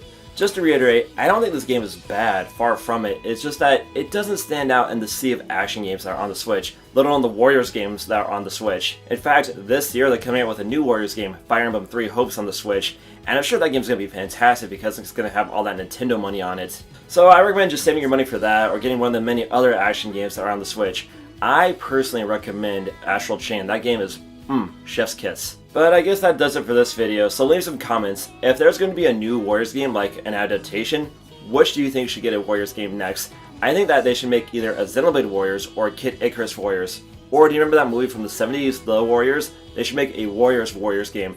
That would be a fun idea too. I did play that PS2 Warriors game back in the day, and that game was pretty fun, but I don't think Rockstar is going to make a new one anytime soon. So yeah, get to crack it on the Warriors game.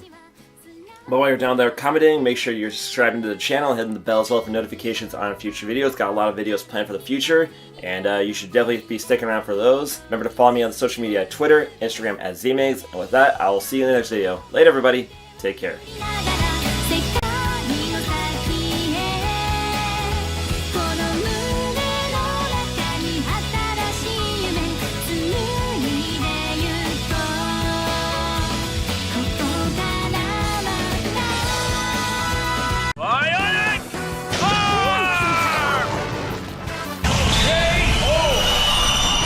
I like a good anime, and Spy Family is one of them. It has good action and humor, and a well-developed cast of characters. Plus, the family dynamic gives Spy Family a unique identity compared to other shonen manga. Former Prime Minister Shinzo Abe definitely enjoyed this series. So being a big hit will lead to a game, 2024's Spy Family Operation Memory. It's called Operation Diary in Japanese. Published by Bandai Namco. Already an ominous sign given their monopoly on bad anime games, but let's be optimistic. Well, seeing as this game is about a family, we're going to play it as a family. So are you two ready to start? Yeah, let's play. Walk, walk. Alright, let's start the game. I was actually stunned to find that Operation Diary isn't a crappy arena fighter. Even the suits at Namco realized having monsters like Keith or Snydell fight a 6-year-old kid would be bad optics. So what did they cook up instead? For a series where the main characters are an elite, spy, and an assassin, you play as a 6-year-old girl. First impressions are mixed. It looks good, everybody has their trademark expressions, the Japanese voice actors from the show reprise their roles, and the writing is in line with the source material. Conversely, the resolution is low, the frame rate is an unstable sub 30 FPS, and there's more loading than you would expect. The music isn't anything to write home about either. If you're going to have a rhythm minigame, make sure you have good music. The general plot is you play as Anya, attending school at the Eden Academy. She gets an assignment to start a diary of her daily life. Essentially, the school is grading you on your Instagram profile.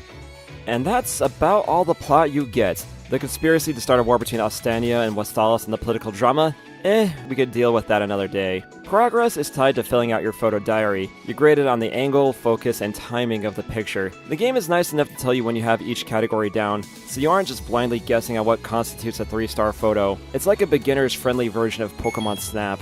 My brother and I love Pokemon Snap. We played it before bed. His breath was bad. You kiss your brother on the mouth? You get 3 tries to take the photo again if you cannot get 3 stars the first time, so there's no reason why you can't have a 3-star photo for your diary. And for such a prestigious school, Eden's grading is lenient. I don't know if my photography teacher would have given me an A if you couldn't see their whole face. Anya's photos range from cute to silly. I always made it a point to get Anya at her most expressive, as her expressions always make me smile. It's clear the devs ran out of scenarios to take photos of because you end up repeating the same places just at different angles. And not to say there isn't funny stuff. Like there is one scene where Anya straight up eats dog food, because that is something that your teacher needs to know. Anya, stomach hurts. Anya, you ate dog food again. Again? You can only take so many pictures in a given day. 1 at school, 1 at home, and then 2 when you go out on the weekend. So you constantly have to go back to places you've already visited to fill out your diary.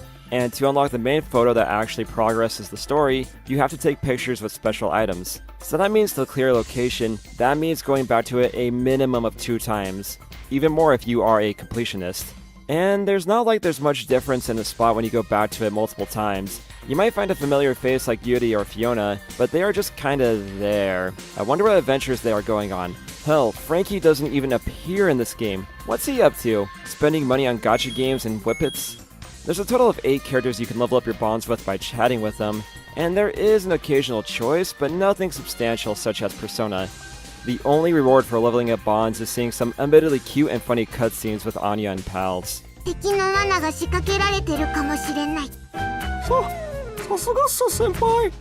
The progress is the worst part. This game moves so slow. To progress, you have to take photos at the sightseeing spots, and you can only go after spending 2 days in school. I did a speedrun to get through a week to the weekend as fast as possible, fast forwarding through all the cutscenes, doing the daily pictures, and skipping the minigames. It took a little under 15 minutes just to progress, and it honestly felt like double that time. There's just no variance in the main campaign to keep you hooked, but it might make for a good sleep aid. Daddy, Anya won't play next. Oh, you want to play? Well, here you go. Yay!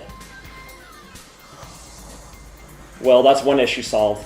Well, there are mini-games that cleanse the palate. If you're disappointed that you could only play as Anya throughout the game, you are still going to be disappointed with the Yor and Lloyd missions. Yor's mission is a basic brawler where you fight endless waves of copy-pasted goons. What kind of goons, you decide. And dodge around the arena like she trained in the Soul Society. It's a mindless button masher that makes Shin Sakura Wars look like Devil May Cry. It's a total breeze too, even on the hardest difficulty.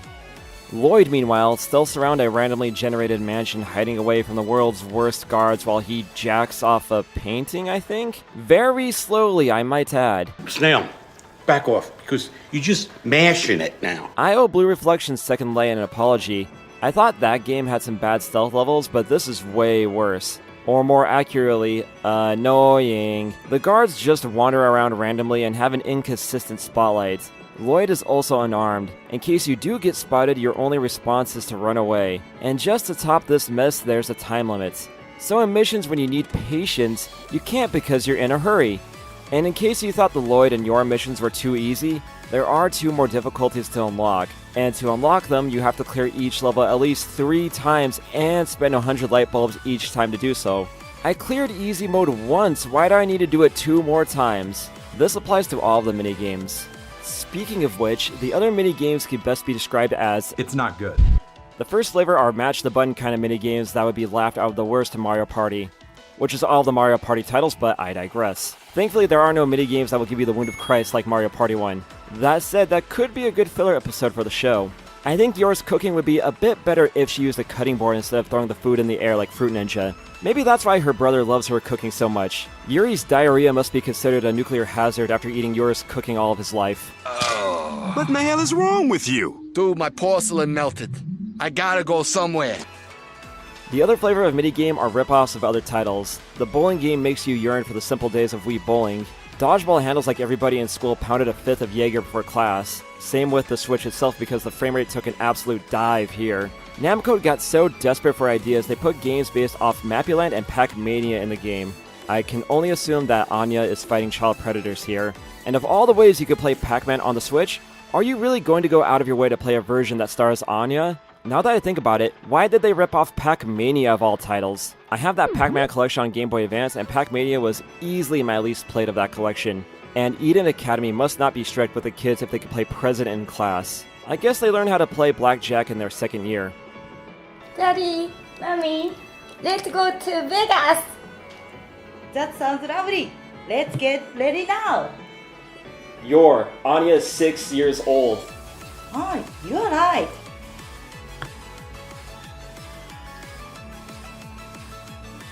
The only reason why you need to do the mini-games is for points to make sure you have all the items you needed for the photos to progress the story, and maybe some cosmetics. You also get tickets for the lottery for more outfits, which you really don't need unless you're a completionist. So Operation Memory just boils down to an endless loop of going to school, talking to people, doing something on the weekend, taking pictures, and gaslighting yourself into thinking that the mini-games are fun. And now we're at the end of the game, and here's your spoiler warning. And really, do you honestly care about the ending to the Spy Family game? I might as well be nice, it's what the Galactic Convention would want. So here's your last chance, move to the next chapter or be spoiled. Warning done, let's move on. After hours of going to school, talking to people, and playing minigames, I finally unlocked the final sightseeing spot, the castle. Hey, it's just like the show. After taking the final photos here, I submitted my Instagram profile to the teacher, and that's it. No big cutscene, no revelations, no slutty Lloyd outfits, just a good job, and you aren't a total idiot, Anya. You just wasted 10 hours of your life on this whack-ass game. To be fair, you do get the gold Kazuya outfit from Tekken 7. Maybe they haven't adapted that part of the manga yet. So there's my look at Spy Family Operation Memory Finished, or Operation Diary in Japanese. More like Operation Diarrhea. If the Spy Family manga was meant for people to start making babies, this game is going to have the opposite effect. Every woman who plays it is going to want to get their tubes tied, and every man who plays it is going to get a vasectomy and dip their balls in boiling Baja Blast just to make sure. Oh yeah, and your kids are going to hit it too. So, the mission is over, the game sucks, I gotta take out the trash. Dima, I'll throw away the trash.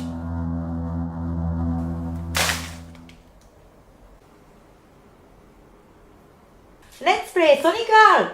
Yeah!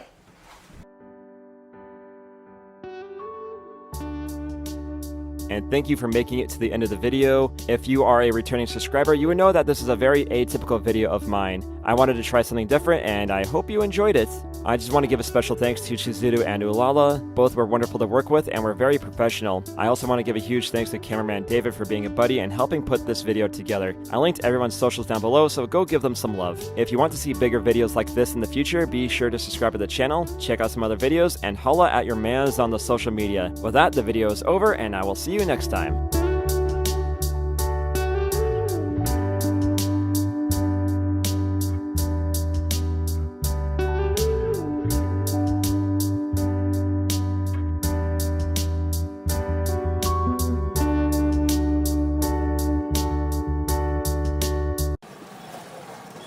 Shibuya, Tokyo, a place I know like the back of my hand. It's a great place for sightseeing, getting drinks with the boys, going on a date, joining the Reapers game, getting caught in the crossfire in a battle between sorcerers and curses on Halloween, and now exploring the hidden world of magic users with Reynatis. This is an action RPG by Natsumi Atari and Furyu being played on the Nintendo Switch. I cleared the Japanese version, so is this game worth checking out? Grab your strong zero and let's see what Reynatis has to offer. To make a great game, you need two things, ambition and money. Reynatis is missing one of those things, and I'll let you guess which one. Reynatis is set in an alternative Shibuya where magic users are real and are feared. An organization named MEA is there to keep magic users in check. Remember, ACAB, even if they are wizards. One young boy, named Marion, wants to find freedom and find true power and badly wants to have drip like Neku or Sora. A chance encounter with Officer Sari Nishijima, who looks a bit like Amy Fukada, changes the course of their lives. By the way, Amy, if you ever want to be in a video, hit me up, we'll find a way to make it work. From there, Marion and Sari band together to defeat the evil occupying this world. The main appeal for a game like this is just exploring Shibuya. With the exception of Shibuya Station, everything else in the game is disturbingly accurate to the real deal. I've partied enough in that neighborhood to navigate those streets while faded off of 5 strong zeros. I took some comparison pics, and it's fun to see how close they got these places to the real deal. With that said, I wish Shibuya was this quiet in real life. Even during the pandemic, that place was poppin' every Friday and Saturday. And Sunday. Basically, any day of the week you could have gone to Shibuya to find somewhere to get degenerates. Unless this game is set in the fake Shibuya where they film movies at. They even got the Burger King and Jiro Ramen and Center Guy down, but somehow they did not get the license for the Family Mart. The best bar in Shibuya was definitely the Center Guy Family Mart for a time. I've definitely made a lot of bad choices there. One of these games has to get a Strong Zero collaboration at some point. They also got the alley across from the Center Guy Family Mart in the game. That place is cleaned up now, there's a bar and a smoke shop in that alley, but it used to look like this. All the Shibuya degenerates called it Piss Alley because, well, it was a communal toilet. And allegedly an act of Europhagia happened in that alley. Allegedly. All this is accompanied by a beautiful Yoko Shimomura soundtrack. When I ordered my copy of Reynatis off of Amazon, they gave me this really cool CD case with this really lovely art piece on it, but that's all it really came with, and the CD only has 6 musical tracks on it, so it's just gonna sit in the drawer for the rest of the time. No matter what project she's involved with, she is definitely going to be the strongest point. And when you get tired of street drinking in Shibuya, you can travel to a second world called Another, where only wizards can go. What secrets are hidden in Another? Lots of monsters, drab environments, and bad camera angles. It's better than Shibuya these days. Tourists, kick streamers, and a public drinking ban ruined Shibuya. Mostly the ban on public drinking, that's a huge nerf. If you've played any kind of game or seen any anime like this, you'll be familiar with the plot points. An angsty boy trying to become strong and a military person getting challenged in their justice philosophy. Marion is joined by Moa, a perky girl who wields a hammer and changes into a BDSM bunny, I think, when in battle. My kind of woman. He's also joined by an aloof woman named Nika, with a dark past who's totally given Eugene vibes. And by the way, Eugene, if you ever want to be in a video, that offer is also open. Sari is joined by the zesty one and a burly fist fighter who is trying too hard to be Kiryu. I didn't care too much for either of them. As for the side characters, they're just kind of there. I could tell who was going to be a traitor, who was going to fade away, and who the living MacGuffin was before they even finished their sentences. Not helping is how quickly characters get taken out of the plot. Not to say there aren't twists and turns along the journey, however, due to some dry dialogue and stiff movements, the emotional moments don't land. You get betrayed at one point and the reaction is just, eh. Someone's mom bites in, you expect it to be this big moment, but it goes over like Scott the Woz reading you the Wii U Wikipedia page. However, there do exist North American Wii U's that are white and 32 gigabytes, except they were only available as refurbished models on Nintendo's online store. So that pretty much means absolutely nobody has them, but mark my words, one day, I will find them. If you are interested in this title, do not buy the Switch version. The frame rate is always chugging like me on a Saturday night, and runs just as well afterwards. My playthrough had the game softlock once after a particularly annoying boss battle which I had to redo, and the game hard crashed 4 times. Thankfully, autosave came in clutch. The Switch version cost more than the PlayStation version in Japan, all for a worse time. Just get the PlayStation version. The gameplay is an action RPG that reminds me a lot of these titles. It's a high-flying character switch and perfect dodge and button masher. You have 2 stances tied to the magic meter, a liberated mode where you lack defensive options but can fire away with attacks, and a suppressed mode where you cannot attack but you can parry projectiles and attacks, and build up the magic gauge again, and disable enemy shields. Essentially, you have either pure offense or pure defense. It looks cool in motion when the Switch isn't fighting for its life and the camera is cooperating. You get 6 characters to choose from, and you can customize your skills. That said, even after expanding my abilities, I didn't feel much stronger at the end of the game than I did at the beginning. Also, it's weird that you have to sell your materials to the store to expand your ability slots. So the store gives you money on top of making you stronger. It's like going to McDonald's after a night of drinking for a $10 meal, then getting your food with $19 back and your drunken state magically healed. Essentially, money is a non-issue. Reynatis isn't particularly difficult, just annoying. It does that thing where the enemies don't have clever AI. They just throw lots of enemies at you while they super armor through combos and do huge AoE attacks. In particular, the Mushroom Mofos and the Grim Reaper Wieners made my life that much more tedious because of their teleports and shields respectively. The deadliest enemy in the game by far is the camera. That thing will fight you till the ends of the earth. Not even Voldemort posed a greater threat than Reynatis' camera system. My general strategy through my playthrough was to combo as much as possible until I can unleash the overdrive and spam roll when I was scared. Even if I found myself in a tough spot, I had so much cash I could load up on healers and tank anything that came my way. And by the time I got the skill from the World Ends With You chapter, the game might as well have rolled the credits right then and there because that move is utterly broken. Compounding the issue is that there aren't a whole lot of enemies. You fight the same dudes in chapter 1 as you do by chapter 33 with only the bosses giving you something different to fight. That's really Reynatis' biggest issue. It's just repetitive. There's only so many bad guys, you see the same sights in Shibuya and another over and over, and there's not even many objectives besides running around, fighting stuff, or defeating monsters. Even doing side quests doesn't help out to cleanse the palate. You just run around the 2 worlds for almost the same reward each time. It gets even more annoying because if you fight a monster in the Booyah, that means you start trending, and when that happens you have to find a quiet spot and wait for the heat to go down, lest you do battle with the elite bad guys that can one-shot you. While the loading times aren't as bad as they were in Akiba's trip, it adds up going from area to area just to grab a drink. This game will take around 20 hours to clear, and I feel like a good 2 or 3 hours of that was just waiting for the loading and having to reset the game after a hard crash.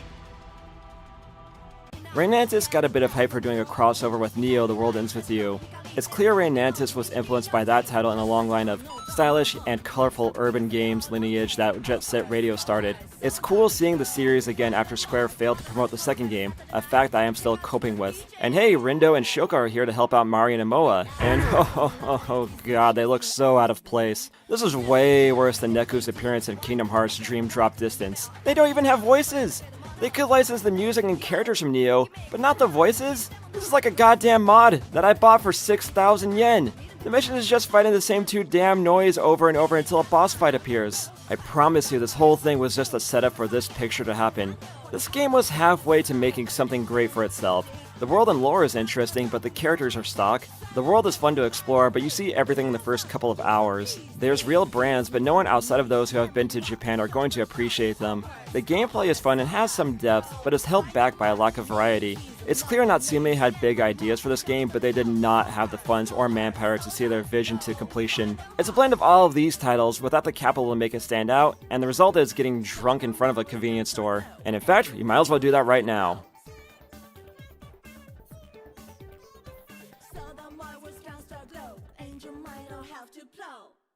And I figured for the end of the review, we should actually do it on location here in Shibuya, Japan. It's a lovely night, and I got me a lovely drink. So that's my look at Reynatis on the Nintendo Switch. And overall, it was pretty I think if this game had a bit more time or money, it would have been a true cult classic in the Switch RPG library. And a game we would have gone back to in like 5 or 10 years, thought, oh yeah, that game was really good. But as it stands, it's kind of a forgettable experience, and I'm definitely going to forget about it as soon as I finish my beverage.